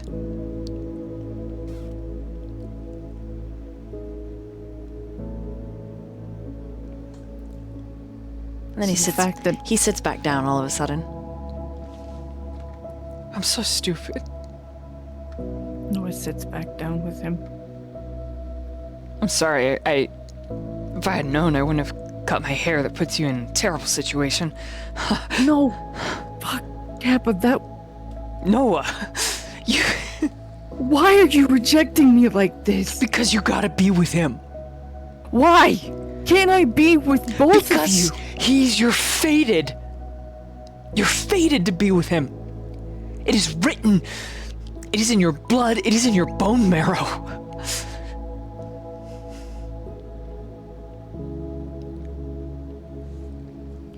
The fact that I feel that way about you doesn't mean anything. It means I was lucky. It means I'm lucky. Because all I'll ever be is a fucking raccoon in a pack of wolves.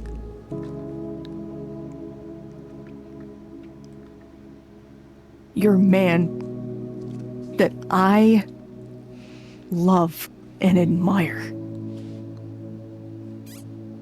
And I would do very foolish things for you.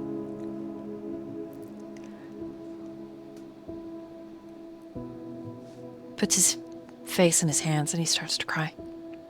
And it betrays his youth, his 19 years.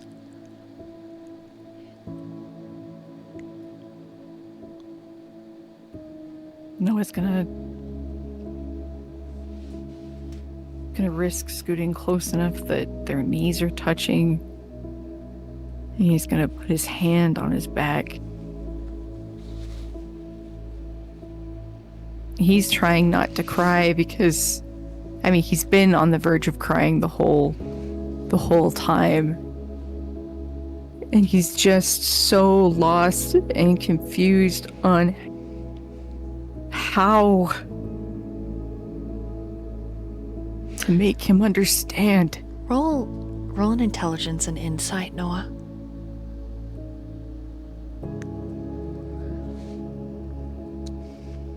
I would like to use a inspiration to reroll. Mm-hmm. And I would like to use one of my +2s. Okay. DM, can this +2 stack?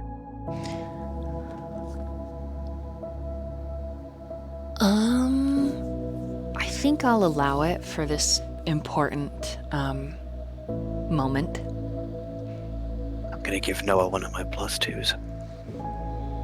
Okay. That'll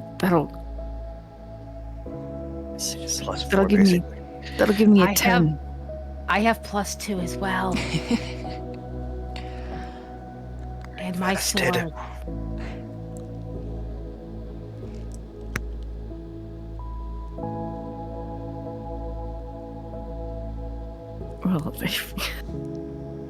Well, it's a 10. That's another 2, so 12.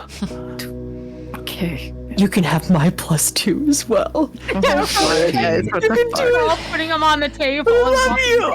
We love you so much. Just take it all. So 14. Yeah.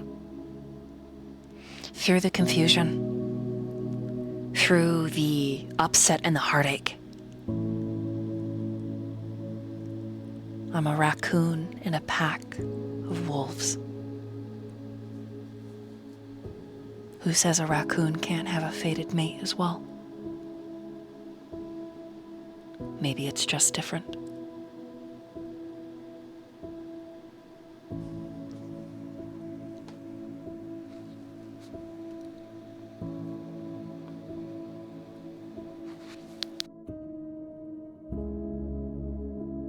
When he thinks that,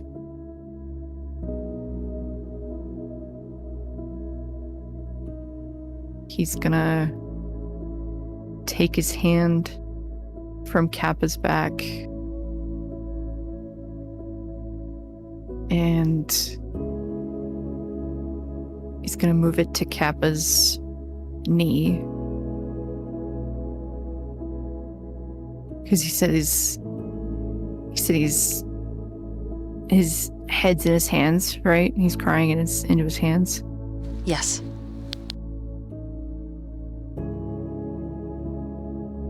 Places it on his knee. He gives it a gentle squeeze. And then he's gonna move around him so that just like when they first came in, he's kneeling in front of him. And he's gonna put his hands up to Kappa's hands.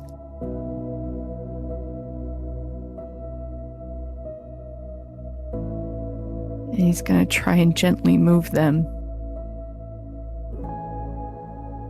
And he's letting his tears fall so that Kappa can see that he is also vulnerable in this moment. He And mutters under his breath, like, just stop. Just stop.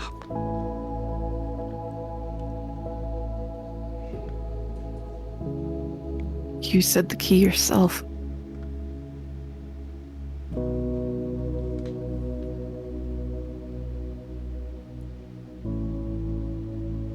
You said it.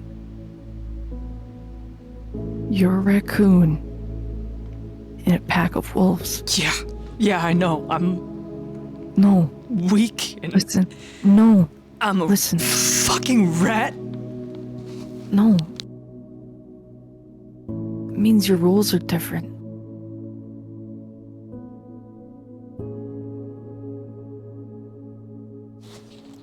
You don't have to be bound to wolf rules. You're not a wolf.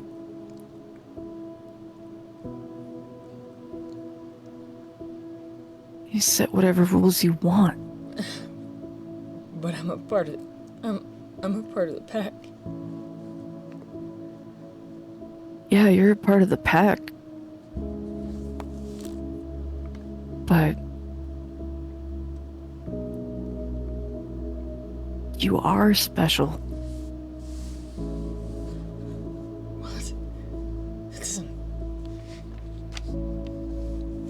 It doesn't make any sense. I think it makes all the sense.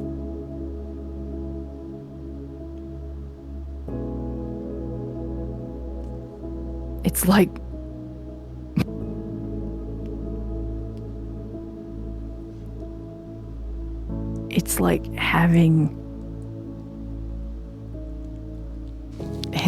having a game genie for a fucking Nintendo or a Game Shark for the PlayStation. You're still bound to that console. But you can break the rules. Great, like the fucking trash monger that I am. And he stops. And he thinks for a minute. What?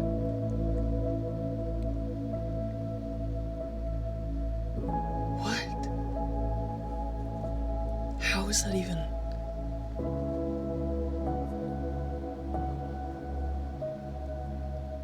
Delta and I have the... And he stops.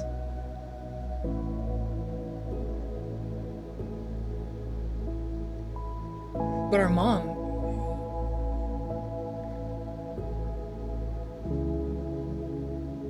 He pulls out his phone.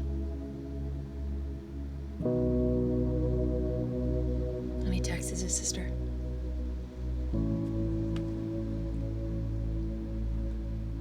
Null remain crouched in front of him. He just patiently waits. Do you read his text message? I mean, I, Natalie, want to, but Noah respects Kappa's privacy. You can. So You could read it if you want.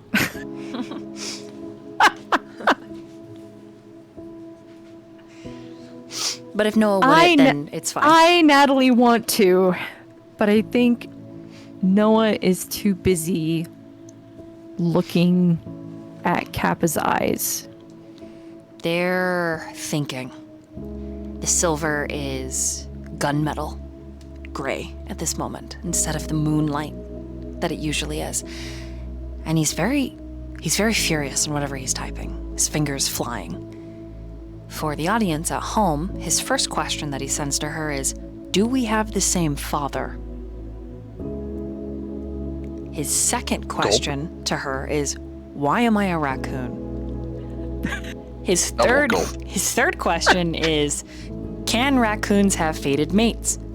His fifth question is, what about that woman with 5 shifter boyfriends? Are they all wolves or are they all different shifters? And is she mated to each one? Exactly. And then what's that girl's name? And then all the important questions. And then it's, why aren't you answering me? Where are you? What are you doing? Meanwhile, Cute. D Swing to in D throwing up in the yeah, D in the toilet as his phone is going off is just like, and then when like Evan comes back in shaking his behind, he looks up, sees the G-string like cupping the perfect cheeks that are Evan's, and is like, oh God, save me. Yep. So there's your moment of like, ha, funny, as his phone's going off, because he looks at it, sees Kappa's messages, and is like, yeah, fuck you, Delta, you're gonna need to answer all of this. And then slides the phone away, pulls his little pink tiny robe closer. Naturally would ask Evan how his dance was, but we'll get to that later. Meanwhile, back to the serious drama.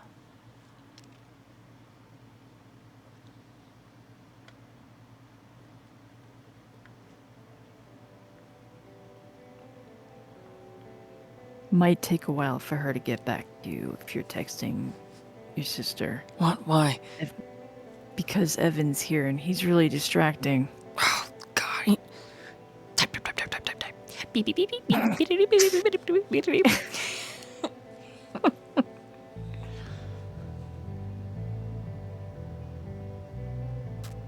I mean, did you see what he was wearing? I'm sure she's very distracted by him. No, I wasn't really paying attention. The only outfit I really noticed was yours.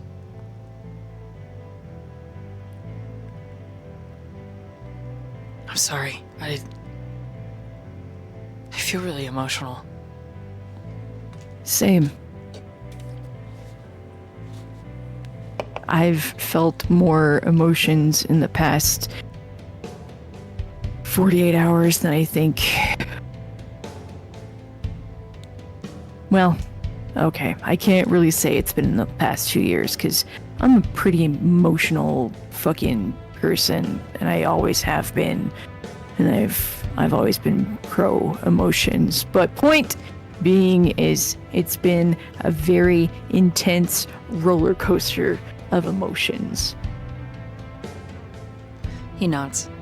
I'm sorry, I'm just adding to it, because you've got your dad, too, and I just... Oh, fuck, my dad. Sorry. I didn't mean to bring it up. I just... And like... No, that's... Fuck. Oh, shit. Yeah.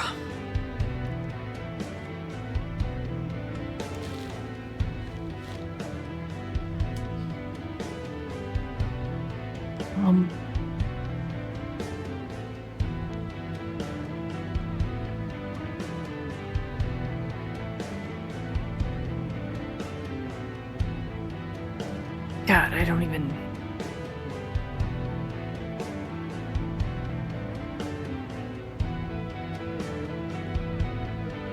I don't want to sleep in the same bed with Sigma. I'm not asking you to. Are we gonna have to have separate rooms?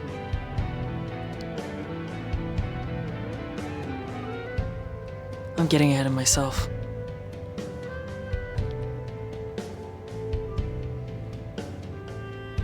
We're...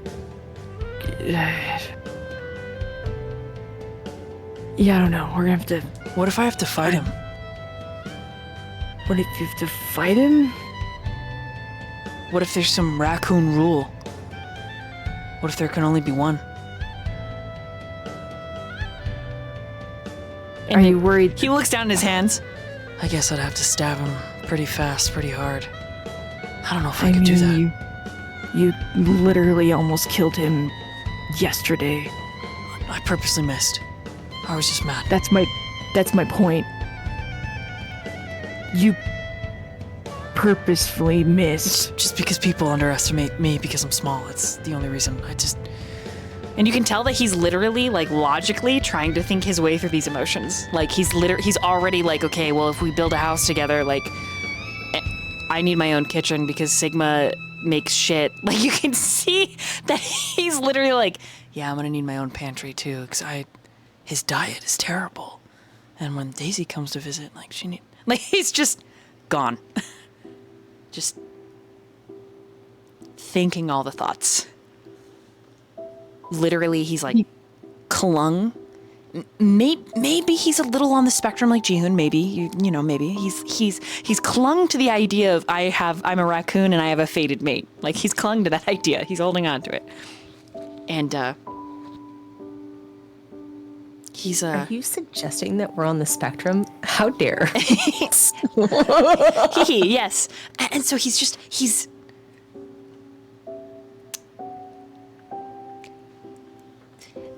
plotting.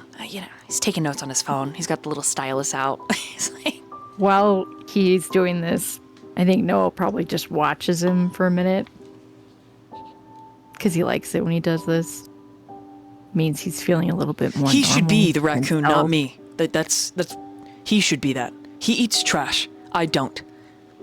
He's always drunk. He likes drugs. He picks things up off the floor and eats them. His children he lets run around and be dirty. I don't when I watch them.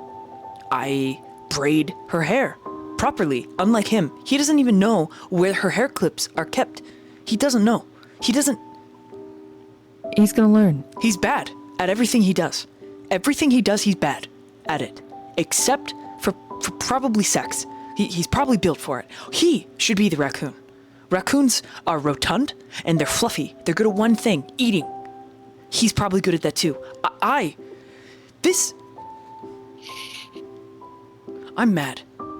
I'm so mad. I'm furious. I think at this moment, Noah's gonna like reach up and like cup his face.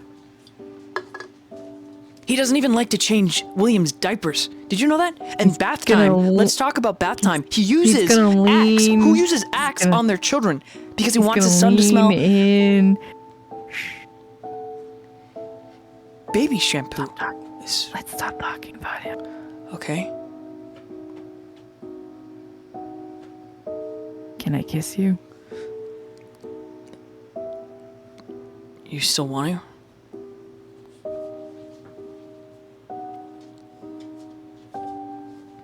Why would I ask if I didn't want to?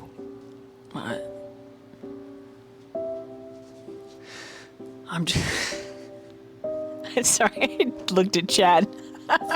Should not have looked at Chad. You need to not look at chat when we were roleplay. I looked. I shouldn't have looked. No.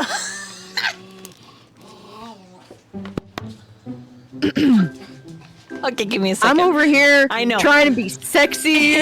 I know. I'm sorry. I was charging my microphone. Which I'm really bad at, by the way. Natalie's really bad at being sexy. So the fact that Noah has the ability to be, it's really difficult for me. I'm so sorry. So You're killing it. You're killing it, Nat. Okay, all right. I'm gonna unplug it and go back to pacing, so I can't read. I can't read chat. I'm so sorry. Oh no. My badness. My bad. Oh, okay. Right. I'm here now. Okay.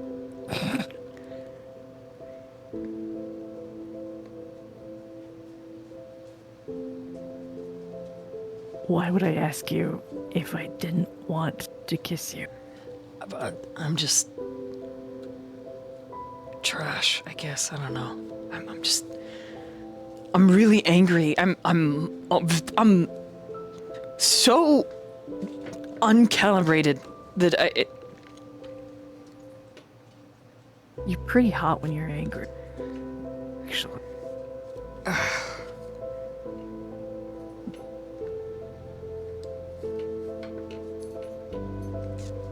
I'm not.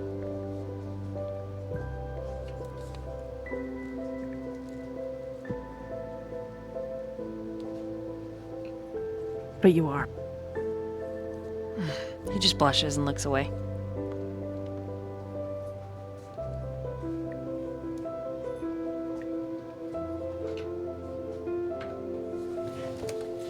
Sorry, I'm still waiting for consent. Yes, sorry, you can... Yeah. Oh, good. He'll kiss his cheek first. I was afraid you were gonna say no. And then he'll kiss him. Okay. And it's, soft and seeking.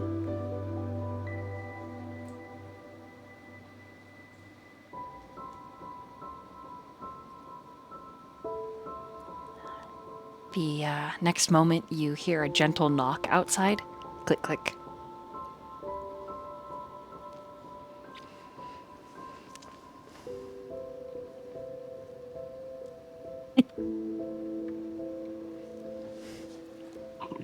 He breaks the kiss, but he doesn't pull away.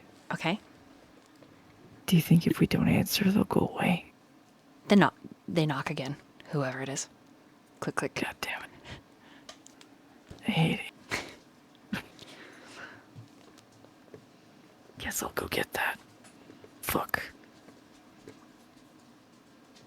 Just stay right there and keep being handsome. Go crack the door open. Yes? So, hi. I finished a dance number and noticed that you weren't out there, and it felt a little bad. So I was just wondering if maybe you could, come out there and... Hold on. What are you two doing in here? Why was I not invited? We were having a very important conversation. Okay. I love important conversations, especially ones that end with the smell of sex.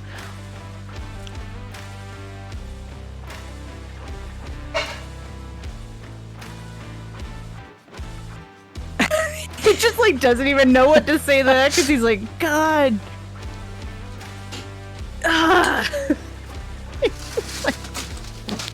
I both love and hate you sometimes. So, what you're saying is that you missed me? Yeah, and I wanted you to see me dance. Look at my little bunny suit. I wore it for you, but you weren't even out there to watch it. And, I mean, not that I'm not enjoying the idea of you enjoying yourself with Kappa, maybe it'll help loosen him up a bit. Wait. Are you okay? Why are your eyes all puffy? Have you been crying? Like I said, we were having a very serious conversation. That ends with, a little lightsaber action? Well, can I come in?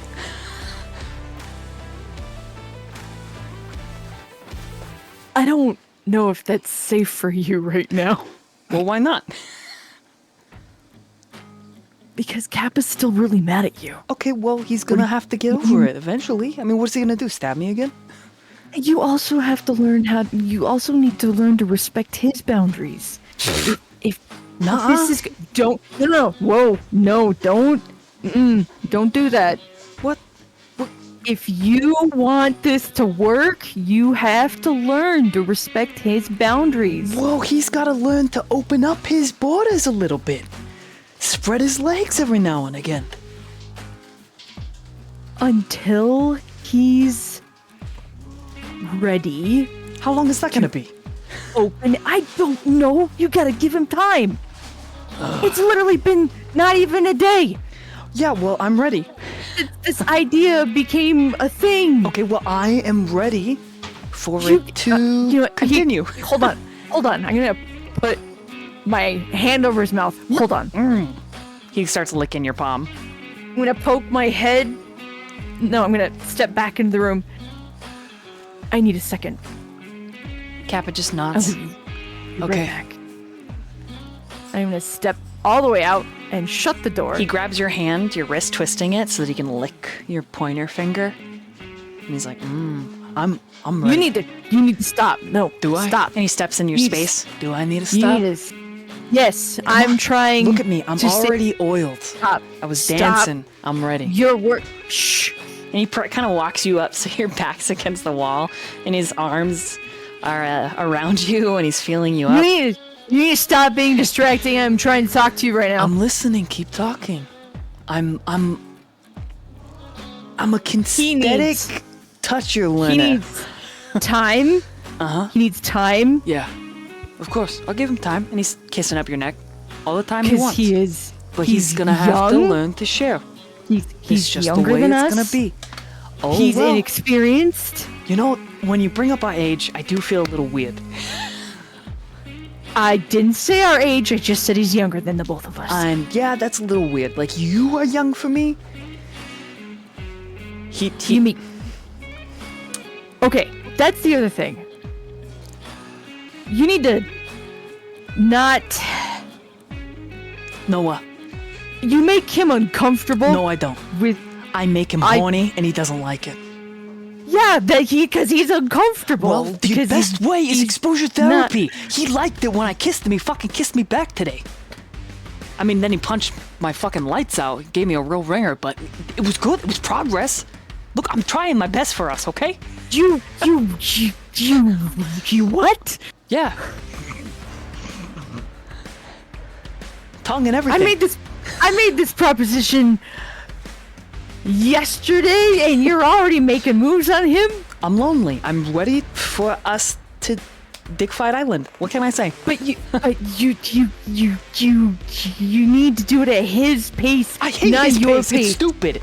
His pace Your sucks. pace is really intense. I can handle your pace because I have always been a horny Listen, bitch. He handled it, okay? He kissed. Listen, Noah, I know.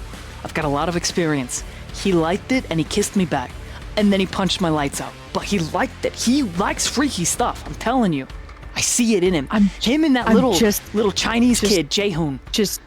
I'm just gonna say. They're freaks. I'm telling you. I'm just saying. Smart guys. They like it. Weird and frisky. You're not listening to a word I'm saying. I'm are you? trying to listen. I just also Are feel. you? Well, I feel like you're trying to get me in trouble, and I don't like that feeling. I'm not trying to get you in trouble. I'm just being trying good. to figure out how to make this work without everyone being uncomfortable. Calm down. I don't want to make you upset. It's really distracting in his tiny bunny pants. Like, it's just... And the little collar and the ears that he's wearing and, like, the nipple pasties. Like, it's... God. He's just trying really hard to just, like, look him in the face and not anywhere else. Because he knows how distracting the rest of his in, let alone his face. Okay, I'm listening. I'm in listening mode.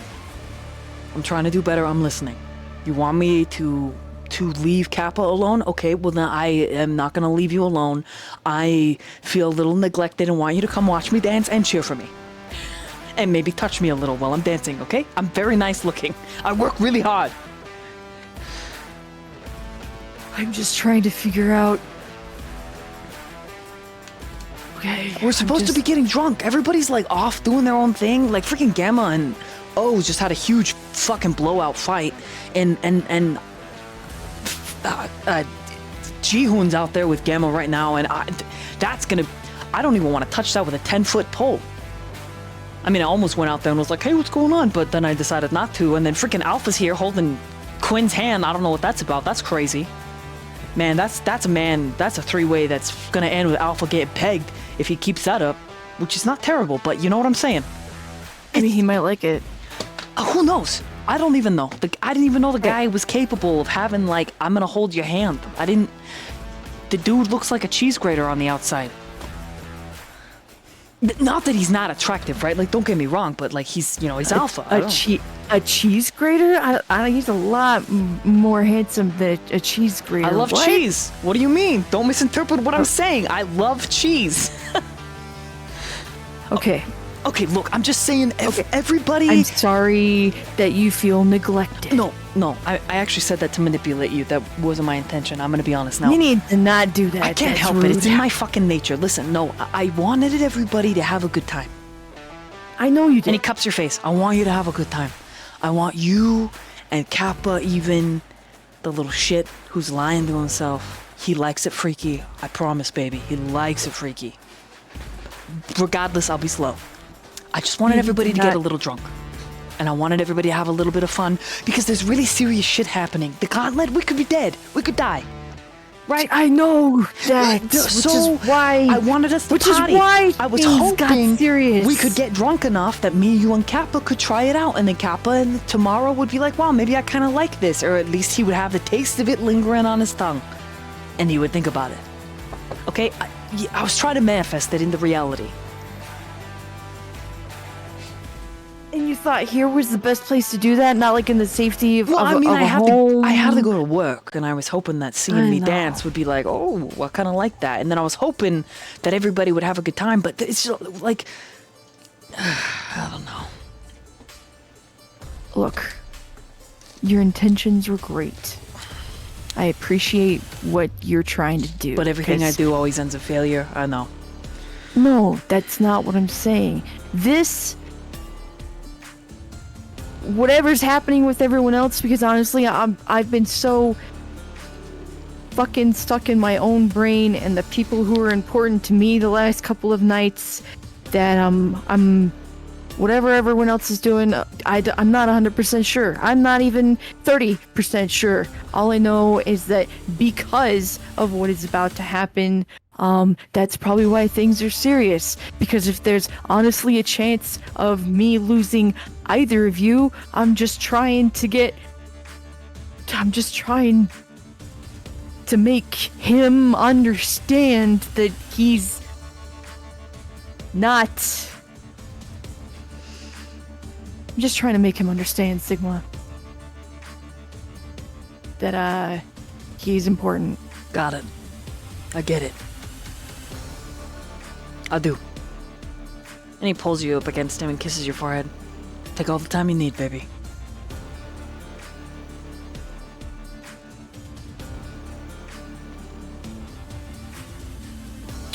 Sometimes it's really difficult because you're really hot.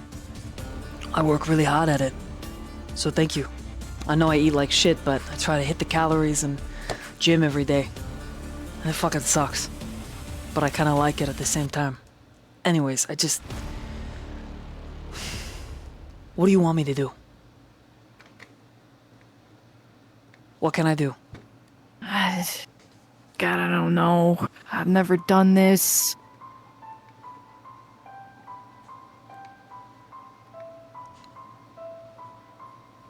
I mean, I guess what you're doing isn't necessarily wrong, just maybe a little bit not as seductive? A little less intensely as you usually do. You know, maybe dial it down a little bit so it doesn't make him so uncomfortable. I don't know. Okay. So I'm understanding, all right? We're still on the seduce little K, right? Like that's my directive to make this work. Seduce is not the word. Well, what else is there? Seduce. I mean, I'm definitely is not gonna have usually- sharing rights. I want you when I want you, and if he's gonna be in my way, then he's just gonna have to sit in the fucking cuck chair. Okay. I don't have all the answers yet. Okay, We're well, just gonna have to. his jealousy needs to fucking quit it. It's hard not to be jealous of you. Look at you. What do you mean? I'm literally a dumpster fire. A really hot, sexy, delicious dumpster fire. Yeah, because I fucking got my lips done, a little bit of Botox. Fucking tattooed my eyebrows on too. Because I'm a goddamn performer. Put yourself in his shoes. Oh, great. Yeah, I got a PhD, a sister who took care of me and met my every need. Take I that dress part great. away. I dress nice. I'm crazy smart. I know how to fucking read and spell. Okay.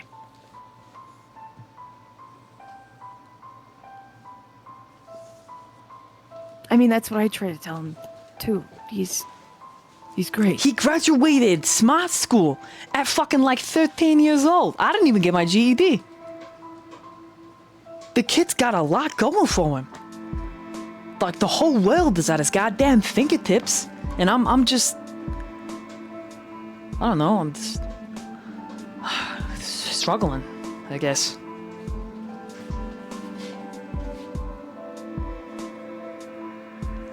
Sounds like you might be a little jealous, too. Nah, it just is what it is. I'm what I am, he's what he is. I want to show him a little bit of the wild side. And he wants me to what, simmer down? Or to buy him flowers? Or No, I don't. be like, hey, do you want to read Sesame Streets together? What do I, hey, how about you show me how to work your little program? Do you know what I would do to his little robots? Fuck it up. I mean, unless it was like a fuck toy, and then, whew, yeah, I'll try it out. Anything he's got. I don't. I mean. I don't know. In a perfect world. Yeah, I would really like the three of us to get along perfectly, and for that physical synergy to be there too. Like, that would be amazing. He squints at you. There's more. I'm just saying there's more to him than that. So, I don't know. Yeah, maybe try taking a genuine interest in some of the other things he does, and then he might be willing to open his borders a little more, less aggressively. He squints I don't know. a little harder. I don't know. You know what? You're a goddamn genius. Goddamn genius. And he gives you a big old kiss. I just gotta look up little robots and the other dumb shit that he likes. Perfect.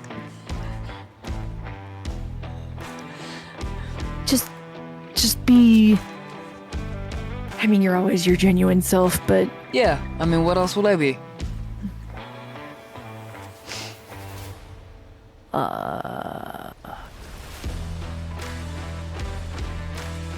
yeah. Just okay. Here's an example. Mm-hmm. No, you probably don't remember. I'm gonna go out on a long shot. Maybe you do. When I asked you to go bowling, Yeah? that was me trying to get to know you outside of just us having sex. Yeah, I mean, but it led to that because that was the whole point, right? You go on a date so that you can shack with somebody. Like that's. That is not always the point of a date. I mean, but like 90% of the time, that's what a guy's thinking. I mean, me, anyways. definitely what always our dates. I mean, ended Zeta up probably being. thinks that. She could probably back me up on this. She's probably thinking about fucking Daniel 90% of the time.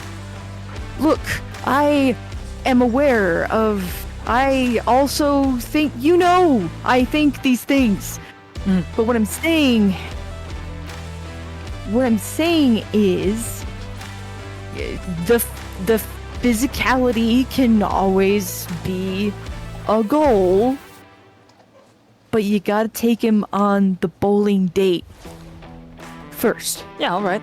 Sure. But not necessarily actually bowling. You know what I'm saying is He doesn't just, like bowling? Just show. I don't know if he likes bowling or not. We haven't been bowling.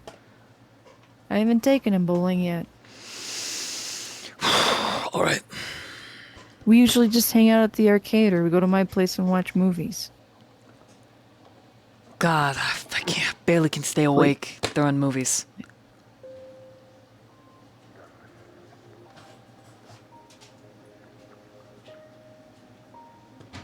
But you get what I'm saying? Yeah. Yeah, I get what you're saying. I'm not saying what you're doing is wrong, because yeah, I would...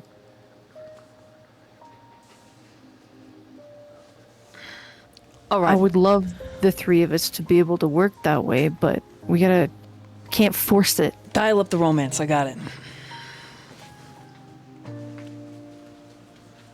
Yeah. Mm-hmm. Yeah. You can do that. I can, yeah. So I'm gonna.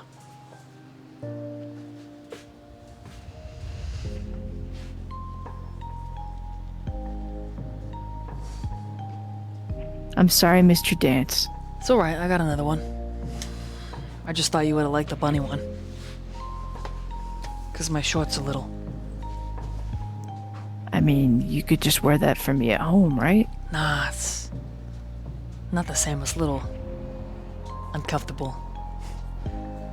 That's fair. Just because the way it hugs the balls, it's just, you know, it's most for looks and stuff. You know I like you in whatever you're wearing. Or not wearing. And I like you in whatever you in or not in. He gives you a kiss on the mouth.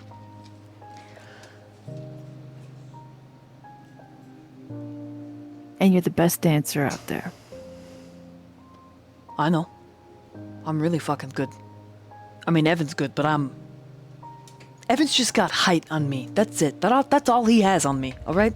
Otherwise... Noah looks confused because he missed the Evan. What? Evan? Oh, yeah, it was a big thing. Yeah, Why- remember how I why said was- G and O were fighting? And anyways, then D, he was throwing up, and, you know, it was a panic, and then... Wait, D's back? Oh, yeah. The Delta took all the drinks and shots, and then she just basically shoved it all off onto D, so he's fucking spinnies and wheeling, and it's not great. Like I said, everybody's having a thing. Everyone's having a thing right now. And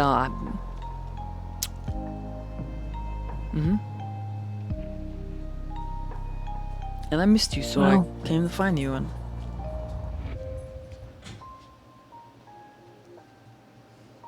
So I'm gonna... That's pretty cute. Thank you. I'm gonna... And he kisses you again. And he kisses you again. And then he backs you up against the wall again, and it's really kissing you, and he's very tactile, indeed. Yes.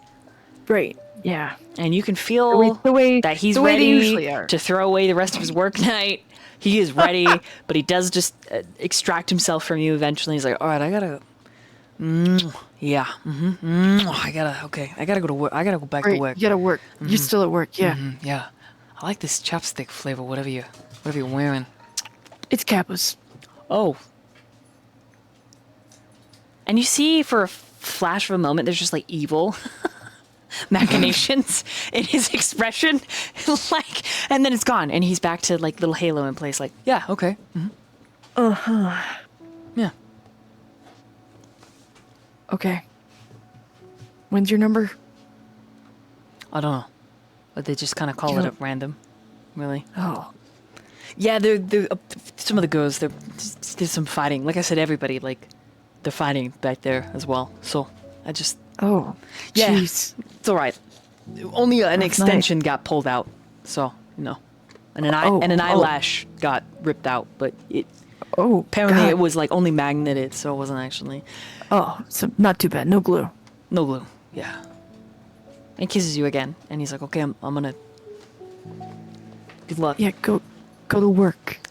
He's walking backwards. He's like, and I mean, if we have to be like a door hinge, that's fine for a while. But I don't think Kappa would be able to compete. He'd be on the other side of the door all the time. He'd end up in the cuck chair. Tell him that.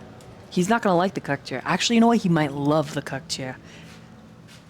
You're right. I'm gonna wine and dine him first. You're right. I'm gonna shut up, wine and dine. I got it. Got it. And he kind of slaps his face a little bit. You dog. Nasty dog. And he turns around and his backside is... He does a particular dance for you that you know is him just playing, wiggling, dancing away. Then he turns around really quick, points finger guns at you, winks, and then I blow him a stupid kiss. oh yeah, he like pretends to eat it, Yeah. and then rubs his belly like, fills me, like an idiot. Yeah, like an idiot. And then he like moonwalks backwards out of your sight, and someone's like, "What the hell are you doing, Billy?" And he's like, "Oh, I'm coming. I'm serving drinks at this table here. Thank you for your tip." And the lady just looks really confused and annoyed and also happy because he's very attractive. And we're gonna meanwhile right there. And also the DM is going to run because I have to piss.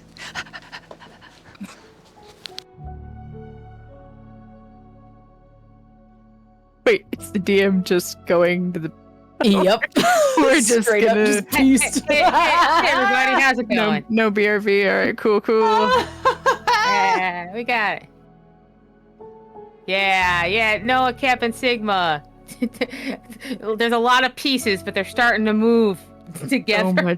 So much work and emotion. Holy moly. Noah's gonna be exhausted. No, Sigma, no. Please understand what I'm saying. Now he's like, please. Desperately. But then like at the same, but then on the opposite side, he's like, please, Kappa, understand what I'm saying to you. Yeah, Like, it's like equally exhausting, but for very different reasons. Oh man. Noah's boyfriends. They're a lot. They're worth it. God But they're a damn. lot. God damn. The chapstick. Oh, I like that. It's Kappa's. I was like, oh, here we go. Oh man. Amazing. Fuck. Thanks for your +2s, guys. Oh yeah. Well, I got, that was Yankee started. I was like, oh shit. Yeah. I'm just sitting on one. No. This is all important Okay. for us as a group. Welcome back. Thank you. I ran. I'm sorry.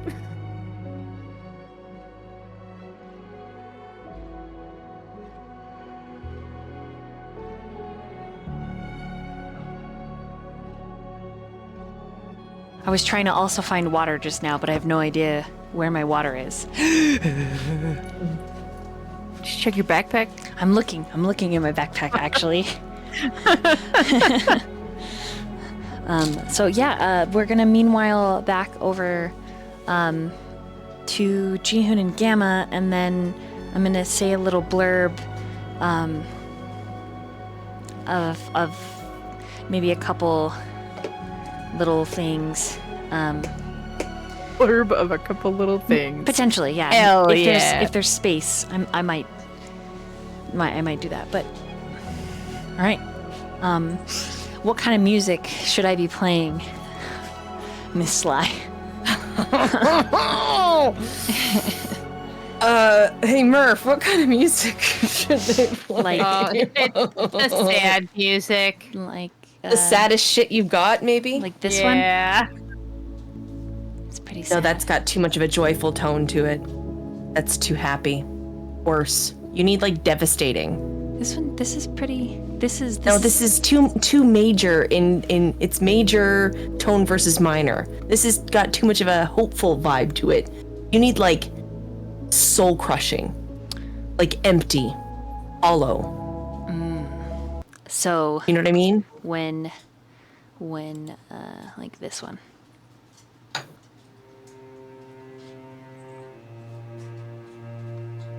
This is the This song, I don't know if you remember the first time we heard this one, Jesse, when you and I were talking about Sidriel and Círdan. This is when we came across this piece. This is his betrayal piece. This is so fucking it's terrible. Oh, damn. It Yeah, I guess hurts you me did that, so ain't it? bad. Yep. Okay. Yep. Oh, I'm not ready. Am I? 6 pages. Jesse, 6 pages. I've been prepping with this. It's disgusting. I'm ready. I need water. Ugh. Okay.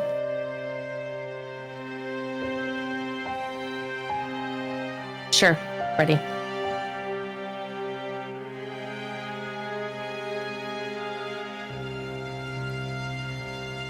His jacket was over you. Last we saw, and he was squeezing you, attempting to assist the stimuli overload in any small way that he can.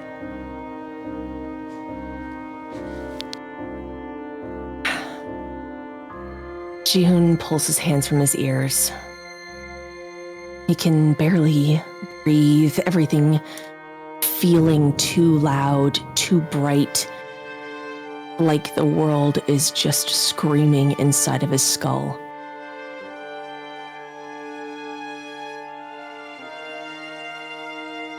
You wanted me to be a tool. You wanted to use me to get back at someone. What makes you different than him, huh? The fact you said you loved me? What the fuck is the difference? Because he didn't call it survival? Magnus fucking claimed me! For revenge. To take me from you? To own me? To use me in you? You did the same thing. And all you did was wrap it up with a bow and called it love.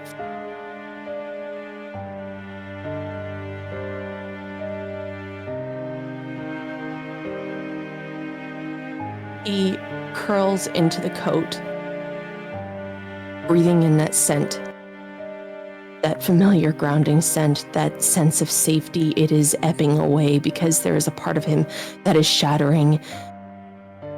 Even though earlier he said he wasn't made of glass. But maybe even that had been a lie. He wasn't glass unless Gamma was the one who was holding the hammer. And now there were pieces everywhere. And he pulls his knees in tighter, tucking his face between the collar of Gamma's coat, trying to pretend that there is some semblance of safety. Somehow this warmth could patch that cold unraveling in his chest, but it wasn't a stranger who did this. It wasn't the monsters in the dark or the shadows of his past. It wasn't his dad. It was him, the one person that Ji-hoon had finally let in, the one he had given himself to, his body, his heart, his trust after so many years of flinching at his own reflection, after years of scrubbing away anything that made him soft, after years of fearing the very thing he allowed himself to want. And he gave Gamma his vulnerability. He had finally made a choice for himself, and now he was choking on the aftertaste of it. In his throat, it scrapes like bone. But you didn't know it was me.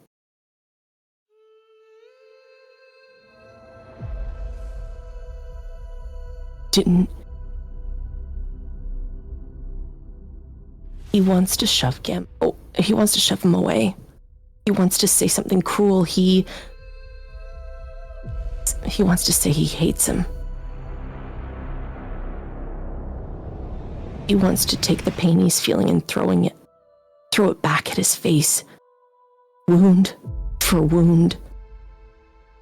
Scar for scar, but his mouth won't move the way it should because every part of him is shaking, not in rage, but this ache that is deep.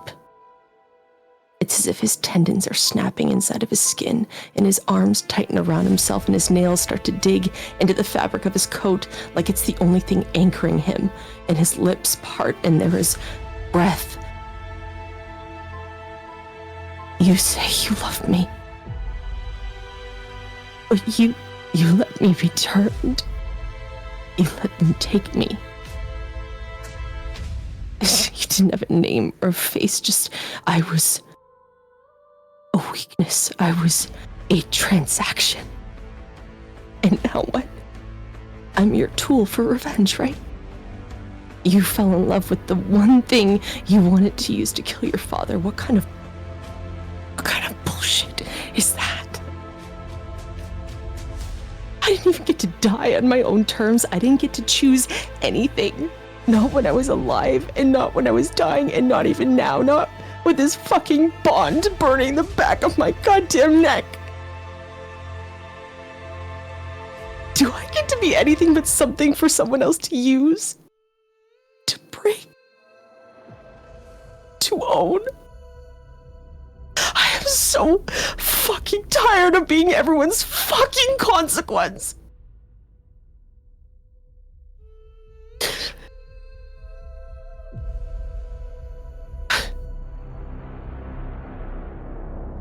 Do I hate you? That's what you asked. I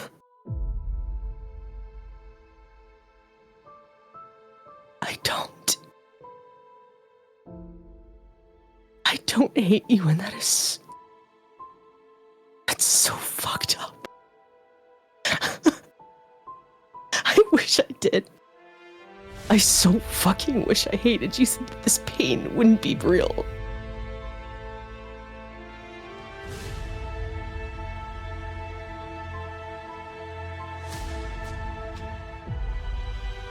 He peels the coat from his shoulders, drops it on the ground, and he shifts back.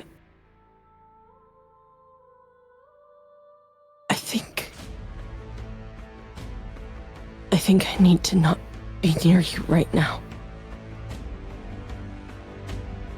And he looks up and finds Gemma's face, and his heart feels like it's breaking all over again. Because if I stay here, I don't know if I'm gonna fall harder or if I will just finally break. I hate that I fell for you.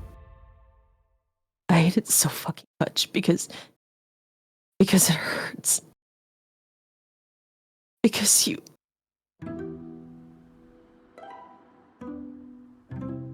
The fucked up part is that I get hurt whether I choose to leave or I choose to stay. You know, I would have chosen you. I would have been by your side. It would have been nice if you had done the same.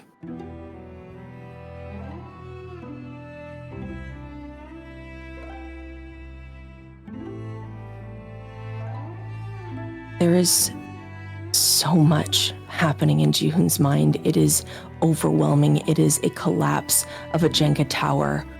Everything falling in on itself. It's like every time they try to rebuild him, the pieces just come shattering down again. He wants to believe there is more than just this pain waiting for him, but belief is a luxury in this world. Jihoon's world is bankrupt. This place, hope costs too much. And love, it demands this currency that Jihoon has never had. Not when his ribs were counted like coins, not when his silence was cheaper than truth, and not when his worth had been measured in the strokes and lashes that others had taken from him. Fuck Magnus. Fuck the coterie. Fuck the wolves. Fuck this undead bullshit. There is a fury inside of him. It is crashing against the rocks. It is boiling beneath the surface like a scream. And he can't move.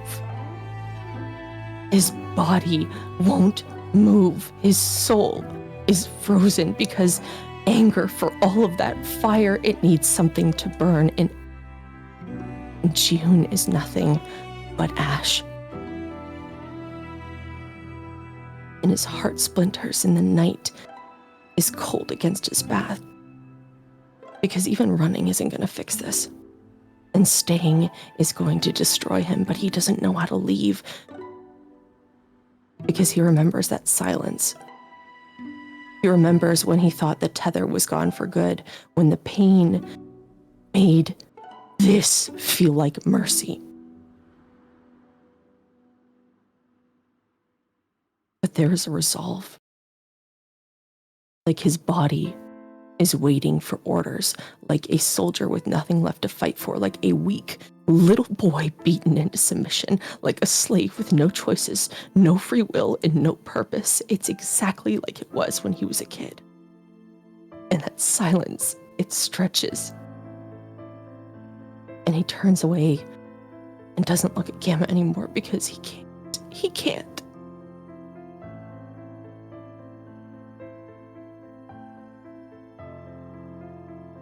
He just imagines Gamma up there on the stage. Free, wild, beautiful, and for a single fucking moment, he had believed in something. He had believed in love, in the safety, in himself. He made a choice for himself, and all of that is gone. The smoke clinging to his ribs, and his voice becomes flat and empty and hollow, and his tongue feels thick. So, what do you want from me now? You still want me to kill him? Or are you finally done using me like everyone else has? He takes all of that emotion and he tucks it in deep. He's hiding it. I'll do it. I'll rip him apart if that's what you want. Hand me the knife, I'll slit his throat, cut out his heart, burn what's left. You want revenge? Fine. I'll be a fucking weapon, but don't expect me not to kill myself at the end of it all. And he looks at Gamma. His eyes shimmering with the weight of unshed tears, but don't you dare tell me you love me, Ian. Don't say you love me if all you ever wanted was a killer with a collar. And he uses the name that he knows because he's not just a performer. He's not just a wolf. He's not just the son of Magnus. He's not just an outcast from the pack, but he is the man with the scars on his ribs, the dreams he never shared aloud, the man that Ji-hoon had fallen for, the man that Ji-hoon gave himself to. And he says his name like it is a curse and a prayer. Like it is the last thing he has to give him. Because he is hollow. Scraped raw and cracked down to his marrow, because tomorrow he is expected to stand before Magnus, to obey, to serve, to submit. And he stands up. And something shifts. Something is ending and he can feel it. And he feels that thread in his chest. It is tugging. It is strangling him.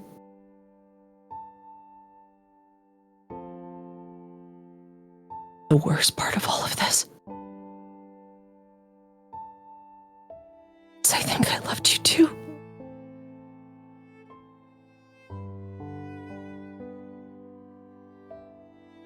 It's so hard when you constantly feel so fucking unwanted. Maybe I was just a naive idiot who wanted more than I deserved.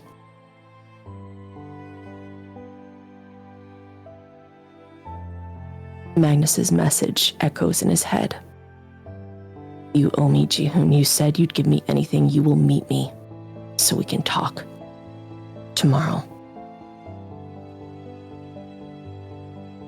Ji-hoon turns away. have to go. Ian, I have a debt to pay.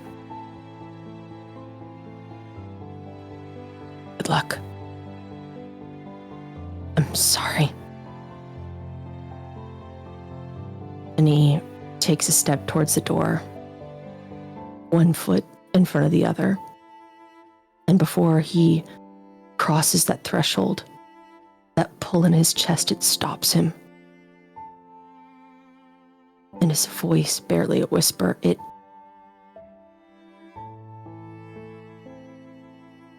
You almost convinced me I mattered.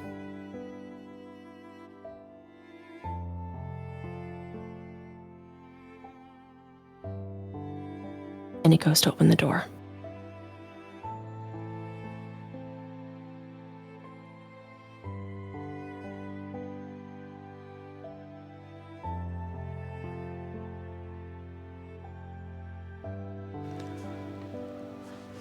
My turn. Mm-hmm. Oh, okay.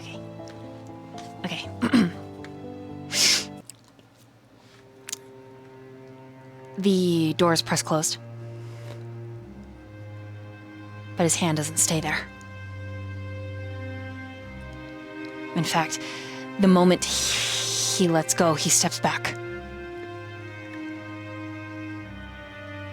There is a wildness to him. He's undone. Raw. Bordering on frenzy.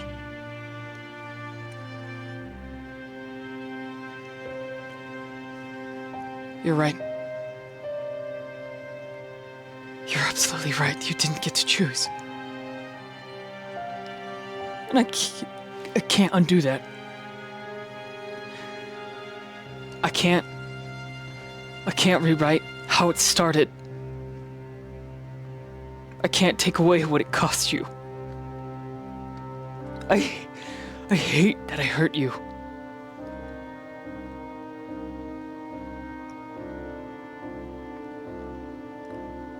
I hate the look in your eye. I don't want to collar you. I don't want that. I don't. I hate that you feel like you belong to anyone.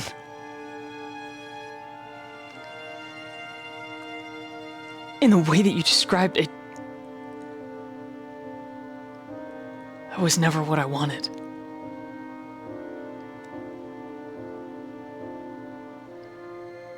I'm so fucking sorry how all of this played out.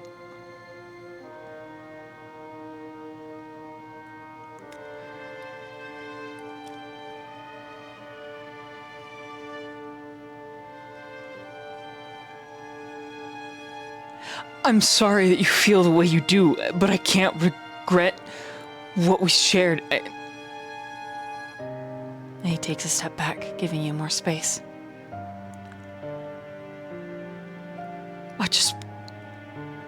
I tried to say no, but I just wanted to give you something,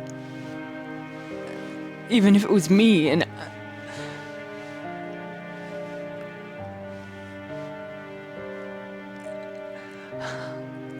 I almost just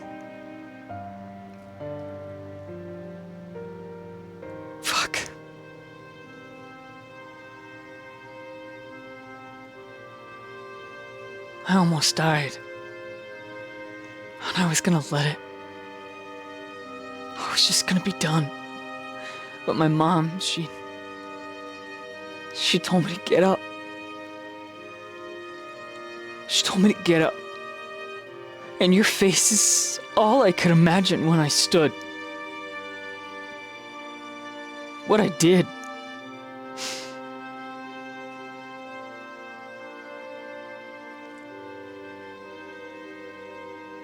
You were just a name on a page. And I'm so sorry. And if I could change it, I would. But I can't. Ji-hoon, I can't change it.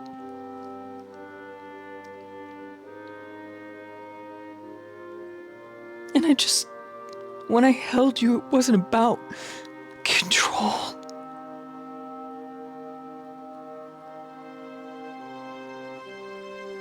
It wasn't about power. It was about us. I just wanted to give you a piece of me. I don't have anything else to give. And I know that might not matter. I know you might never see it the way I do, and maybe you shouldn't. But don't fucking put me next to Magnus.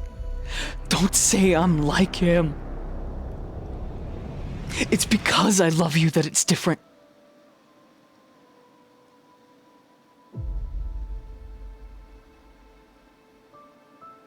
And it's because I love you that I'm...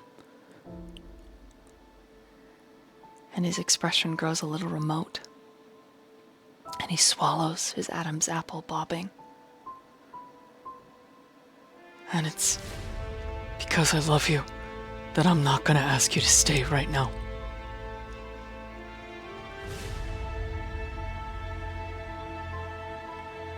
I'm not gonna be your collar.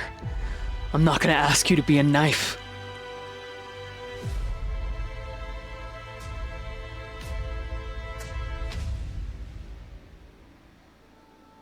If you need to go, then go. Because I would rather lose you free than keep you broken.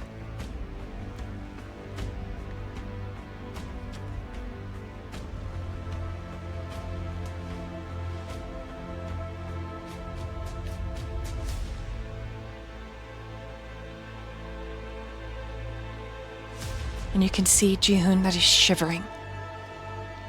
And you don't think he's cold.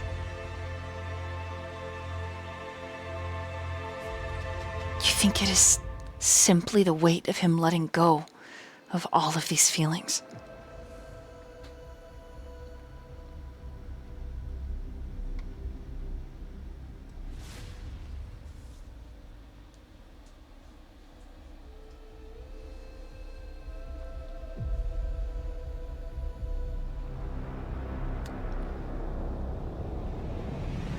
Jihoon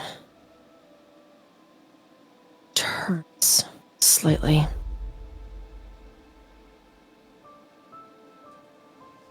Hesitating.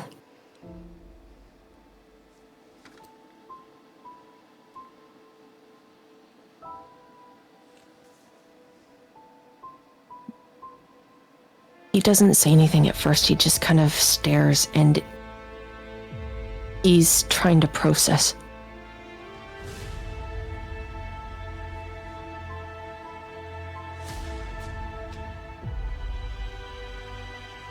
Because Gamma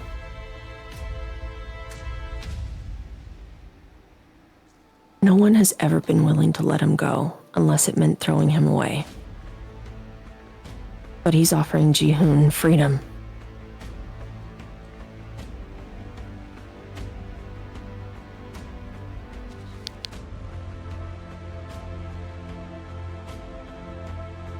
And Jihoon whispers, "Don't say that.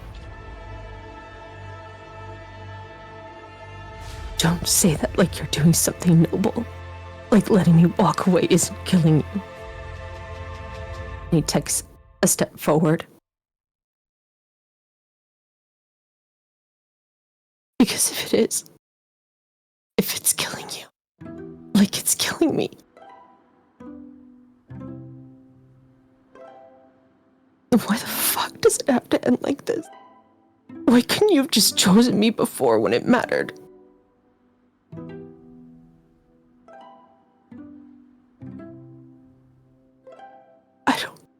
I don't know what to do with these feelings.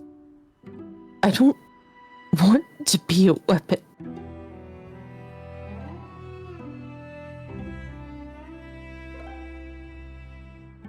What do you want from me?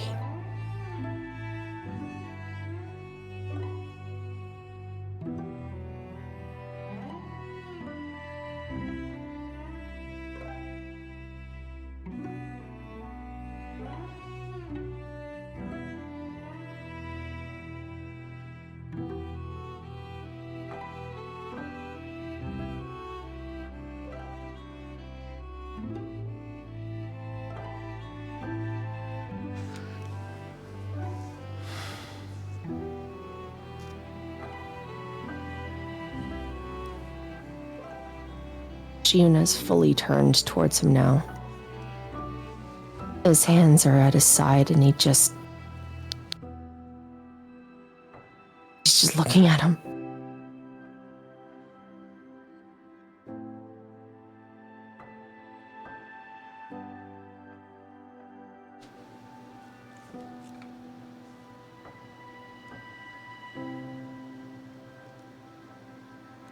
I just want you.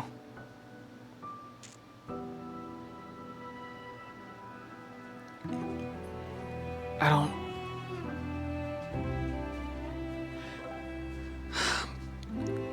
Maybe this makes me a fucking asshole, but I don't even want your forgiveness or some kind of neat ending or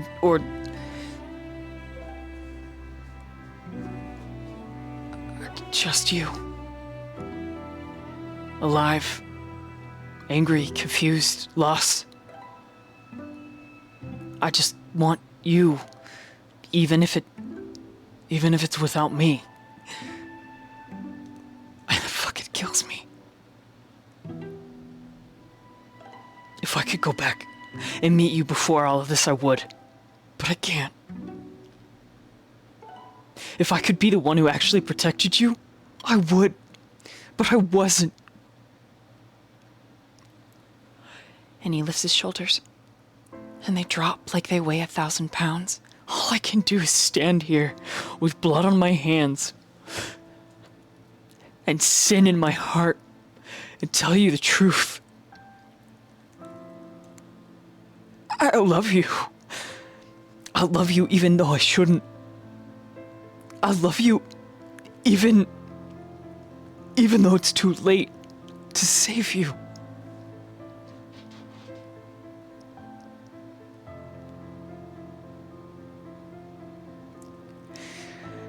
But Jihun,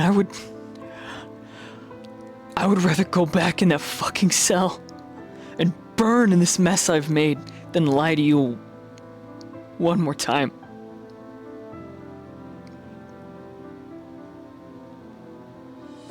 So what do I want? More than anything, I want you to know that it's real. Even if you walk away, even if I walk away, even if you never look back, that it was real.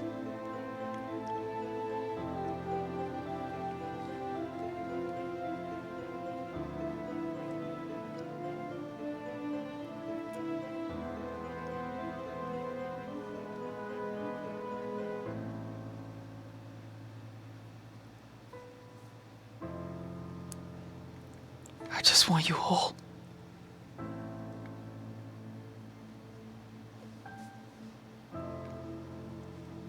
Even if it means I have to let you go.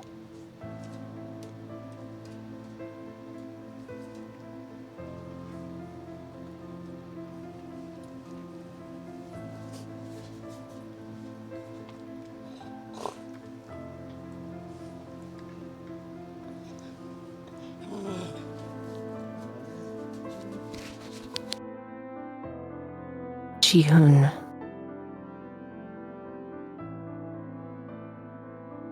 Takes a step forward.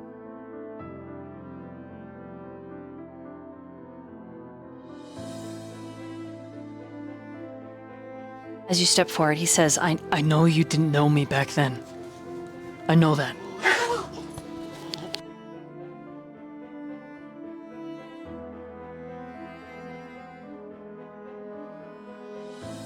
He takes another step forward, not even realizing that he's moving. I wish you had. I wish you'd see me before all of this.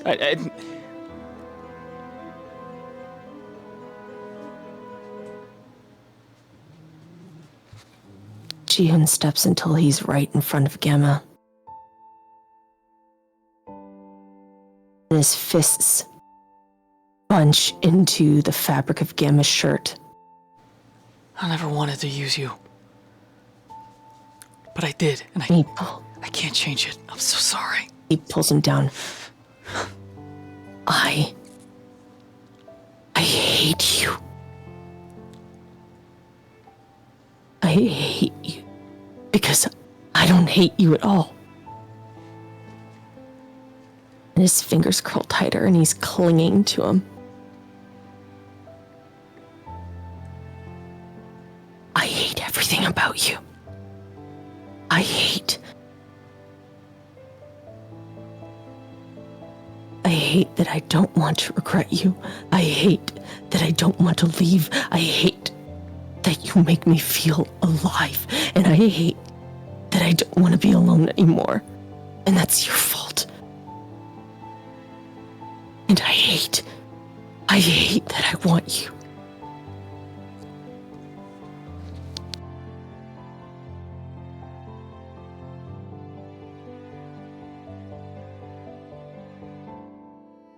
And his knees buckle and he collapses into him, and his forehead presses into his shoulder. Tried to walk away. You really did.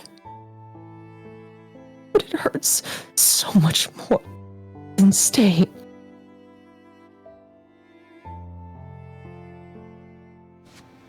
And without thinking, Ji-hoon pulls him down and he kisses him. And it is not gentle. It is not clean. It is real. It is full of pain and grief. And he is unraveling in front of him.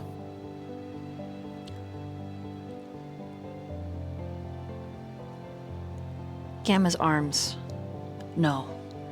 Ian's arms are around Ji-hoon in an instant. And he is pouring every inch of emotion into this touch that he can.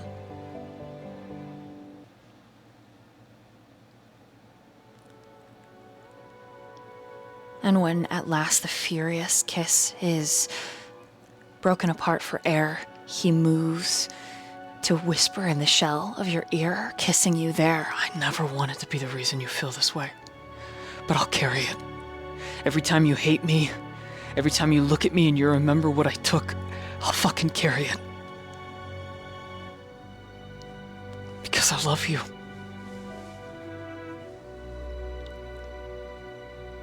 And I'd rather be hated than forgotten by you. I don't think I could survive that.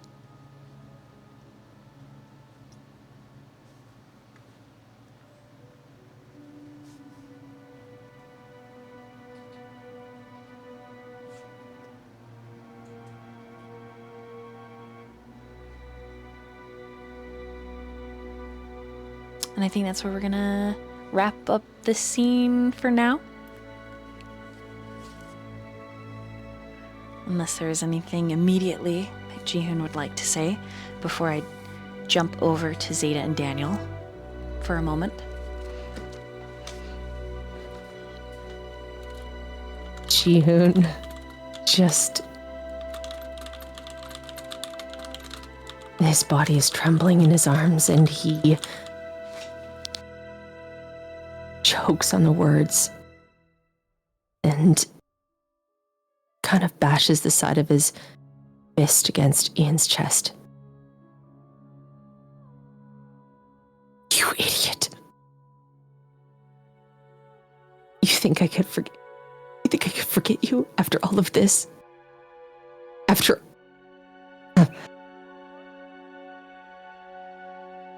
You want hate.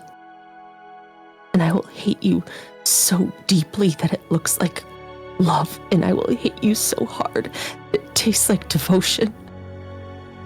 Because I would rather break into 1,000 pieces in your arms than live a hole in anyone else's. And I don't want to survive without you. I want to burn with you.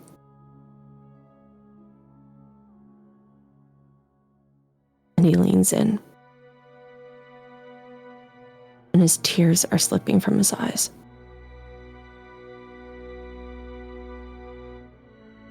And he presses in as close as he can. Gamma kisses him, cradling his face, body pressed to his. And despite the rough emotions, Ji-hoon can feel how much physically Gamma wants him.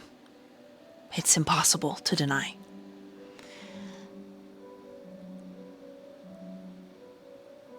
And what Ji-hoon can also not deny, Gamma didn't defend what he did. Not wholly. He stated it. And then he stayed. He stood in the moment, still, as the wreckage of all of his choices rained down around them.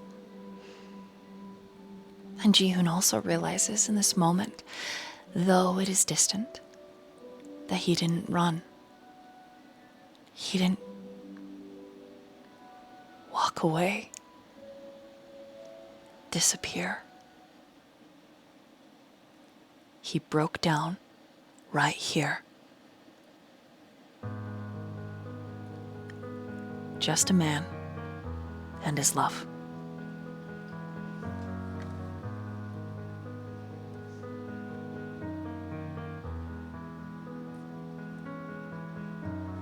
Daniel, when you and Zeta are spent, there is an overwhelming bliss, a calm,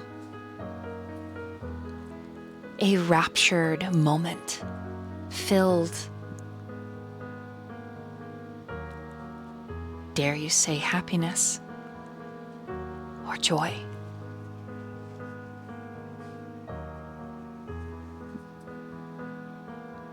And then she says something incredibly wild, outlandish even. Daniel, what if this is the only moment we have to try for a family?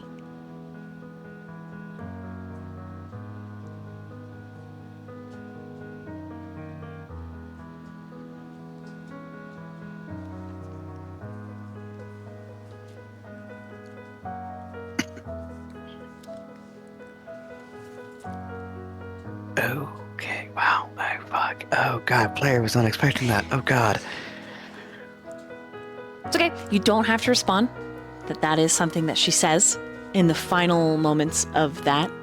Your conversation just has come to this fruition, and she is merely musing in that simplistic way of hers.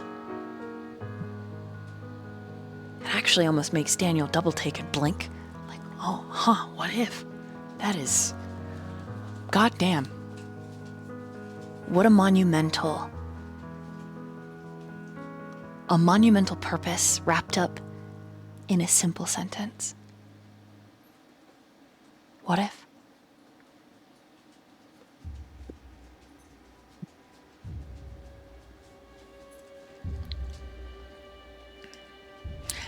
Any initial thoughts as Daniel's player? Would you like to meanwhile there and slide over to the small napalm bombing that I'm going to give the other players before we end for the night? I beg your pardon. Nothing? I beg your pardon. Oh, shit. Oh, Jesus. I mean, Daniel's a little stunned, in all honesty, because he didn't really think about it like that. I mean, theoretically speaking, all of his mortal faculties are working, right? It's a fair... Correct? It is a fair question, yes. It is... yes. But it would mean that... It would mean a lot. Like, it would... yeah. Monumentous. Oh, God. Daniel after pulls himself out of the double take and really lingers on it.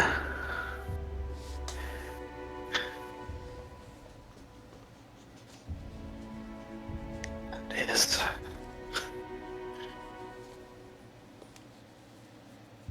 Big decision. That's, I believe, the case.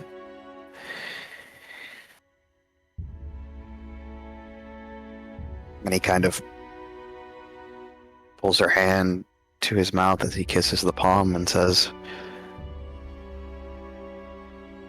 "And if this is really my chance, I don't see why I wouldn't take it." She gets a soft smile, nodding, and then just says, "Okay."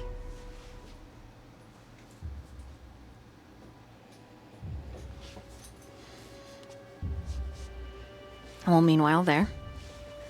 Quinn.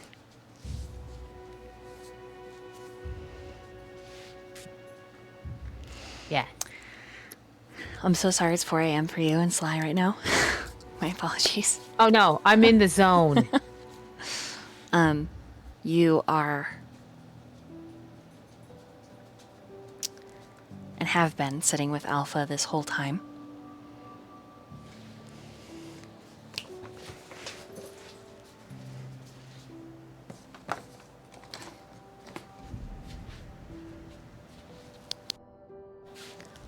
Am I unmuted? Sorry. Okay. There you go. Okay.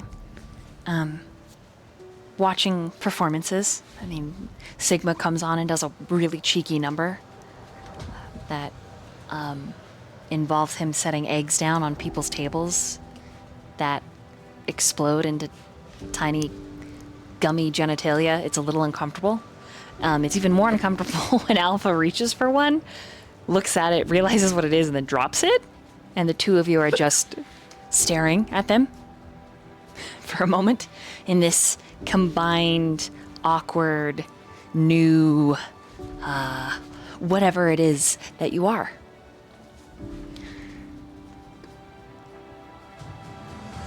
And then he clears his throat,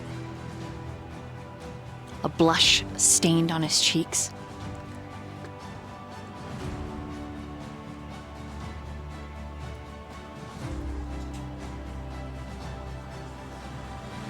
Would you show me how to dance?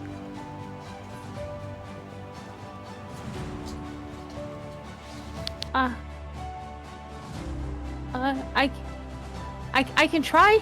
I don't think I'm very good at it, but I could try. I would like that very much.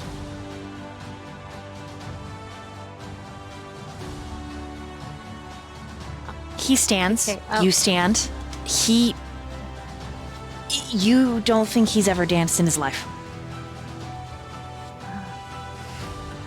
He stands a massive wall in the middle of the dance floor. And anyone that gets too close to you, he slightly elbows out of the way. Oh, you don't have to. It's okay. People get close to each other on the dance floor. It's okay. You can. Okay, so what you need to do, we could. You know what? We're gonna breathe in He breathes in. and out. He breathes out. When someone gets too close, he pushes the guy's head. And the guy's like, "Hey, stop." And then the minute he turns and sees Alpha, he's like, "Oh, sorry, man." My fault. I'm sorry. Okay, I think what's important is you need to know the rhythm. Yeah, the beat of the music. It's like actually it's like this. It's the heart, right? It's the heart of the music. So and she takes his hand and puts it on her chest. Like this? He You feel that? is staring where his hand is touching you, and you don't think this man has ever yeah, he has huge virgin neon sign. Meow. He's following the beat of something. This is, oh, I see. Probably a little faster now, huh? And he like is So tracking everyone. Like there's a level of, I don't want to say it's not insecurity, but awareness. He's watching both how they move and assessing them for threats. Alpha, look at me, okay? I am looking. And he, like, looks up. Yeah, it's just you and me on the dance floor, okay? All the best dances are only between the people dancing it. And I would like very much for this moment to be just between you and me. Yes? He nods, and his eyes are filled with longing, and his finger flexes ever so slightly because you're wearing that deep, plunging neckline. So it's his bare palm on your chest, your skin, and he just ever so subtly moves his finger across your collarbone. But it blazes a path that shoots right into your low belly.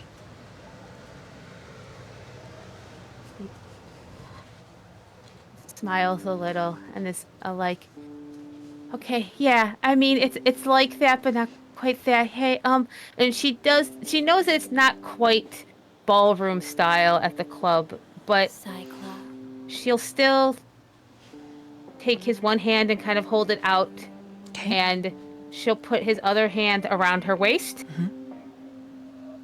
And she's like, we'll just move to the beat, you and me together. It's just you and me. Okay, as you take a step, then you take a step. You see his gaze trail, assessing potential threats. You think, and then he pulls you close. You can smell his aftershave. He is very large. Beta is large, but there is just something different about a male beast. Especially one in a suit that's tailored. She'll put her head against his chest. Be like, yeah, like this. This is very nice. Do you like it? There is a rumble of agreement, and you can feel it. His deep voice shaking up his chest like a low motor. Yes. Glad. 'Cause that's what dancing is. Beta taught me that. Dancing is when you can be yourself, and you can be yourself with others. Because you're sharing that movement, right? You're sharing that movement, and that's like a different language. And I don't think I'm always very good with words, but I think I can communicate this way sometimes. And maybe that's a way you can communicate too when things are hard to say. You can just feel them. He doesn't say anything, but he is soaking in your words, moving with you.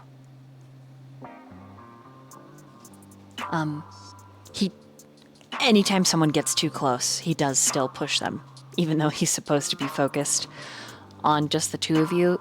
You think you really... She's made her peace with it. The training, it's just kind of impossible to disengage the man from the protector, warrior, bodyguard. But he's not as aggressive. He's much more subtle about it now. Yeah. And I'd say just Quinn just says, because I think this whole time she's just kind of quietly talking. She, in a way that has been tough for her to talk to him before, and I think she's just, talking about how it's nice, and she kind of ends with, I know this moment can't last forever, and I know there are bad times before and more bad times ahead, but I like this moment, and I hope that you can hold this moment the way I'm going to hold this moment in your heart. It would mean a lot to me that you always had this moment with you. I will treasure this moment forever. And eventually, when I pass and I fade from this existence, this will be the memory that tethers me back to return my cycle of life. This will be why I want to live again.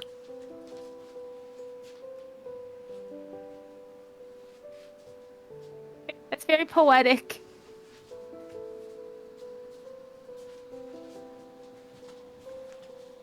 Can I give you one more moment, then? He just stops dancing, like he can't quite compute multiple tasks at the same time. And he straightens and says, yes. You're literally in the middle of all these people dancing around you. He reaches up and she has to probably go on her tippiest of toes. And she presses her lips to his.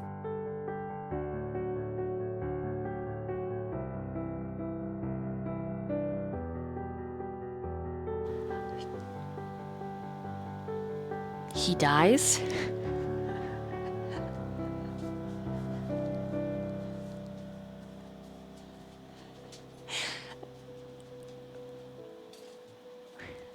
Heart attack? At the club. Oh no, I'm a Black Widow.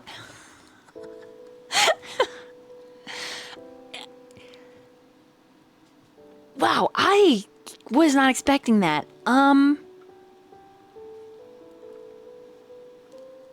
He doesn't know what to do. He panics and goes stiff. Not. I think she smiles a bit and tries to guide him back to the booth a little apologetically. He's very Like, stiff I'm in his sorry. movements as you're going with him. Oh no, I'm sorry. I'm sorry. Okay, I'm sorry. I'm awkward. Okay, you're right. Okay, yeah, come back over here. I'll get you some water. It's okay. I'm sorry.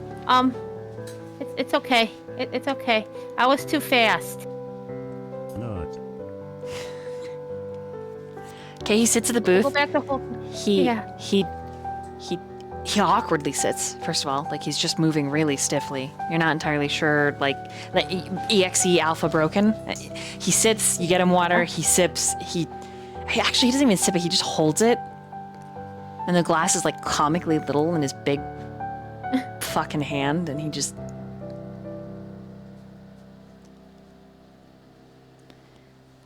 You know, we can just go back to sitting.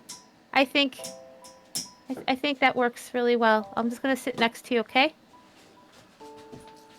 And she kind of tucks her legs up under her and kind of like sits next to him, with holding his hand when he allows, but just kind of watching him. Okay, so you sit down again by him, and you take his hand, and he's still holding the glass with the other hand and holding your hand.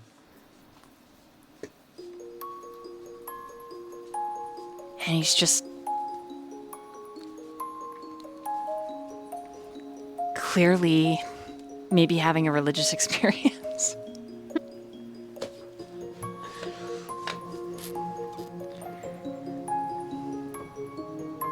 It's okay, Alpha. It's okay. It's okay. And she's just kind of like whispering to him. It's okay.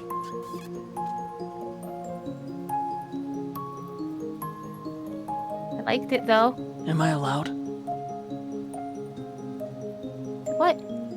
May I? And he's just looking at the water saying this while still holding your hand. Yes, of course.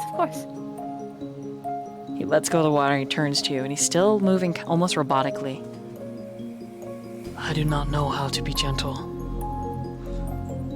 but I will try. You don't have to. He grabs be your face, gentle. and he presses his mouth to yours. And it is awkward. No. It is rough. But it's real.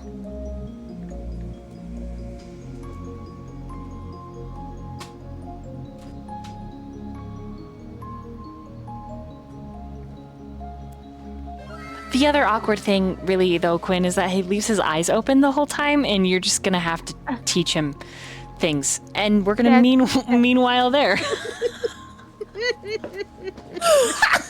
Just staring like a creep who's fucking straight up. Oh, no. Loves it. Quinn, you gotta teach that man how to love. You gotta. I think he knows how to love. He just doesn't know how to express it because he's had to always keep it. You're all just jealous of contained. my man. He's doing great. You're doing great. I ain't jealous. I'm proud of him. It's just he's like Yeah, huge step. That was a huge step for him. You find out that the water he's been drinking is actually like 49% vodka. Oh no, Shit just hits like a truck. Rachel brought him vodka, but it certainly helps his bravery. He needed some of that liquid courage. Rachel's got You you. need that bravery juice. Don't worry. Yeah. Just don't wink to Rachel. Thanks.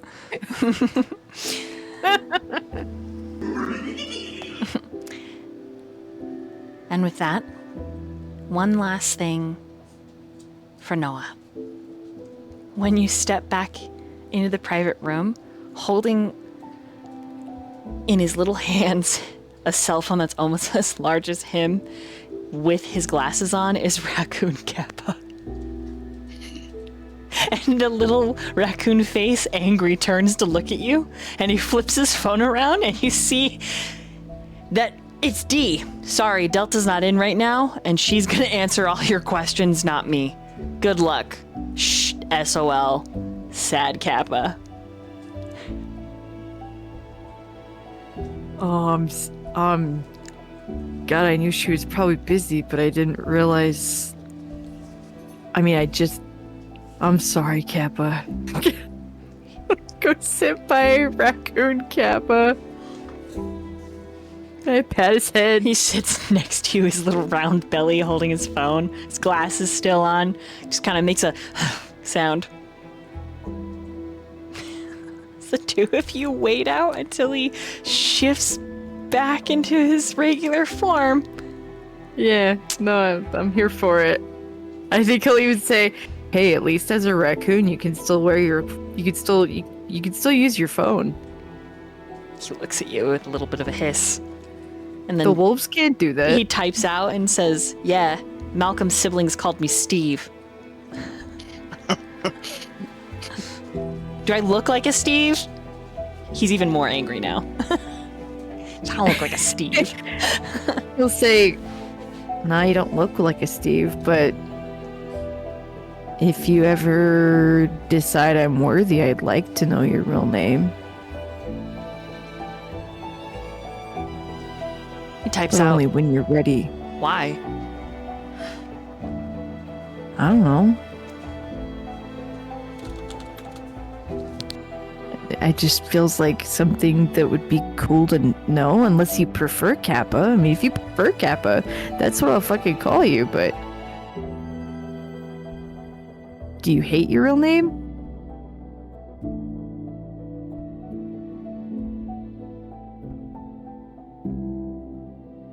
I mean, because that's fair.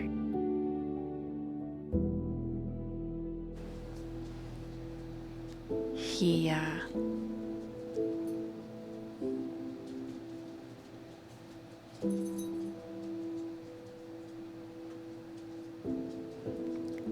gosh, his little brain. He's so cute and grumpy, and he just looks down at his screen and thinks about it. And he types out J A M I E.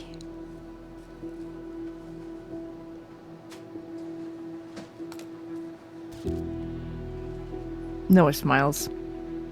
I love that. Raccoon Kappa just shrugs.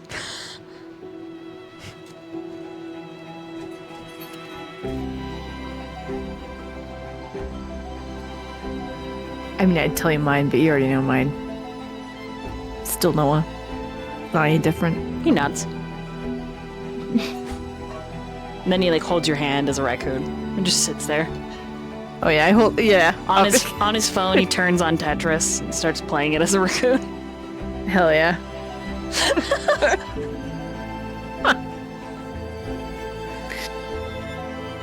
Love it. And eventually,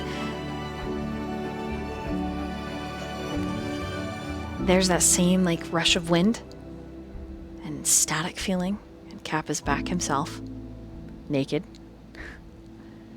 Ugh. But he's sitting on his clothes, has his phone. Yep, Morgan, meanwhile, there for a minute. Each of you have these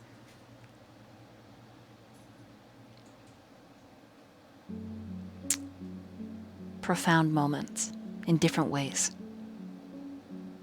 A variety of them, but no less important.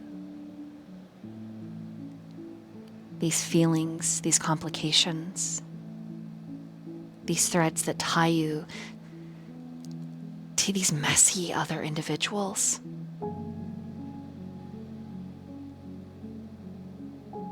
It's special. And each one of you brings something unique to this thread that binds.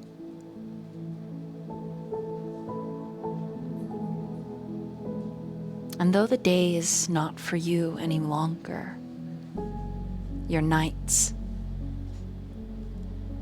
are bound to a love that can never be erased. And that's where we're going to end tonight. Thanks so much for joining us for episode 33 of the Chronicle. Thank you. Thank you. Another nearly 7-hour session in the bag. So sorry. No apologies It's ever. After 4 all the goodies. a.m. on the East Coast. My bad. Shit, guys. There's so much to do in the I know game. you said what the time was, but I didn't realize. Yeah. And I was like, oh, Yeah. oh, Sorry. oh. My bad. Oh It's a good thing I don't work anymore. My bad. Guys, what am I gonna do? Oh no! I'm gonna be better with time in the future. I just kept going because no one said stop.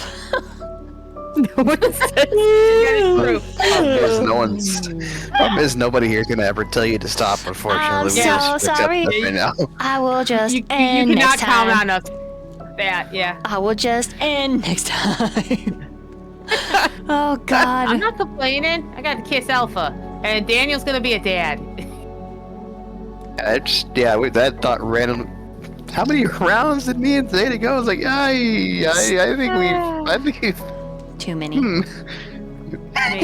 too many. Well, you rolled There's a lot. never- Like, that was a there's high never- success. There's never too many. I don't know what you're talking about. In other great news, because it's, 4:15 in the morning, I had to check to make sure my assignments and stuff, whatever, because it's Monday and it's schoolwork. I got a 93 out of 94%, or 93 out of 94 on my third assignment. 24.7 out of 25 altogether. And this is the assignment that I handed in like 6 days late because ADHD is real, guys. Seriously. And she didn't dock any grades, and I'm like, oh, thank God. Thank Christ. Yeah. Thank Holy Bound. Oh. Wow. One more assignment left, guys. One more. Wow. Good job. What are we gonna? Yeah, what are in we that gonna? class. What's our raid?